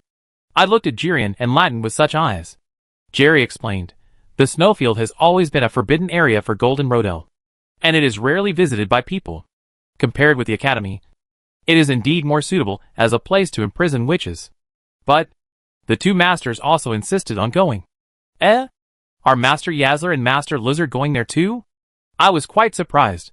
Beside Master Yazler, The magician who served as his translator said, "Young friend Ling's theory is indeed very beneficial. And it has pointed out a new path for our origin. After all, what are stars? We must find out a little bit, so that the origin theory can really continue." Okay. You two are almost turning into stone. But you still can't let go of your research. Right? It seems that one of you has been in seclusion, and the other has been autistic. Because you can't continue your academic research and have reached a bottleneck. Now you have new hopes? I glanced at Jie Lian, and the city lord also spread his hands helplessly. Then I could only say to Say Lian, "Then teacher, please get along well with each other. And don't think about turning into a star seed. Otherwise I will cry in front of you." Say Lian couldn't help laughing after hearing this. Are you really so unwilling to turn into a star seed for your teacher? Disciple? In the original theory of origin, it is the best and most convenient way to explore the starry sky. No! I quickly responded firmly, if teacher, you really want to know more about the starry sky, wait for me to come back and discuss it with you. By the way, there is also Lonnie. She should know more details than me now. If it really doesn't work, although I can't build a rocket, but maybe, building a telescope, and observing the starry sky, should be no problem. A telescope that can observe the starry sky, that would be a really good prop. Say Lian's eyes lit up with the joy of a child getting a new toy. Then it's a deal, apprentice. Yes, it's a deal. Speaking of the magician's tower, I remember that you have to go through the invisible sky bridge to enter it. Forget it, I'll tell the teachers when we get to the snowfield. Besides, the entrance of the bridge is just on the way to Seoul City, so there's no need to rush. This time, all the preparations are really in place, so let's set off and embark on the journey to the snowfield again, under Nephili's suggestion, with the blessing and guidance of the finger which Selimon, our reorganized snowfield expedition team was directly teleported to the Samir ruins in the giant snow mountain. It was already getting late, and after entering the village, I found that there was no one here. She hasn't come back yet. Has she? Nephili muttered to herself in confusion. I asked curiously, what's wrong? Nephili, didn't you arrange for Millicent and the Platinum Sun Latina and her group to go to the northern city of Seoul? Nephili explained. After you left the team, they seemed to be worried about your situation, so they asked me where they would meet you when they came back from Seoul. So, you agreed to meet at the Samir ruins? After all, this is the entrance to the snowfield, and it's close to the big elevator. But, it seems that Millicent and her group haven't finished their business in Seoul. Nephili pondered and looked up at me. What are you doing with such a look? Nephili used to say that you were the wild boar princess, but I didn't expect that. You are so thoughtful. I couldn't help but praise my good friend. Yeah. Nephili was slightly startled at first, and then naturally raised the axe with disgust in her eyes. If you keep saying that, don't blame me for turning against you and chopping off your tongue. Zero. You can also call me Lingling. My playful smile naturally got hit by Nephili's axe. It seems that everyone in the border area doesn't like nicknames with reduplicated words. Mimi also dislikes this name. At night, everyone lit torches, but they couldn't wait for Millicent and Latina in the Samir ruins. Considering that there is only one road from the snowfield to Seoul City, there are no forks. I discussed with Nephili that it's not a good idea to wait in the ruins alone. Why not go along the road together? Maybe we can meet them halfway. Nephili agreed with my opinion. As for where the Samir people in the ruins went, Yushalua continued to be a tour guide, and went to Seoul City with Millicent and others, while the rest of the people joined the team on the way back from the expedition, left here, and went to rebuild their homes underground. After all, few people would like to live in the harsh environment of ice and snow. Walking along the road, near the Sky Road, I led everyone to find the entrance to the nearby giant snowtop underground cemetery. This side, hand it over to Baiji and Hector, bring 2 furnaces with you, and attack together. The final boss of the cemetery is a rotten tree spirit. The furnace has fire breath, Baiji is even more magic, and he is proficient in prayer. There should be nothing to worry about. The rest of the people followed me through the heavenly road. I planned to rush to the frozen lake before dawn. In that case, even if I didn't meet Millicent and the others, I could pass by the hills full of graves outside the city of Seoul during the day, and deal with the call ship of Tyabai and get the dead root. There would be no need to entangle with a dead bird that only appears at night. But just as we were about to pass through the woods and come to the frozen lake, Torrid made a fierce horse neigh as a warning. Then, this guy got back into my ring. Is it because it felt the surging murderous intent? Is someone going to invade? I hurriedly stopped the team and looked around the forest vigilantly. Gradually, it seemed that there was indeed a bloody smell entering my nose, and in the dark forest, a pair of scarlet eyes suddenly lit up. Chapter 517, Reunion. When everyone saw me get off Tourette, they also realized that something was wrong. Nephili came forward and asked, "Zero, what's wrong?" I stared at the depths of the forest with a fierce look, but at this moment, a wolf howl suddenly sounded, and attracted everyone's attention. Under the burning red sky, a huge figure suddenly fell from the sky, and fell violently in front of the team. It turned out to be the Wolf King Finlage, and, on its back were Millicent, Pollyanna and Latina, and the two noble knights who followed Pollyanna. "Big dog, you are too capable." "Lord Zero, it's you," Latina said to me with a smile. "No wonder Finlage dragged all of us over here as soon as he smelled you." "Woo woo woo." Finlage howled again, as a greeting to me. At the same time, the malice in the forest also faded away, making people feel relieved. I walked forward, stroking Finlage's fur, and asked Latina, "Since you are back, have you obtained the 2 runes leading to the Holy Snowfield?" Latina nodded, Lady Talina. "Thanks to Miss Millicent and Miss Pollyanna, the old general in Soul City did not make things too difficult for us. But why does everyone who sees us want to associate me with that Marinia? I am the lady, and I am not familiar with her." Pollyanna frowned and complained unconvinced. "Because you are someone's flower, bud. Mississippi." Even Latina smiled bitterly. "Millicent has been silent since just now, looking into the depths of the forest. It seems that she, like Tourette, has sensed the crisis. Speaking of which, did you encounter the Deadborn and the summoning ship on the way?" Nephili came over to ask. I get angry when I talk about those guys. That stinky old guy ran around and escaped, and it was impossible to catch him. There were so many half-dead garbage on the way. Pollyanna glanced at Nephili and asked, Are you going to deal with that dead old guy?" "Huh. He can also summon the skeletons of giants. But it's a bit difficult to deal with." Even Pollyanna. "Do you think it's difficult?" I couldn't help but laugh. As a result, I was kicked in the ass by the opponent. "Okay. You are good. You can beat that giant. You go and deal with it." Speaking of which, when fighting the fire giant, Pollyanna was completely suppressed. The silk has no effect on fire, and her dagger can't cause much damage to the giant. I rubbed my butt while being blamed. I couldn't cry or laugh. And Nephili turned her head, looked at me and said, "Sure enough, it's the same as what you said. The snow-covered call ship can actually summon the remains of the giant." I even suspected that in reality, would that guy summon 3 or 2 half-bodies of the giant at the same time, and then become a group of demons dancing wildly. I followed Nephili's topic. After all, the guys in reality often don't play by the rules.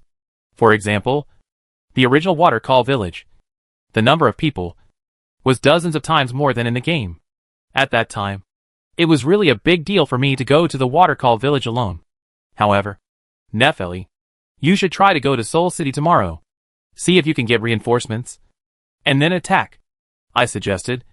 Besides, Latina and the others just came back from there, so it should be okay if we have a good talk? Millicent also said, if Lady Nephili wants to go to Soul City, you might as well let Knight Finn go with you. As she spoke, a noble knight behind her staggered forward, but Pollyanna quickly blocked the knight and shouted to Millicent, "Finn is my man." "Why? Do you want to listen to me?" "I'm begging you to, Pollyanna," I said to her sincerely. "I must get the dead roots on the screaming ship, so that I can go to Fam Azel and rescue my witch." Pollyanna squinted her eyes, looked at me for a long time, and then she relaxed with a frown. "Since you beg me like this, if I refuse again, it will be a loss of face for me, okay? Finland, you take this group of people with you." "Thank you, Pollyanna, as expected, you're a good person." I couldn't help but smile and said. As a result, I was glared at by her. "What do you mean? If you say that again, I won't lend it to you." "Okay, I'll shut up. Why does this girl always like to be angry with me?" "Thank you." Nephili nodded to her. I looked behind the Wolf King and asked curiously, "I heard that Samir Yushalo seemed to have gone to Soul City with you. Where is he?" If Yushalo also went to Soul City, he would have met the veteran, so it would be okay to let him lead the way. Did something happen to Yushalo? The girls seemed to remember that there was such a person, and they looked behind them. "Hey, you didn't leave the tour guide behind in the snowy field, did you?" The scene of Yushalo chasing after them, shouting "I haven't gotten on the bus yet" appeared in my mind. Nephili said, it doesn't matter. If he is fine, then we should meet Yushalo, Zero on the road.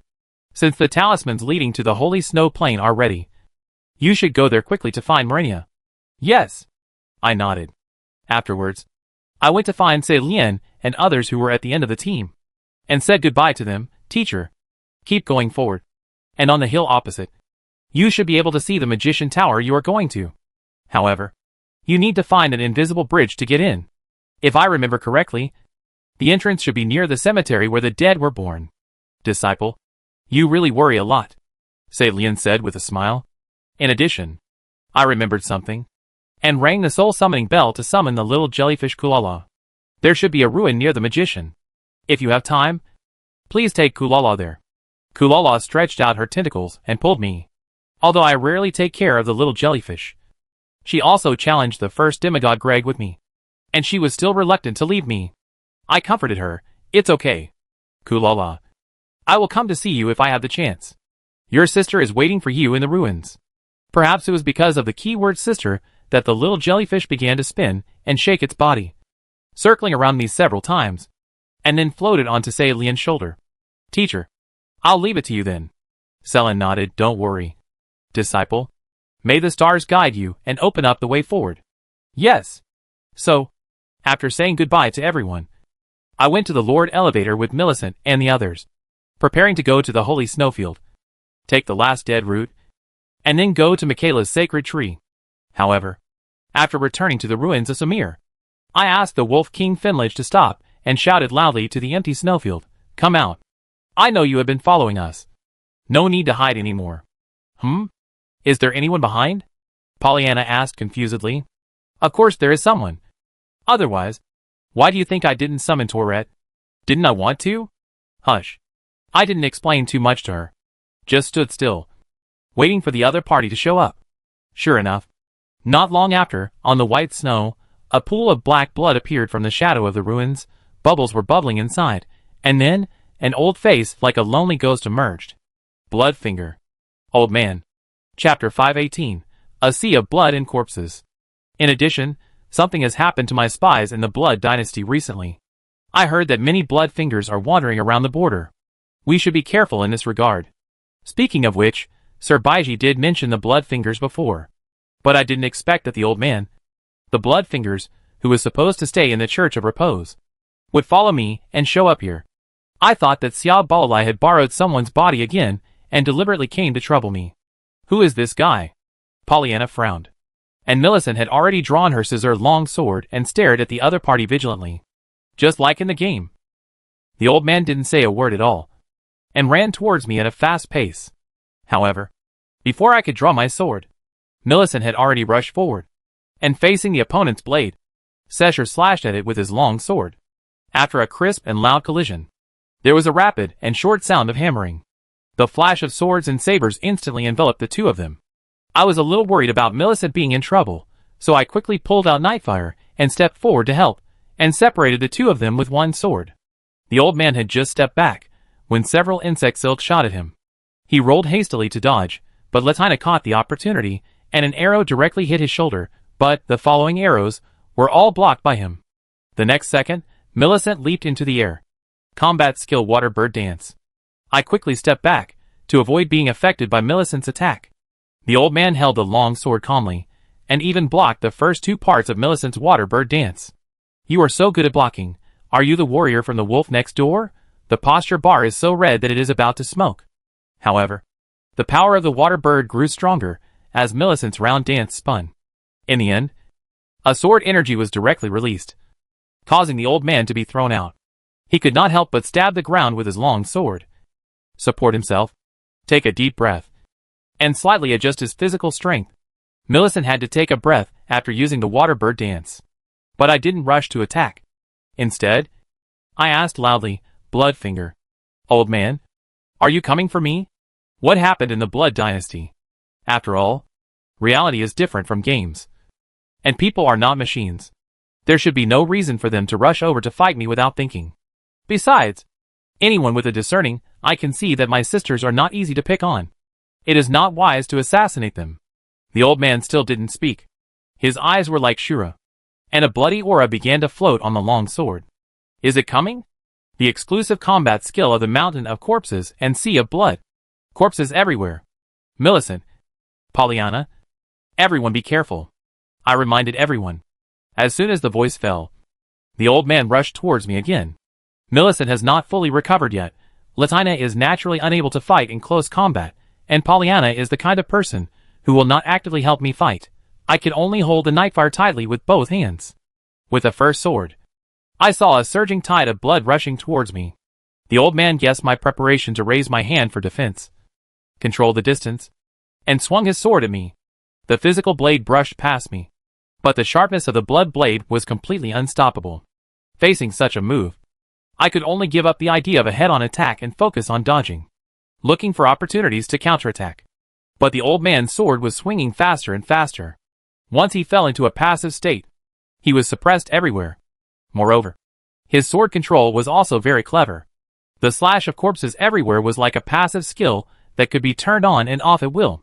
The blood blade was mysterious and unpredictable. Once it was swung out, it was hard to defend against. I was attacked and couldn't fight back. I could only block. But the opponent could always find my flaws.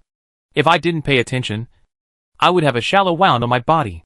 We were losing ground. But the other side consciously used me to block Pollyanna and Latina, making me a human shield, making it difficult for them to coordinate attacks with long-range means. I seem to have seen this kind of rhythm of being suppressed to the point of suffocation somewhere before. I had no choice but to use force to defeat him. Combat skill Molten Flame Hurricane Dance. I took the opponent's blood blade with my shoulder, forcibly set off a storm of fire, and forced the old man back. And Latina immediately received a few arrows, blocking the old man's subsequent attack for me. Millicent had recovered her physical strength, so she waved the scissor-long sword, only taking the opponent's head. I was able to drink a drop of Holy Grail dew on the side, and at the same time eliminate the accumulated bleeding value of the stinging pain on my body. Come on. Pray for Lance Shanks's Dragon Thunder protection. Combat skill Hound Step. While the old man was concentrating on fighting Millicent, I quickly moved behind her, raised the night fire, and slashed him on the head. Seeing this, the old man had no choice but to swing his knife at Millicent, forcing her away, and then quickly rolled to the side to dodge. Whoosh whoosh whoosh. Pollyanna found an opportunity, and several strands of silk flew past. And just as the old man stood up, they entangled his body and arms. Millicent leaped up in tacit understanding, preparing to perform the water bird dance again. But unexpectedly, the old man was quick-witted and suddenly lifted a shovel of snow with his foot, covering Millicent's face, interrupting the water bird dance. Then, he pulled out another shorter wakizashi from his waist, cut the silk in 2 or 3 strokes, and then hit me, who was rushing forward with a corpse-strewn field. The sharp blood blade light forced me back and pulled the distance apart. For the time being, I could only stare at each other with a covetous look, brewing the next wave of attack. After a round of fighting, the old man was also panting rapidly, obviously looking exhausted. I still couldn't understand why the old man was so reckless. But the other party also kept releasing a cold murderous aura, and there was no sign of communication. So I could only give up. But how to deal with him? Millicent, let me go first this time. When you find a chance, just use the water bird to dance wildly, and don't worry about me. I can find a way to avoid it. I whispered to Millicent beside me. Millicent nodded. Hey! I roared a battle cry to attract the old man's attention and rushed forward with big strides. And the old man also held 2 swords and came forward without saying a word. If we want to compete in sword moves, I am indeed no match for you, so I can only do it recklessly. Combat skills Storm Foot, but this time, I didn't want to hinder or interrupt the opponent's attack. I slightly expanded the range of the storm, and stirred up the flying ice and snow to form an arena in the center of the tornado. The old man probably didn't understand my intention, and his 2 swords were emitting red blood, and he swung at me. 2 days and 1 day flow, you. He kept swinging, one sword faster than the other, and every sword brought blood. But from the previous fight, in the competition of strength, I would never lose, and even felt like a crushing blow. So, I resisted the opponent's deadly rhythm, sheathed my sword, accumulated my strength, and took a breath, and then slashed at the opponent with a thunderous full force. Dragon Thunder, combined with Storm Blade, swung horizontally at the enemy in front of me with overwhelming force. Seeing this, the old man could only dodge. But at this moment, A bird flew over the storm, and in an instant, the sword light and shadow tore everything to pieces. The old man was just ready to resist Millicent's attack. But don't forget, I am still by your side. Combat skill gravity. I stabbed knife fire hard on the ground, and suddenly, purple light suddenly scattered, and the moment it enveloped the old man, it shrank rapidly. This made him unable to defend himself, and the next second, his whole body was submerged in Millicent's sword skill, which was called flowing water, but was actually a flood. Chapter 519, Persistence. Using the barrier of wind and snow, the old man's sight was blocked, and then, the bird nimbly crossed the storm. With a clever cooperation between Millicent and me, in an instant, the dancing swords and shadows completely engulfed the old man. After using up my gravity combat skills, I also hurriedly rolled on the ground to avoid Millicent's attack. However, the water bird danced wildly with all its strength, and the sword energy still scraped my back and made it tingle and painful. Well, after all, it was me who told Millicent not to hold back. The bird flew by lightly and folded her wings. And on the snow behind her, the red flowers of the other side were blooming everywhere. Bloodfinger. The old man, he was completely wounded, as if he had triggered a bleeding state, and there were wounds of all sizes all over his body. What a beautiful swordsmanship! He praised softly, and then, the old man seemed to sigh helplessly. My king, please forgive my incompetence. I cannot take back the great rune, and give you my life back. After he finished speaking, his body swayed, and he fell headfirst into the snowfield. Unable to support himself, a ray of rune light gathered on Millicent's body. So, this guy came to take the great rune from me. Speaking of this, I suddenly remembered where I had seen the old man's aggressive swordsmanship. The night when I first arrived at the Red Lion city of Galad, I was attacked by an unknown person. In the end, it was him. But compared to that time, I always feel that the old man's strength has weakened a lot. If I don't attack with the blood blade of corpses everywhere, I feel that I can just use my strength to resist the opponent's moves. And the knife wound caused to me is not too deep. Sure enough, I am still quite strong now, after all. The main upgrade is strength. Millicent came over and asked, Zero, are you okay? Yes, I still have the Holy Grail dewdrops to recover, it's not a big deal. I smiled and praised again. But Millicent, your water bird dance is still as strong as ever, and it actually killed the old man in seconds. If you have time in the future, please give me more advice. This is not a polite remark. After all, there is a high probability that we will have to face Myrnia head-on in the future, and it is essential to find a solution to this trick. Millicent nodded happily. I am very happy. Pollyanna still looked at the old man lying on the ground with disdain, and asked, So, who can tell me where this old guy came from, and why he suddenly didn't want to live and came to cause trouble? He is a member of the Bloodfingers, and he should be here to take the great rune from me. I explained briefly. Afterwards, maybe I will meet the same guy again. I remember that there is a portal leading to the Blood Dynasty in the Holy Snowfield. Although it is one way in the game, I cannot guarantee this in reality. After all, when the Blood King Munger abducted Michaela from the Holy Tree, he should have attacked from the location of the portal. And Sir Baiji also said that the Blood Dynasty seems to have had some troubles recently. Although I don't know the details, I can't guarantee that the white masks hiding in the blood pool will come to cause trouble. In short, we should be careful. These guys are not good at communicating. If we don't deal with them, they will be in the hands of Bloodfingers, and will not be able to survive. I also put away the knife fire. Let's go! Although there were some minor incidents, with the help of Millicent and others, it didn't take up much energy. After a little supply at the blessing point at the entrance of Samir Ruins, we returned to the Lord Elevator. As Latina raised the two holy tree symbols, the whole elevator roared. The gems in the guard's eyes lit up, and the door closed with a long-handled axe rotated open and began to sink, ready to take us to the entrance of the Holy Snowfield. The remaining dead roots are hidden at the entrance. If I remember correctly, there are invisible bridges and hidden doors everywhere in the maze.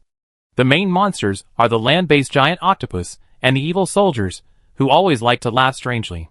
Speaking of the value of the snowfield octopus, I suddenly remembered that at the end of the glacier valley in the middle of the Hwasham snowfield, there is a big earth dragon hidden. There happen to be two giant snowfield octopuses nearby in the game. Brothers work together, and their sharpness can break metal. It is no problem to deal with the earth dragon. If there is a chance, I might go over and take a look. After all, there is an ancient dragon rock forging stone nearby, but the specific time is a bit difficult. Just when I was idly thinking about unimportant plans because the big elevator started to move, Millicent suddenly turned her head and shouted, "Zero, be careful." After that, she immediately drew out the sexual long knife, rushed over and squeezed me out. When the red blade fell directly from midair, sparks flew. Millicent, who was clenching her teeth, was pressed to her knees on the ground. "Alas, it's you again. Girl, you're too clingy." His voice was still as vicissitude and cold, but there was a hint of teasing in his tone. "I'm not looking for you. Go away." After saying that, the other party kicked Millicent in the chest, kicking her to the center of the elevator. Bloodfinger's old man. I looked at him in disbelief. It could be him again. When the big elevator just started moving, he jumped down from the top and chased after me. But it's impossible. I clearly saw his runes converge on Millicent's body, which was a sign of being knocked down and dead. The old man was also a fated one like me, with only one life. Could it be that he sacrificed twigs to help him block the fatal damage? Or did he crush his runes like Anastasia, the fated one devourer, to create the illusion of death? But this recovery was too fast. However, if he chased after me directly like this, wouldn't it be a double goal?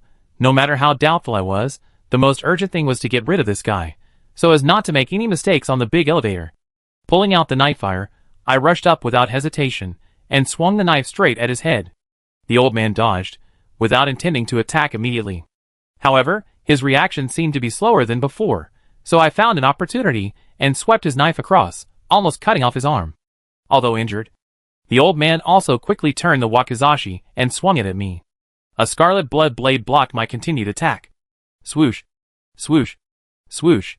Several insect silks suddenly burst out, like a big hand, tightly wrapping the old man. This time, I won't let you untie it easily. Pollyanna learned a lesson and locked the opponent's wrist with insect silk, making it impossible to turn. And it was difficult to untie the insect silk with a knife. But the next second, in the darkness, a turbid yellow-red flame suddenly passed by, instantly penetrating Pollyanna's entire shoulder, forcing her to let go of the insect silk. Just now, was this a crazy fire? Pollyanna. Millicent ran over quickly, and my vigilance quickly increased, staring at the old man with the blood finger. The other person was indeed filled with the aura of insanity. With a slight effort, the silkworm thread loosened. He said with a strange smile, "Haha, this is the feeling of being alive. It's so wonderful. Ah, it's you, the other half of my king." He said, "You are no longer useful, so just hand over all the runes on your body." As soon as he finished speaking, a streak of insanity streaked through the air, and shot straight at me. The insanity really haunts me. Chapter 520. Just call you Xia Baolai. The light of the crazy fire burst towards the person. I gritted my teeth, and directly raised the night fire, and chopped off the opponent's crazy fire, and then, I also ignited the molten flame fire, and rushed towards the opponent. Seeing this, the fire in the old man's eyes became even more intense, and the next second, the crazy fire poured towards me frantically. Prayers can't stand the crazy fire?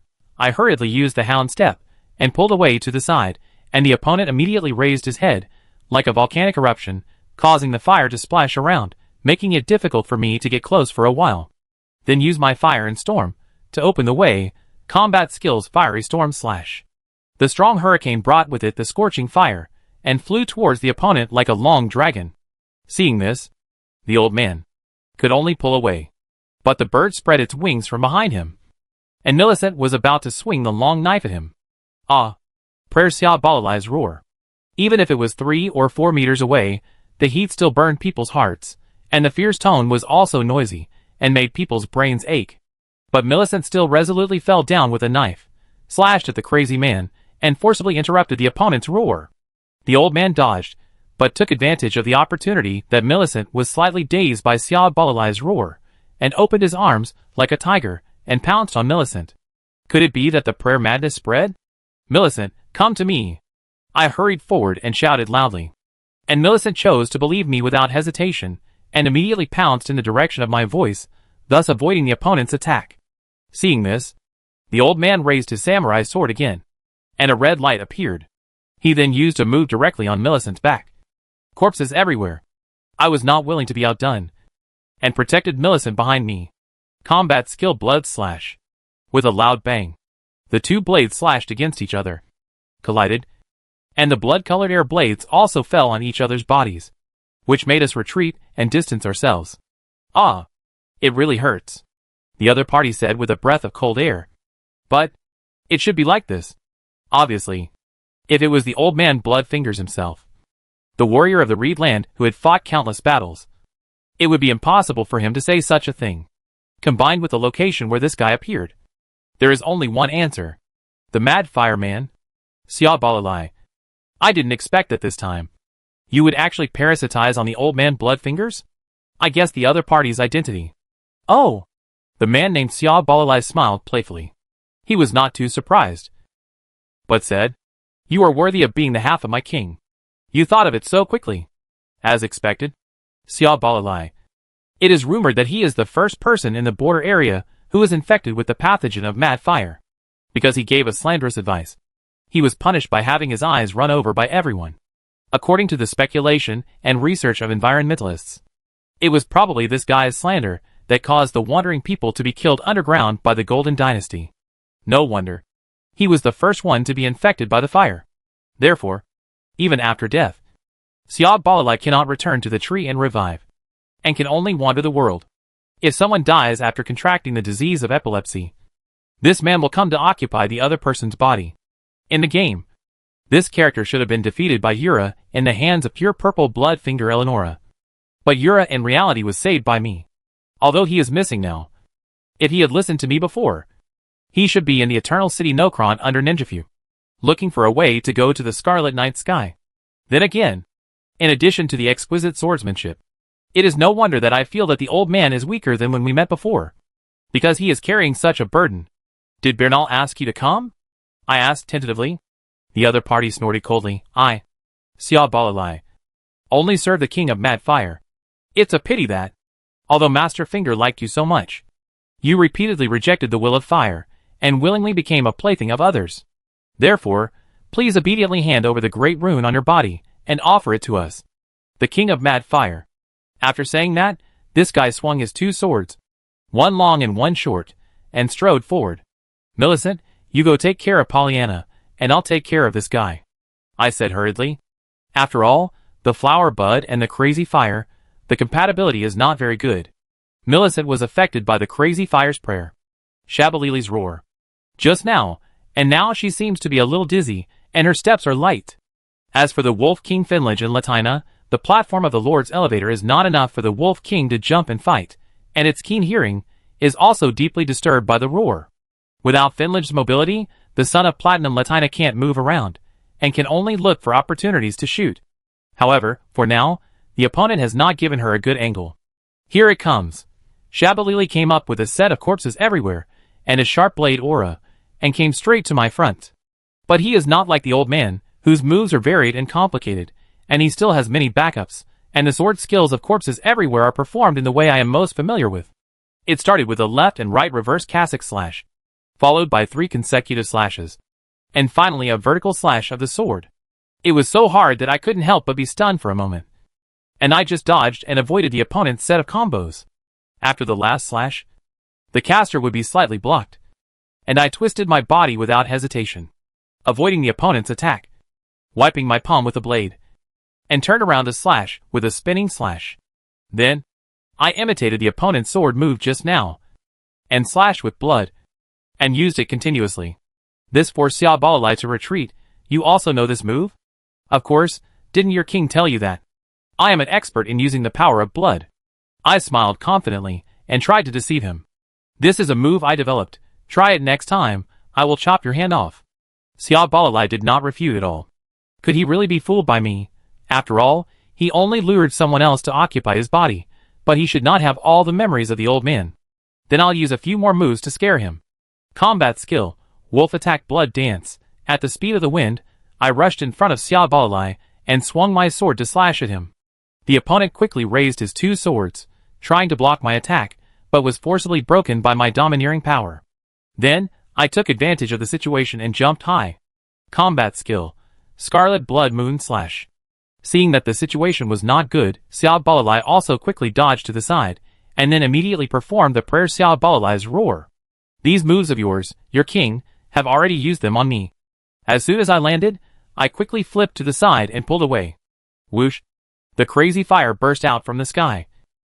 But Yahweh also ignited the molten flame, splitting the crazy fire from bottom to top. In an instant, it enveloped my whole body. At this time, most of Sia Balalai's crazy fire prayers should be blocked by my molten flame hurricane dance. He seemed to be really scared by me, and for a moment, he did not dare to release the sword fighting skills, rush forward, and forcibly release corpses everywhere to chase and interrupt my moves. Then, pray for Lance Shanks's Dragon Thunder protection. I quickly gathered all the power of the Dragon Thunder on the sword tip, and at the moment when the flame dance dissipated, I stabbed Sia Balalai in the air. Fighting skills Thunder God Killing Spear. With a loud bang. In Sia Balalai's astonished eyes, the red thunder spear pierced the chest of the crazy fire. Chapter 521 The Secret Passage to the Holy Tree. Boom. As the red lightning exploded, the mad fire master Sia Balalai looked down at his chest in disbelief. The red arc flickered slightly there, and blood poured out like a flood. No, impossible, It's not your body. No matter how strong it is, it can't exert all its abilities. You are so useless. Get out of here. I shook off the night fire, and walked slowly towards Sia Balalai, also on guard against the cunning mad fire master, and what tricks he might play. But at this moment, the whole elevator shook violently. This is the entrance to the holy snowfield. May God help me. Sia Balalai laughed, and hurriedly ran towards the secret passage to the holy tree. Oh, there is a hole in his chest, and this old guy can still run so fast. Stop! I stood firm, and hurriedly chased after him. I then entered the corridor, and Sia Balalai, who had already run up, took advantage of the terrain, turned around, and released his unbearable rage. The corridor was narrow. Sparks were flying everywhere, and they immediately burned a hole in my trousers when they fell on my legs. I had no choice but to stop and wait until the opponent's attack was over, and then walk up carefully. At this time, Sia Balalai had stumbled back from the door at the end of the secret room and walked out. Combat skills, hound steps. Speed up and chase him. Stop. Don't run. In this empty secret room, there was only a T-shaped combination of a long horizontal road and a vertical corridor. The rest seemed to be hollowed out, and there was a bottomless abyss below. Sia Balalai knew that he couldn't outrun me, so he had to use the same trick again, quickly running to the high position of the corridor, and then turned around to attack me with a crazy fire prayer to stop me. Be careful up there. I shouted loudly after dodging the attack. Up there? Do you think I'm an idiot? I'll listen to you and be careful. Aren't you just trying to make me stop and take the opportunity to chase me? I guess Sia Balalai must have thought so in his heart. He didn't listen to my advice at all and ran to the top of the corridor without stopping. And the next second, a huge black shadow dropped straight down from above his head. Gah! The terrestrial giant octopus suddenly appeared and directly pressed Sia Balalai under its body and scooped the ground with its tentacles and caught the weak guy and then opened its big mouth like a bird's beak and swallowed Sia Balalai directly as if eating a bug. A half-second of silence. For the wheelchair weapon that I didn't get, there were mountains of corpses and seas of blood. Hee. There was no time for silence, because the laughter of those evil soldiers could be heard. The secret room in reality was too dark, with only a few pale spiritual fires on the wall, which could not illuminate anything at all. I could only quickly take out the lantern, and hang it around my waist, and in a blink of an eye, I saw 3 or 4 evil soldiers running down the corridor. From the secret room at the other end of the long horizontal corridor, 2 more came running, forming a pincer attack on me. However, just before I made my move, a wolf howl resounded throughout the secret room, stunning the footsteps of all the evil soldiers. Awoo! Finlich, turning around, I found that the huge wolf head was stuck at the entrance to the secret room, and it couldn't get in, and it also made it impossible for Millicent and the others behind me to come to help me for a while. It seems that your howl was asking me to help. Fenlig. Wait until I deal with these guys. Yehua ignited the molten flame, and with the rising hurricane, he turned into a fire dragon, roaring, and rushed straight to the corridor, helping me to clear the guys rushing over there. Seeing this, the evil soldiers on the other side stretched their hands to the ground, and then grabbed forward with force. Pray for the beast's claws.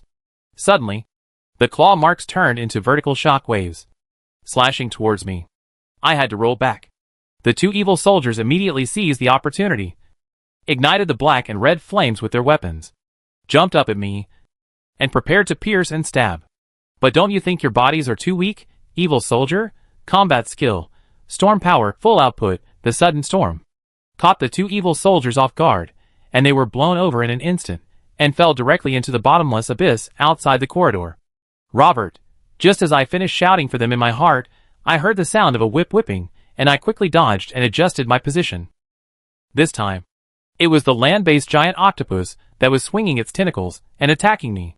Moreover, in the secret room on the horizontal long corridor, the same big guy seemed to have heard the noise outside and was slowly crawling out. As I said, in terms of the value of the snowfield, 2 land-based giant octopuses are equivalent to a lava earth dragon.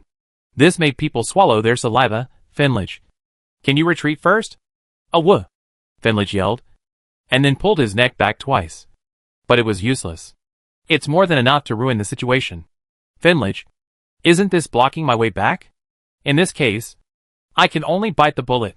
While the 2 octopuses haven't joined yet, they can attack me from both sides. I aimed at the big guy in the corridor, picked up the night fire, and ran straight towards it. Back then, land octopuses were my food in Nymphu. Their weakness is naturally attacks on the head. However, before that, it would be best to cut off its 2 tentacles. Fighting skills, Hound Step.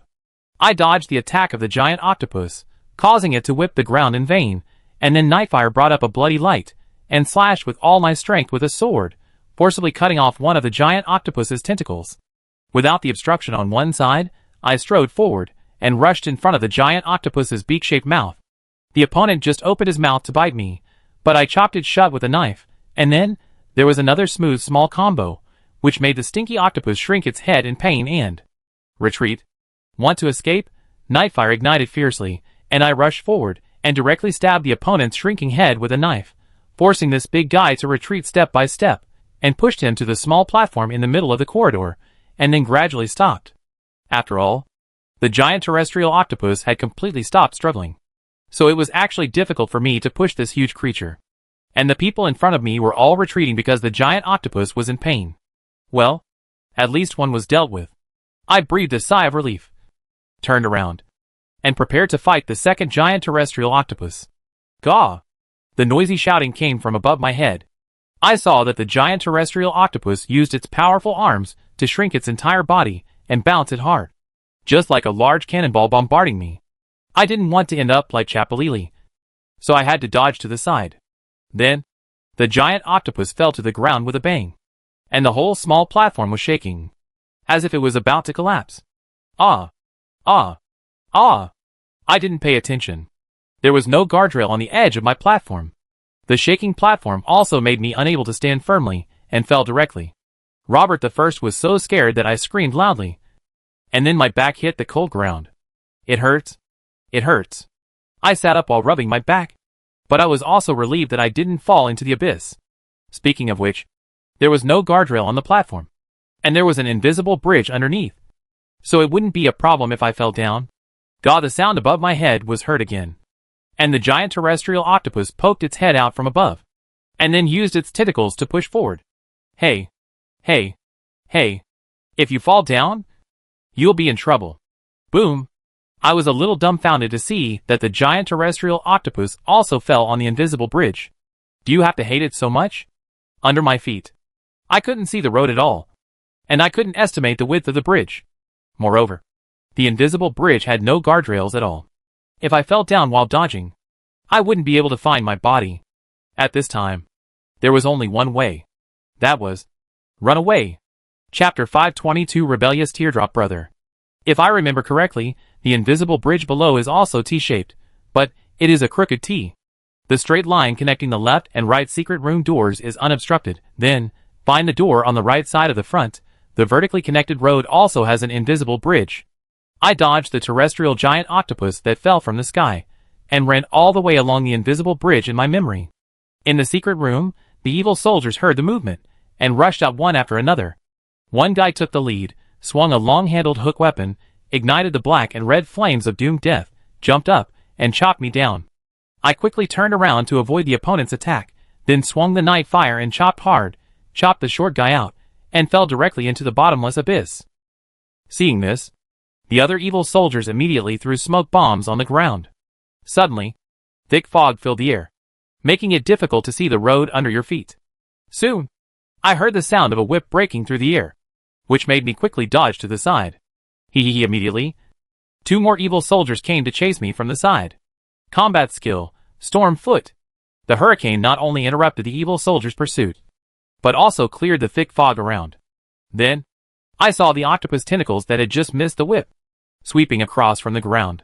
I quickly saw the opportunity, and jumped hard to avoid the opponent's attack. The 2 evil soldiers were miserable. Not only were they blown away by the Storm Foot, but they were swept off the invisible bridge by the octopus tentacles in the next second.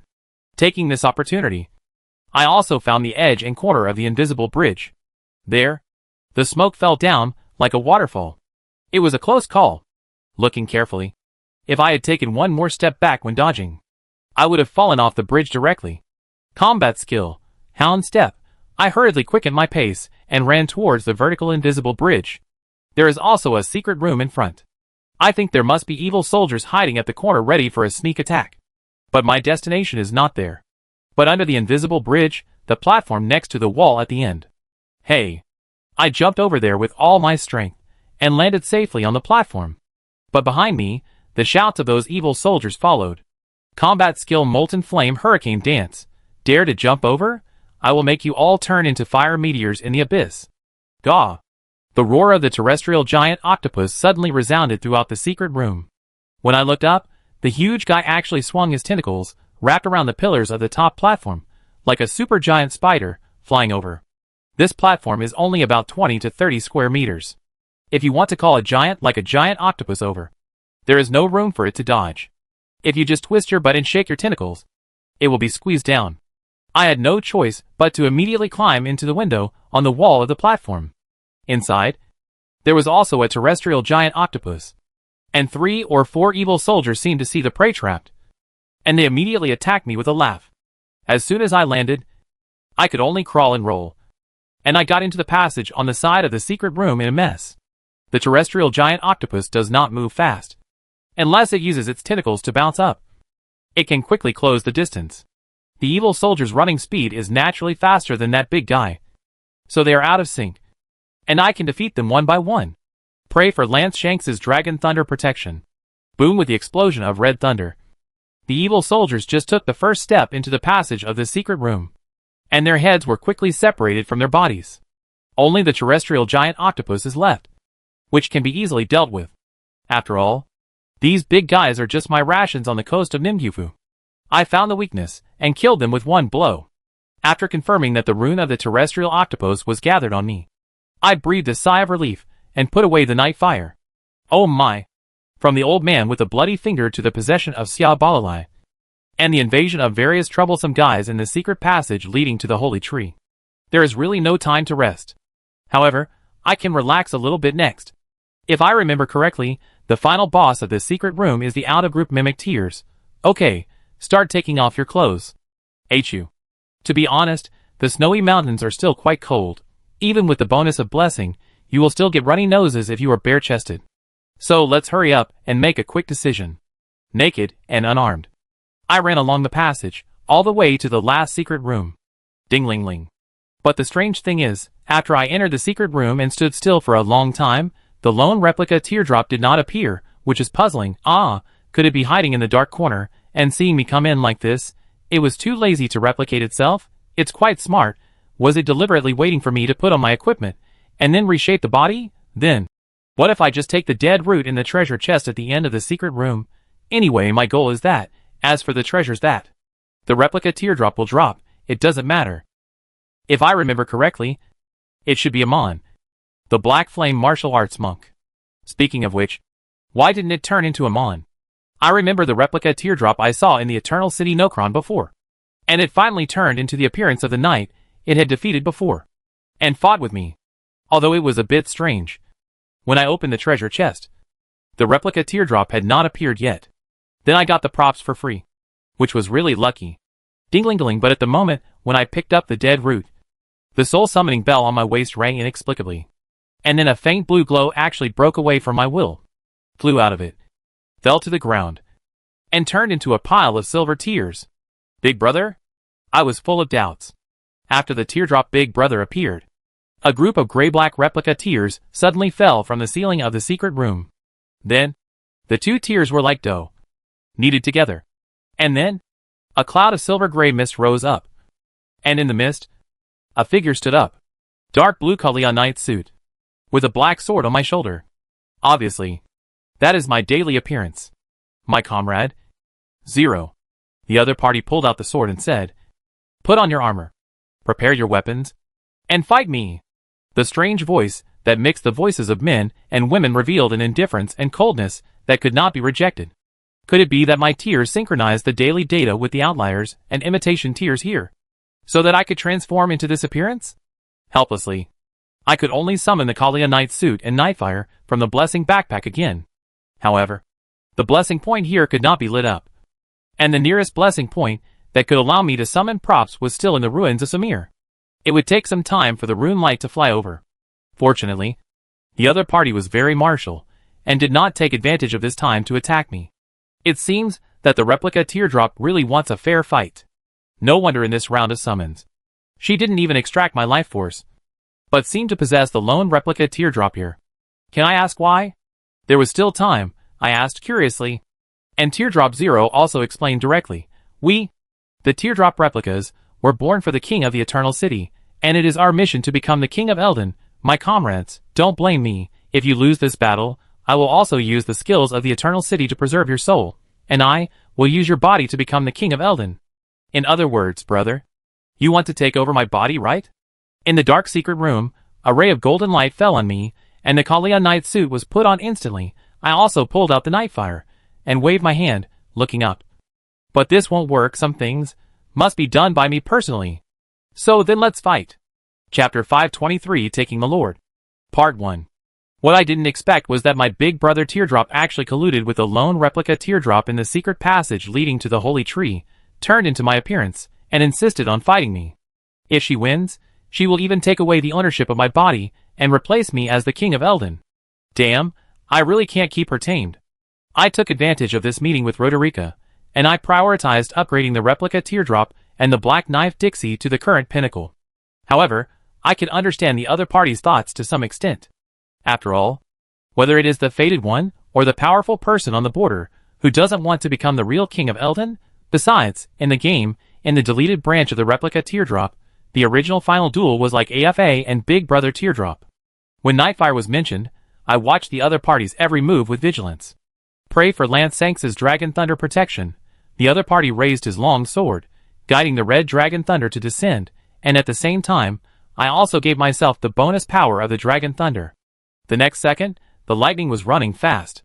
In the dark secret room, two red thunderbolts were torn apart in an instant, and exploded in the middle, emitting a pale glow. Teardrop Zero and I were shaken by each other's power. The opponent stood firm first, swung his long sword, and several magic blades flew and slashed one after another. Combat skill, Hound Step. I quickened my pace again, and after dodging the magic blades, I swung my sword at Teardrop Zero with all my strength. Combat skill, Wolf Attack Blood Dance. Combat skill, Reverse Wolf Attack Blood Dance. Unexpectedly, the opponent did not dodge or evade. I swung with a reverse Cassock Slash, and Teardrop Zero swung down with the Cassock Slash. It seemed that all this was anticipated by Teardrop Zero. Moreover, the opponent was holding the knife with both hands. In the competition of strength, he naturally suppressed me who swung the Nightfire with one hand. He directly pressed down my long knife, and forced the bloody blade to fall on me. I was broken by the blow, and could not help but step back. Lady Ling naturally seized the opportunity, and rushed forward to attack. The sharp blade light suppressed me, and I retreated step by step. After a while, my back hit the cold wall. It was obvious that I could not retreat. It seemed that Tier Zero had expected this. The weapon in his hand burned with red flames. And then he swung it at me with all his strength. Under my feet, there was even a gust of wind that was getting more and more violent. Combat skills, Molten Flame Hurricane Dance. I couldn't dodge such a large-scale attack at this position. I had no choice but to choose to fight head-on. And at the same time, a storm of fire was rolled up. The storm collided violently, like two giant dragons biting and gnawing at each other. But I saw one of the fire dragons suddenly leap up, and taking advantage of my inability to move, Tear Zero gathered all his strength and slashed at me. just like he was grabbing my clothes and pulling my hair just now. The other party suddenly took out a sharp weapon and tore the curtain of fire on my side in an instant. There was no way to dodge. I had no choice but to grit my teeth, hold the nightfire tightly with both hands, and swing the sword at the oncoming flaming dragon. Ha! Bang!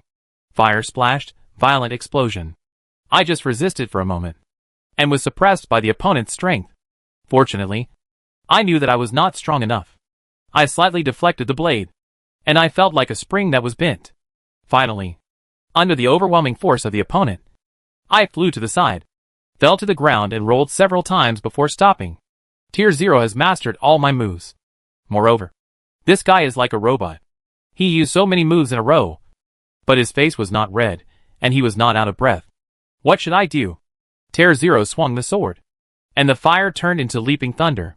Then, he raised the long sword, aimed at me with one hand, and stabbed the long sword with the other hand. Combat skills, Thunder God killing gun. I quickly rolled to the side to avoid the attack, and then stood up quickly. Fighting head-on with the imitation teardrops may not be a good choice. I can only win by surprise. So now, I have to come up with new moves, fighting skills, to catch the imitation teardrops off guard, but my mind is in a mess, and I can't think of any good ideas at all. On the other side, Teardrop 0 saw that the several shots of the god-killing gun could not hit me, so he rushed towards me again. I stabbed Nightfire to the ground with force, and then released a circle of purple magic halo. Combat skill, Gravity. Teardrop 0 saw this, and hurriedly stopped, and stood firm, so that gravity could not pull her and destroy her posture. In this way, I will seize the initiative first. I immediately performed the hound step, rushed over, jumped up, like a tiger, raised Nightfire, and chopped down at Teardrop 0. The opponent did not take it head-on, but dodged to the side, turned around, and then swung a bloody slash, facing the blood-red blade. If I chose to resist, it would be very likely that the opponent would take advantage of it and attack me again like before. I suddenly had a crazy idea, and I directly blocked my head with my hands, and rushed towards Tier 0 like a wild bull. The opponent obviously did not expect that I would take the blood-red blade so strongly, and in a panic, he wanted to turn around and dodge again. But I had expected it. After blocking the blood blade, I opened my arms like a lion, and as soon as I touched it, I would bring the imitation teardrop to the ground. Before the opponent stood up, I threw away the knife fire and pounced on the Teardrop 0 again. Seeing this, she hurriedly rolled to the side, but was still caught by my mad dog-like attack and pressed to the ground. Teardrop 0 raised her hand and wanted to chop with a sword, but I was quick-eyed and quick-handed. I grabbed her wrist with both hands, and then my whole body was like a snake, quickly wrapped around her, locked her throat and armpits with my legs and feet, and then twisted her wrist hard, forcing Teardrop 0 to let go of the weapon in her hand. She struggled hard, like a fish thrown onto the shore, jumping hard, but it was just a waste of effort. I held her fingers and arms tightly, and twisted my body again, using the force, so that Lady Ling had to turn his body backwards, and he could no longer jump up. This is my unique move, the cross-strangulation technique from the 21st century. Once locked, it will be difficult to escape, even if you are a guy from another world. But I forgot one thing. The imitation teardrop has no sense of pain. Teardrop 0, that guy, actually twisted his body again, causing his arms to dislocate, and also wanted to break free from my cross-lock. Seeing this, I reached out and grabbed the opponent's legs and feet, and like a snake, I wrapped around him and used all my strength to twist him again. If you have the ability, dislocate it again and cripple one of your legs. Ha! Suddenly, Teardrop 0 burst into a piercing roar, and at the same time, I also felt a burning power, which spread rapidly from the bottom of my feet. Could it be the prayer of Xia Balalai's roar? Did he even copy my opponent's moves? Seeing this, I could only quickly let go of Teardrop 0, and then rolled away. The opponent stood up, and in his eyes, there was indeed a bright red light of fire. It shouldn't be Xia Balalai's ghost, and it has possessed the replica teardrop again. Right? But if it really copied the moves of the opponent I have seen, that would be too rogue. I didn't expect that. There is such a move. You are worthy of it, 0. Teardrop 0 rubbed his shoulders indifferently, and then twisted it hard, and his dislocated arm was restored to his body again. Then, what other interesting moves are there? Use them all. Chapter 524, Taking Over the Master. Part 2. This is too shameless. He actually used the crazy fire prayer Shabalili's roar to break my strangulation. Now that we have distanced ourselves from each other, we have to think of a new way to deal with Teardrop Zero. Also, I don't know how many combat skills this guy has copied. Magic and prayer, like in the game. Teardrop Brother can only completely copy Atai's moves, but the imitation of the real replica Teardrop is obviously more powerful. Not only did he remember all my combat skills, even the moves of people who have been my opponents were copied. Sure enough, this is the real King of Eldin. I am just a small bell-ringing servant. I couldn't help but sigh in my heart, but some things can't be left to others. I looked at her without saying a word. And Tier Zero was also staring at me with a fierce look. It was clear that Nightfire and the imitation Nightfire were near her. But Tier Zero had no intention of picking them up. Then, what other interesting moves do you have? Use them all. I recalled what Tier Zero had just said. She was not waiting for me to continue using interesting moves and then copy them. Right? Then, I lowered my waist and made the starting action of grappling.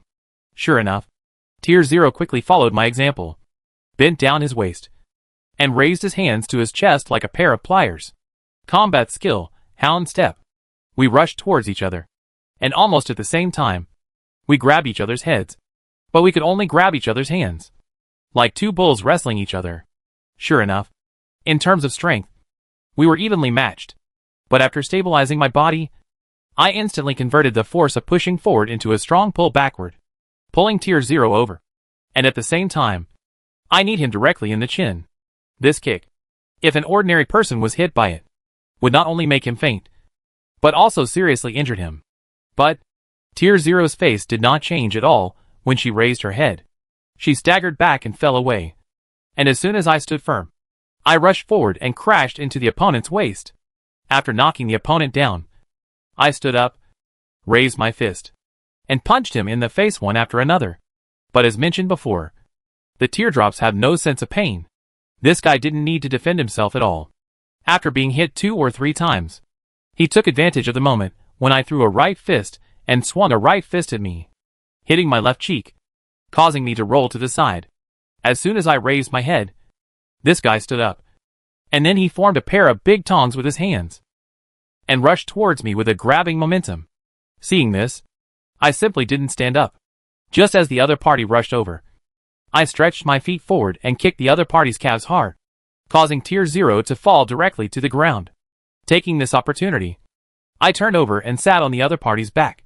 And then, my arm slithered over Tier Zero's neck like a snake, locked it, turned around, and then twisted it back hard, and locked the other party's lower body from the pelvis with my legs at the same time. Rear naked choke, locked the neck, and also locked the mouth. In this way, even if this guy wants to roar, he can't roar. When the strength is equal, once the stranglehold is formed, it is impossible to be broken. Just like this, until the end of the battle, I suddenly felt the lubrication of a loach in my arm.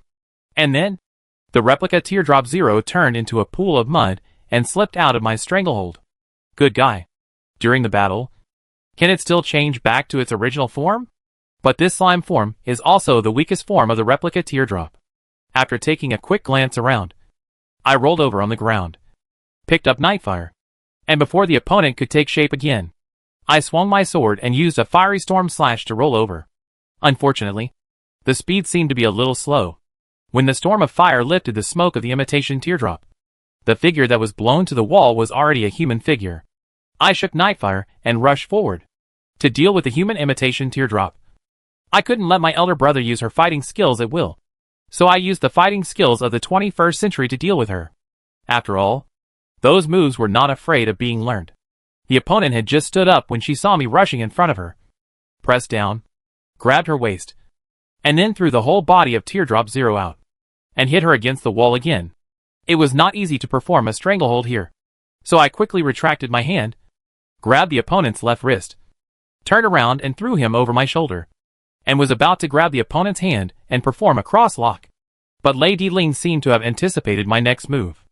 After falling on his back, his eyes were already lit with a red fire light. Pray for a fire in the sky? I was forced to let go of my hand and took a step back to avoid the sudden burst of fire. The other party did not dare to turn his back to me, and stood up with a somersault. He could only turn over and prepare to get up from the ground. I immediately pounced on him, wanting to press him directly to the ground, and continued to strangle him when I saw an opportunity. But Lady Ling also hurriedly rolled to the side to avoid him.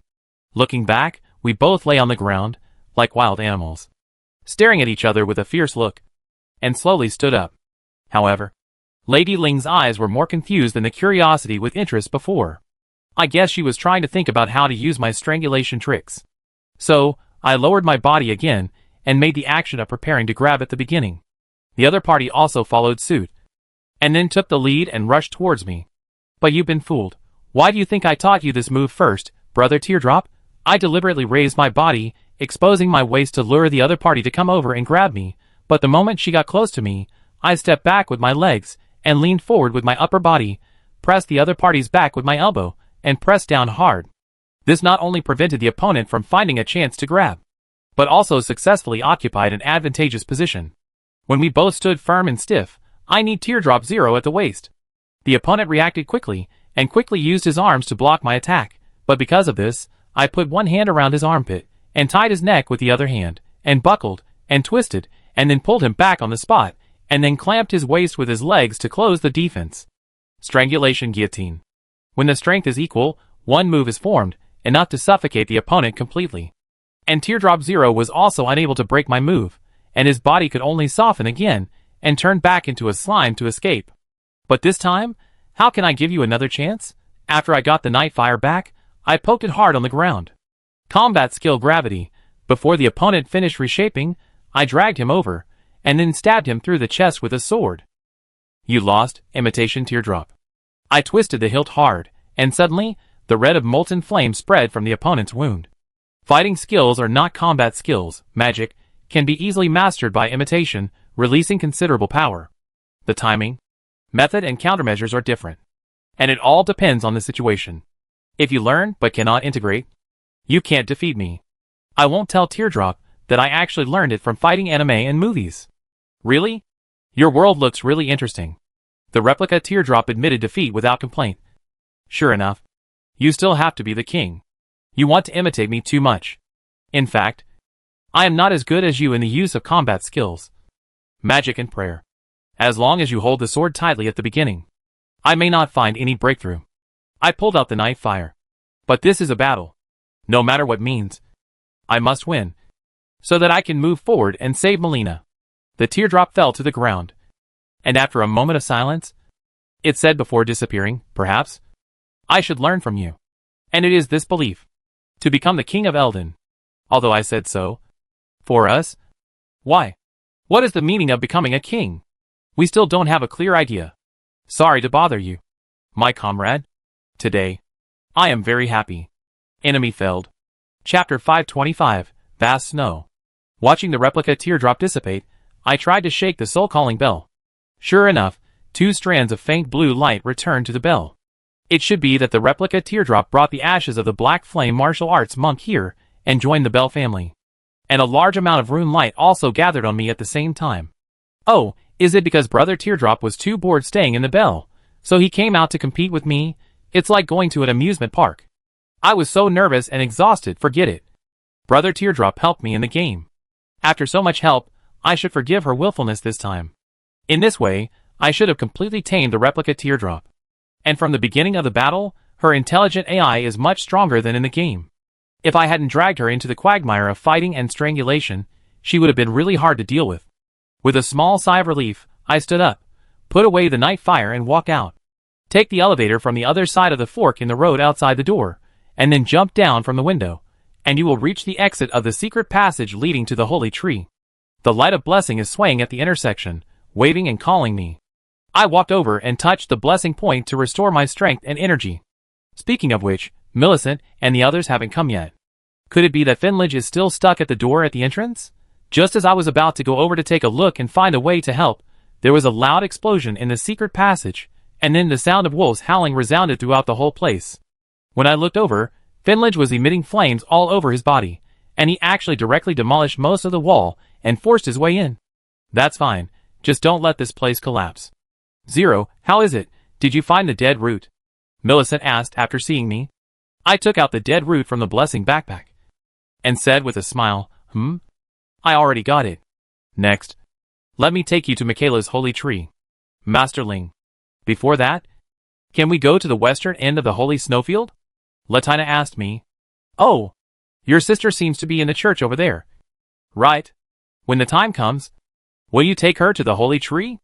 I remembered the last branch of the Platinum Sun, and asked more. In the game, Adi's petite body really can't carry Letina's huge sister, but we have the giant wolf King Finley on our side. It shouldn't be a problem to carry a little girl. Latina shook her head. As long as we give her the initial tears, our sons of Platinum will have hope of sprouting new life. And the area is quite remote, and there is also the protection of the giant temple, so it doesn't matter if we don't go to the holy tree.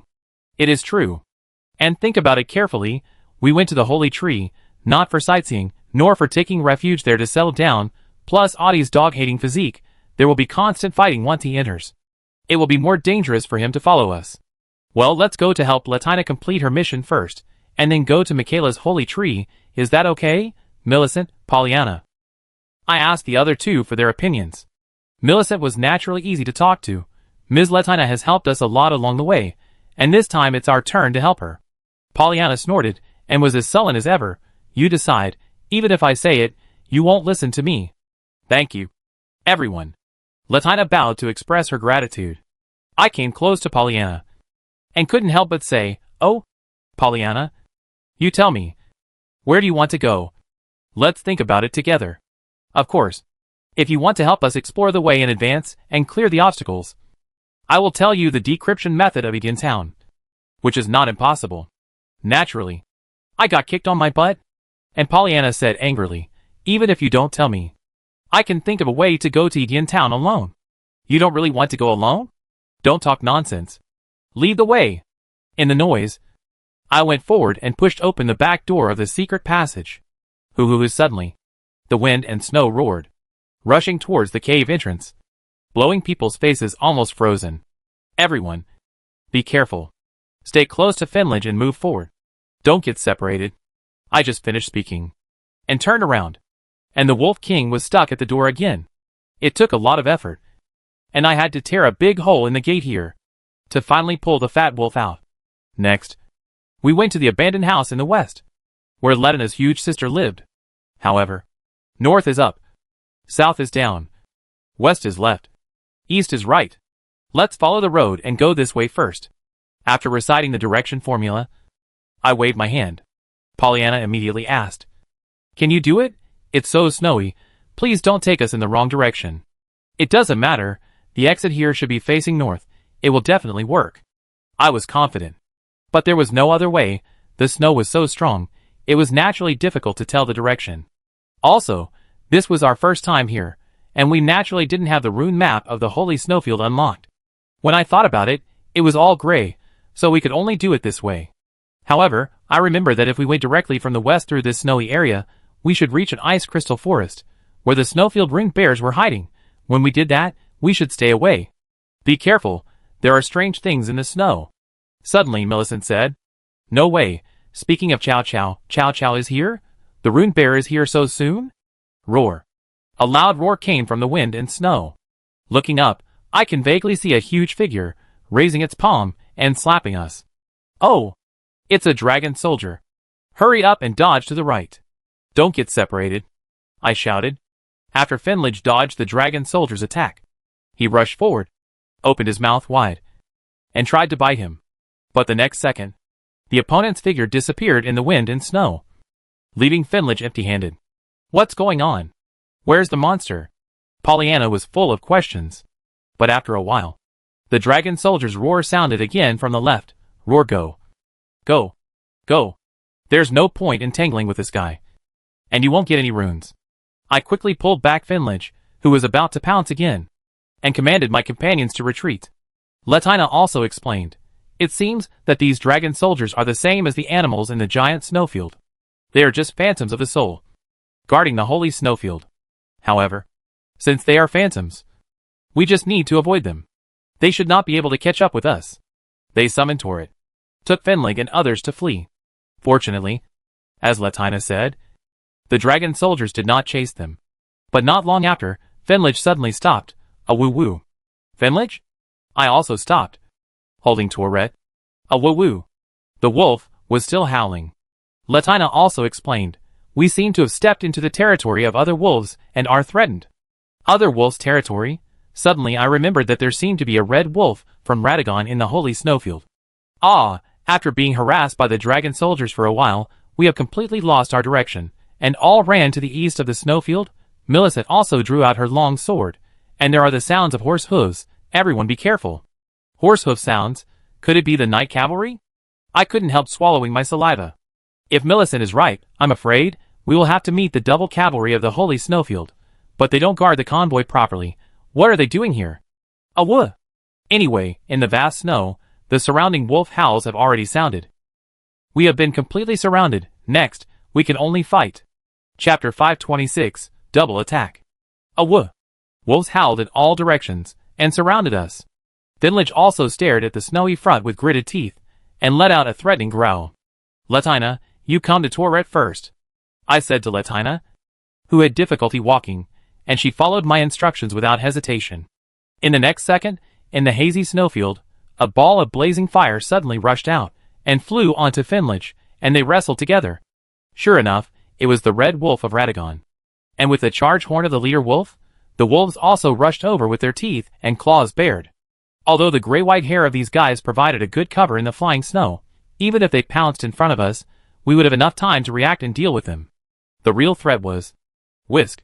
In the wind and snow, the horse's hooves gradually rose. A black shadow suddenly rushed forward, the flail in his hand clanking, and he swung it towards the man's head. I dodged the attack hastily, and what followed was a powerful swing of a long halberd that dragged across the snow. Combat skill, hound step. By moving at high speed, I barely avoided the opponent's halberd blade.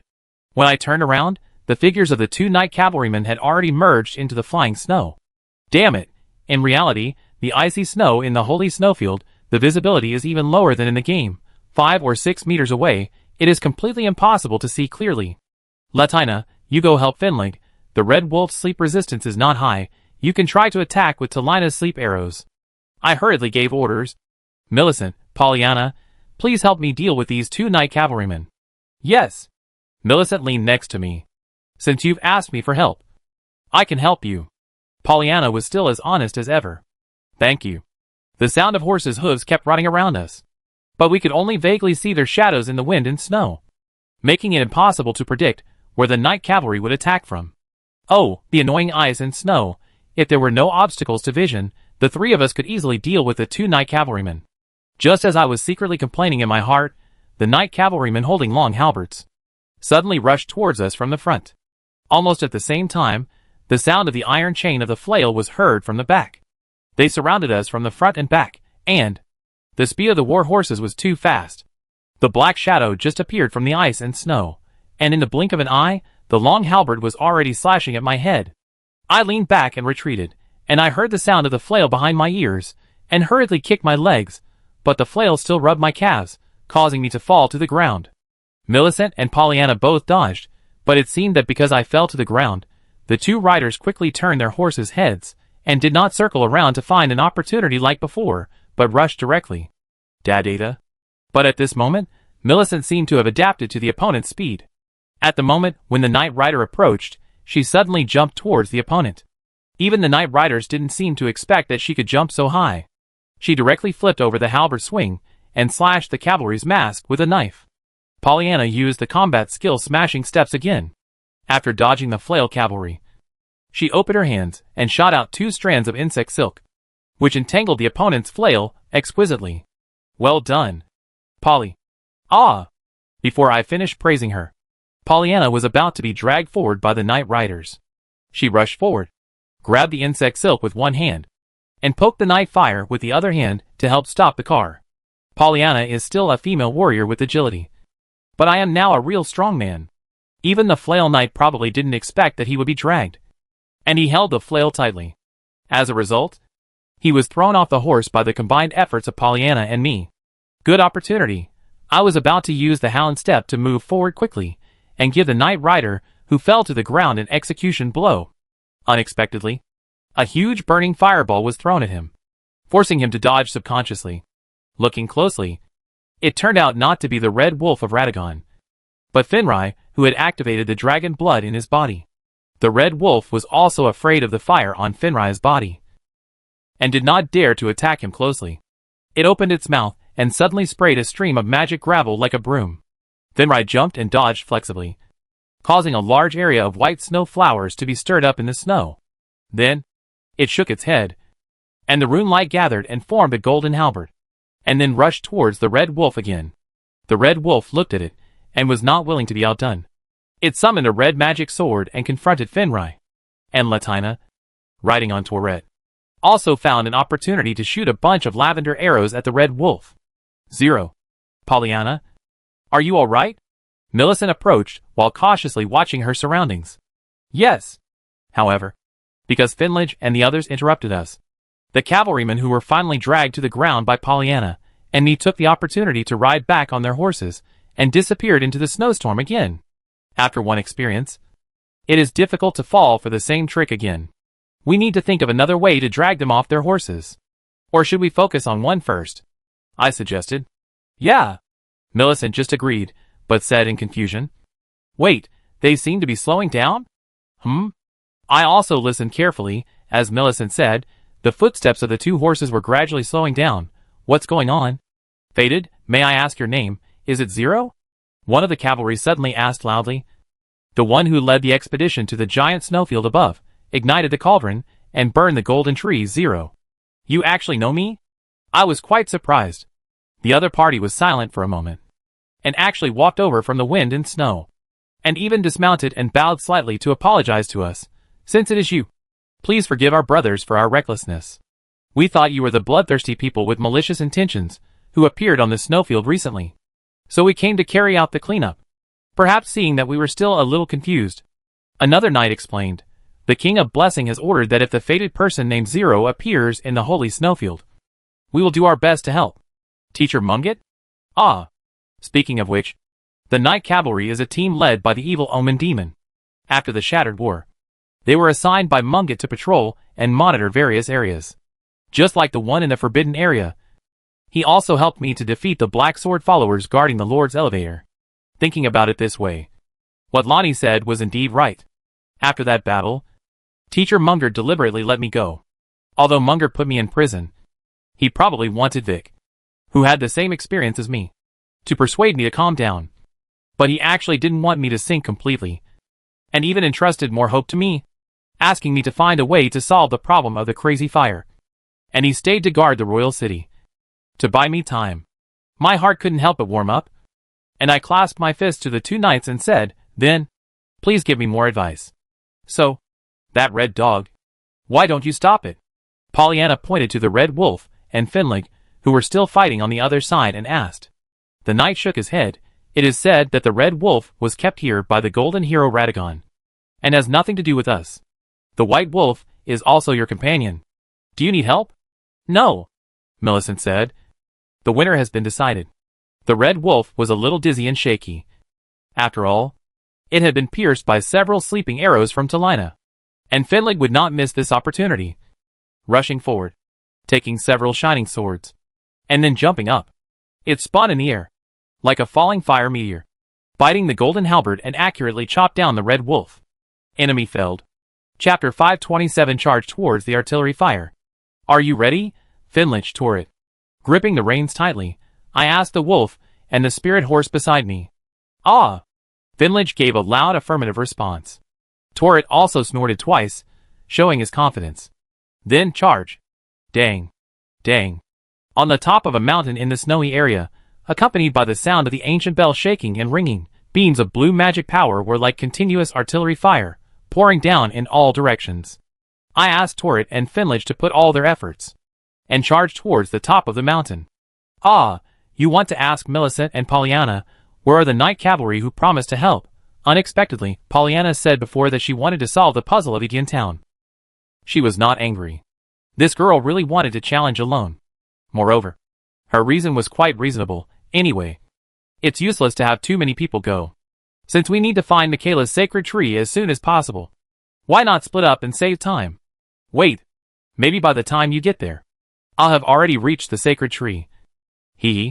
Millicent was a little worried about Pollyanna, And I thought carefully, as long as I go to the broken house of the exiles in the daytime, to find the platinum sister of Latina, I won't run into the bird of death, and the holy snowfield itself is quite empty, so there won't be any enemies on this trip. So, I simply let Millicent and the night cavalry go to Yin Town together, and handed the sentinel torch to them. After all, the immobile son of Platinum is just a glass turret, and the black knife assassin, who appears and disappears in the town, is the biggest difficulty. I think in the game, I just drank a few sips of the Holy Grail dew, and the black knife sister immediately rushed up impatiently, and gave Atai a loving hug, and held him in her arms, and in the sweet and gentle land, she accurately and elegantly cut Atai's kidney. This production capacity, even northern Myanmar is inferior to it, and people call it Little Yin. Boom. Oh my god, I was distracted for a moment, and the magic cannonball almost fell on my head. Fortunately, Torrid was smart, and he double jumped to the sides in succession, avoiding the impact range of the magic cannonball. The spirit horse and the white wolf king were running on the snowy ridge like thunder. Although it took some effort, they still managed to rush to the bottom of the wandering spirit temple. Clean up the dead bones stuck on the legs and feet of the spirit temple, and it will stop, I shouted loudly. Wolf King Finlage rushed to the legs and feet of the spirit temple, scratching them frantically, and Latina also shot arrows to help clean up the bones. Riding on Tourette, he rushed forward, waving the Night Star fire at the place with the most bones, and chopped it with a knife. All those guys let out a shrill scream, and then turned into a wisp of gray smoke. Above their heads, the bell of the spirit temple suddenly rang violently, and a lot of rubble fell down. Ouch! I was hit by a blow, and I quickly shouted, "Get out of the way, I think this guy is going to sit down." But I saw Lingmu's limbs bend, and he suddenly jumped up. Shit, is this the trick? Run as fast as you can, Torrid, Finling. I quickly pulled the reins, and rushed out without looking back. When there was a deafening bell ringing behind me, then the ground shook violently like an earthquake. Swoosh, swoosh in the sky, several more magic shells rose up, drawing beautiful arcs, and then fell towards me and the spirit horse. What a combination of skills, first knocking people unconscious, and then attacking again. Your big spirit temple actually has such a small idea. Fortunately, Tori was smart enough, jumped up high directly, avoided the vibration of the ground, and then cleverly dodged the attack of magic artillery fire with 2 jumps. But at the moment of landing, he was knocked down by the aftershock, and fell to the snow with me. Fortunately, the snow and ice supported my buttocks, so I didn't fall too hard. However, I always felt a shadow in front of me. I looked up, and the snow tide stirred up by the jumping of the spirit temple rushed over. Before I could get up, I was completely submerged in it. Combat skill Molten Flame Hurricane Dance. Fortunately, I am good at combat skills with fire attributes. I was almost buried alive. The snow and ice melted and penetrated my clothes. When the wind blew, not only my whole body, but also my clothes were frozen into ice cubes, making me feel like I was wearing cardboard, and it was difficult to move smoothly. As for Torrit, he got back into the ring before he fell. What a heartless guy. He didn't even help me block the snow tide. However, fortunately, after the jump, Lingmu sat down quietly, motionless, and stopped firing those magic cannons. I heard that snakes will bite people again after their heads are cut off. This is probably the case. I sighed helplessly, and climbed out of the snow pit. Ah! Wolf King Finlage also ran over with Latina. Latina asked with concern, "Master Ling, are you okay?" "Well, except for being a little cold. There is no big problem." I froze my snot, and gave Latina a thumbs up. Wolf King Finlage listened, and immediately leaned down, and let me sit on his back. "Oh, thank you very much, Finlage." As expected of a wolf that ate the heart of a flying dragon, his body was as warm as a furnace. In a blink of an eye, the coldness on my body was melted away. Speaking of which, what are those things on Lingmu's legs and feet? Why do they feel like corpses? I casually brought up the topic. Master Zero. You guessed right. Those are indeed the dead. Latina nodded and explained. It is said that the mausoleum contains the descendants of Queen Marika, who died in the war before the arrival of eternity. So the spiritual energy is huge, and it is very easy to absorb other ghosts. When the number reaches a certain level, it will drive the mausoleum to wander constantly. It sounds like those wandering immortals. Yes, it is indeed quite similar. Because of the confinement of eternity, Those ghosts cannot really die. So after a period of time, they will be absorbed by the mausoleum again.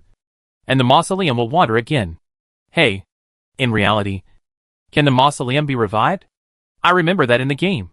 As long as the skeletons are destroyed once, they should not move again. Unless the next round is opened. And Latina seemed to have read my mind. Explaining, but if someone uses the power of Marika's dead descendants in the mausoleum, then the mausoleum will truly stop moving. I see. After all, the core has been taken away. I nodded. In the game, the function of the mausoleum is to copy the memories of demigods or powerful enemies. It is hard to say how it is used in reality. However, the mausoleum here has the function of protecting Letina's older sister. So I won't explore it. Speaking of Chow Chow, Chow Chow appears.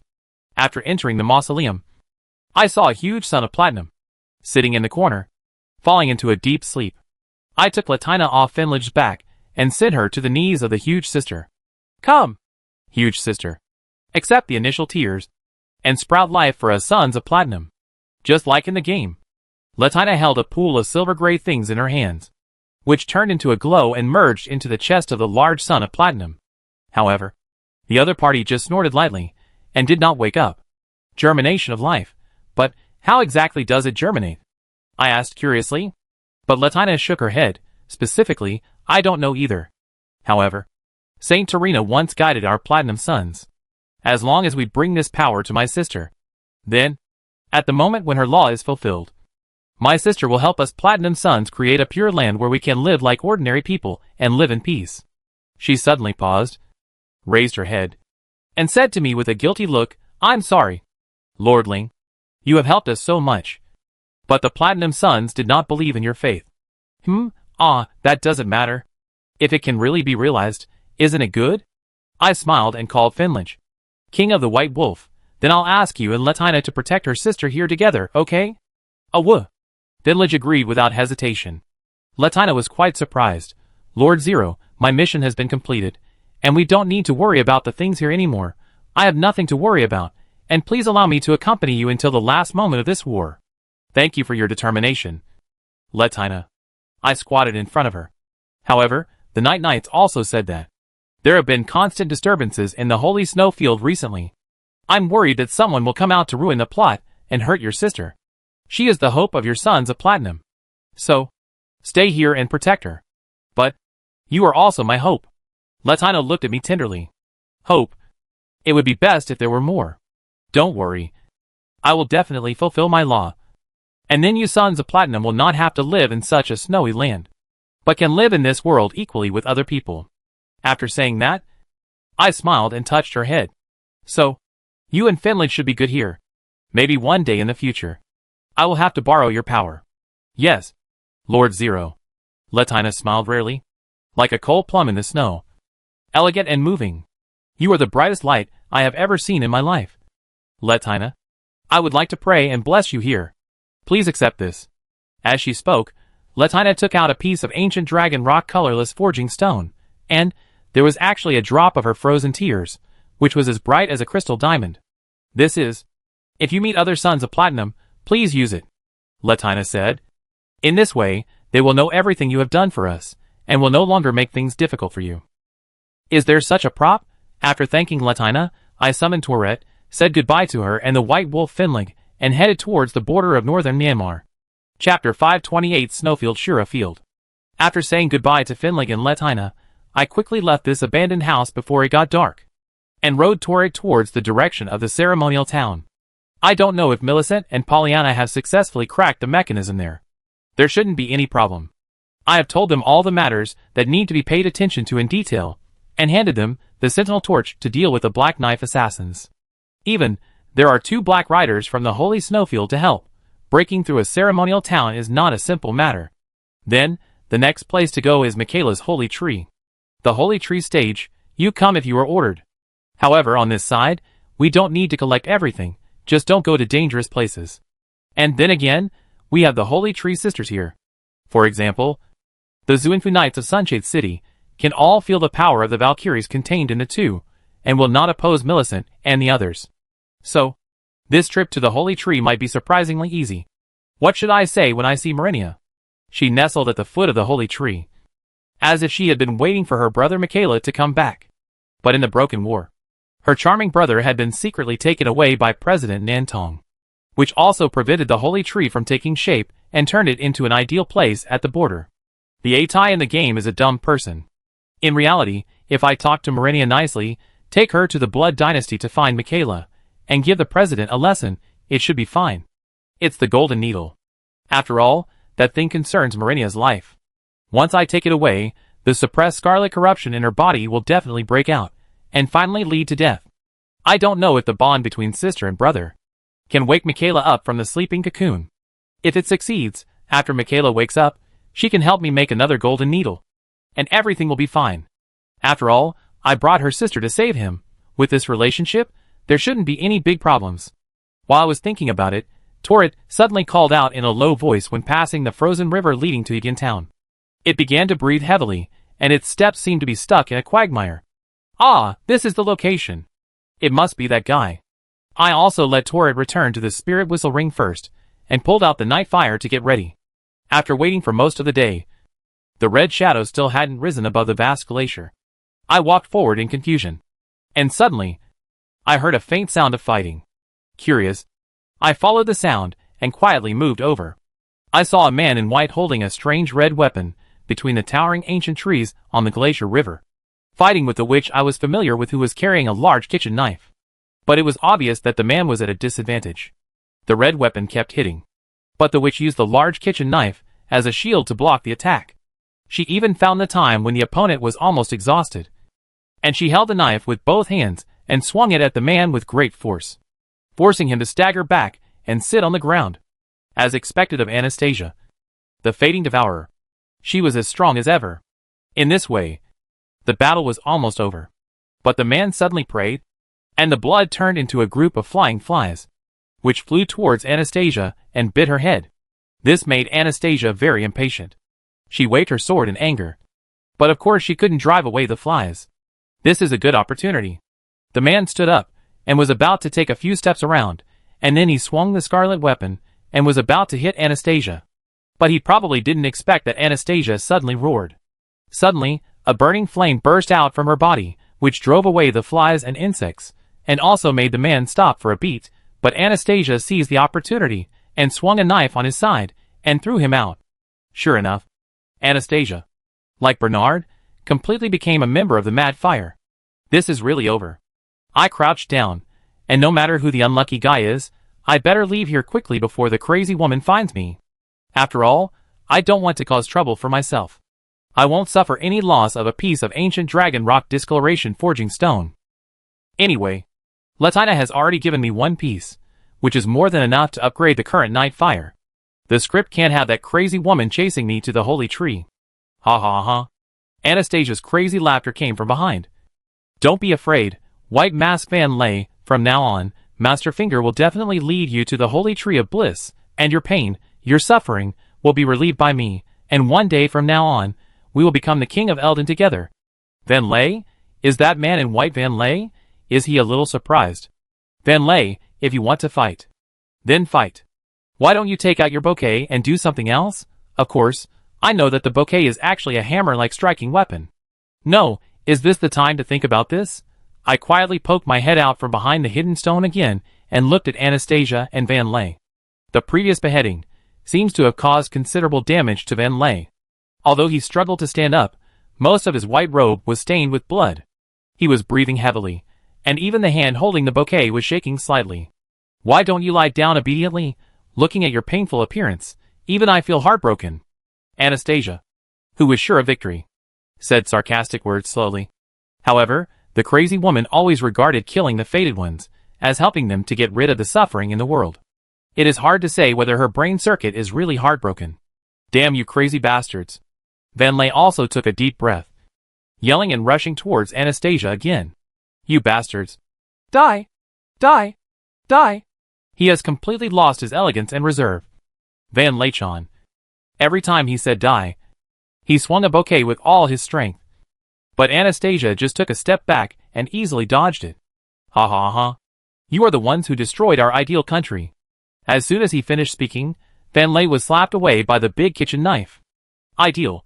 It's okay, Fan Lei.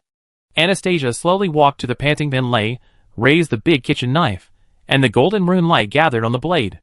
No need to cry, and no need to suffer anymore. Come with me, I will definitely realize your true ideal. Combat skill. Pray for a strike. Stop. I subconsciously stood up, and Anastasia's knife was suspended in front of Fan Lei. Zero. Master Zero? Before I could decide whether to continue speaking, the woman had already become excited.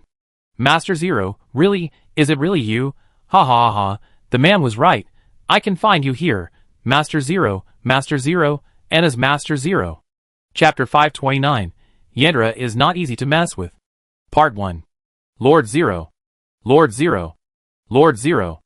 As soon as she showed her head, the crazy woman Anastasia really left the seriously injured Fan Lei behind, while shouting my name like crazy, and rushed over with a large kitchen knife for dismemberment. The face that was burned by fire, and had scars seemed to be smiling, but it was as hideous as a demon, making people regret showing their head. If you want to ask why I still stood up when I knew the result, I can only say that the conversation between the two of them interested me a little. Combined with what Baiji said before, the spies he planted in the Blood Dynasty had problems, and the Blood Fingers appeared in large numbers at the border. It was hard not to think that something happened to Munger. After that, I have to take Marenia to the Blood Dynasty to save little Nanyang Michaela. After much thought, I decided to take advantage of this opportunity to get to know these two people, mainly Fan Lei, to learn more about the situation. After all, White Mask. Fan Lei is not as aggressive as other Blood Fingers. In reality, I have met this guy twice before, and I have no grudges against him. It is reasonable to do him a favor. Haha, Lord Zero. Let's not waste any more words. Anastasia has already rushed to me, raising the big knife, grasping the back of the knife with one hand and leaping up, like a tiger, pouncing towards me. I quickly dodged to the side, raised my head, and met his eyes. The flames are burning. Ah! Master Zero. You finally showed up. I'm here, waiting for you for a long time. Anastasia smiled grimly, turned her head, and gently stroked the blade, as if stroking the cheek of a lover. Since we separated at the volcano residence, I've been thinking about you day and night. I couldn't help but get goosebumps all over my body. Thank you so much. I hope you can think more about others when you have free time. Such as Bernard. Although that master is also very good, he is always not as good as you. Master Zero. Anastasia pointed to the scar on her face. After all, you see, I still have the mark of your love for me. Master Zero. As he said that, this guy picked up the big kitchen knife and chopped at me. But I don't have the habit of playing with letters. I also clenched the Nightfire with both hands and returned the attack. After all, the most important thing to deal with Anastasia is to seize the initiative. Bang! The two weapons chopped against each other and produced a turbid yellow flame. Anastasia's brute force is still the same as before. Even if I have already focused on the strength attribute, I couldn't help but feel a slight numbness in my palm after this slash. Anastasia was like nothing happened. She continued to slash at me while smiling. But, combat skills block. I found the opponent holding the knife with one hand. And when he was about to swing, Rune gathered in both hands, and quickly swung the Nightfire before the opponent exerted force. Unfortunately, the timing was not well grasped, and the block was not successful. It just forcibly interrupted the opponent's rhythm. But, this was enough. Under my feet, the storm surged, the Nightfire ignited with flames, and the hurricane turned into a roaring fire dragon. Anastasia, who was wearing cloth, could not resist the foot of the storm, and the burning fire blew her away. She rolled on the ground twice, and put out the fire. Ha ha ha. Master Zero. Your fire is really gentle. This guy didn't forget to mock. Raise your head. The fire in Anastasia's eyes seemed to burn more vigorously, and even I felt a bit of heat in this icy and snowy place. Since the fire is too gentle, how about trying the thunder? While the opponent hadn't stood up to attack, I raised the Nightfire to the sky. Pray for the protection of Lance Shanks's Dragon Thunder. Then, the combat skill Thunder God Killing Gun. Boom! Anastasia reacted quickly enough, picked up the big kitchen knife as a shield, and blocked my thunder attack. However, this way, I can take the initiative. The hound's pace brought me forward quickly, and I slashed at the opponent with a bloody blow. Anastasia could only take a defensive stance, but her sword also glowed with a golden glow. It looked like she was going to use a prayer strike. She turned her sword and raised it above her head. Her imposing manner forced me to step back. After all, Anastasia was definitely going to take my attack and also use a prayer strike. Moreover, it would be difficult for me to dodge at that time. Even if I got close to her, she might be able to recover through the effect of a prayer strike. In the game, I quite like to use this trick to exchange blood with some difficult monsters.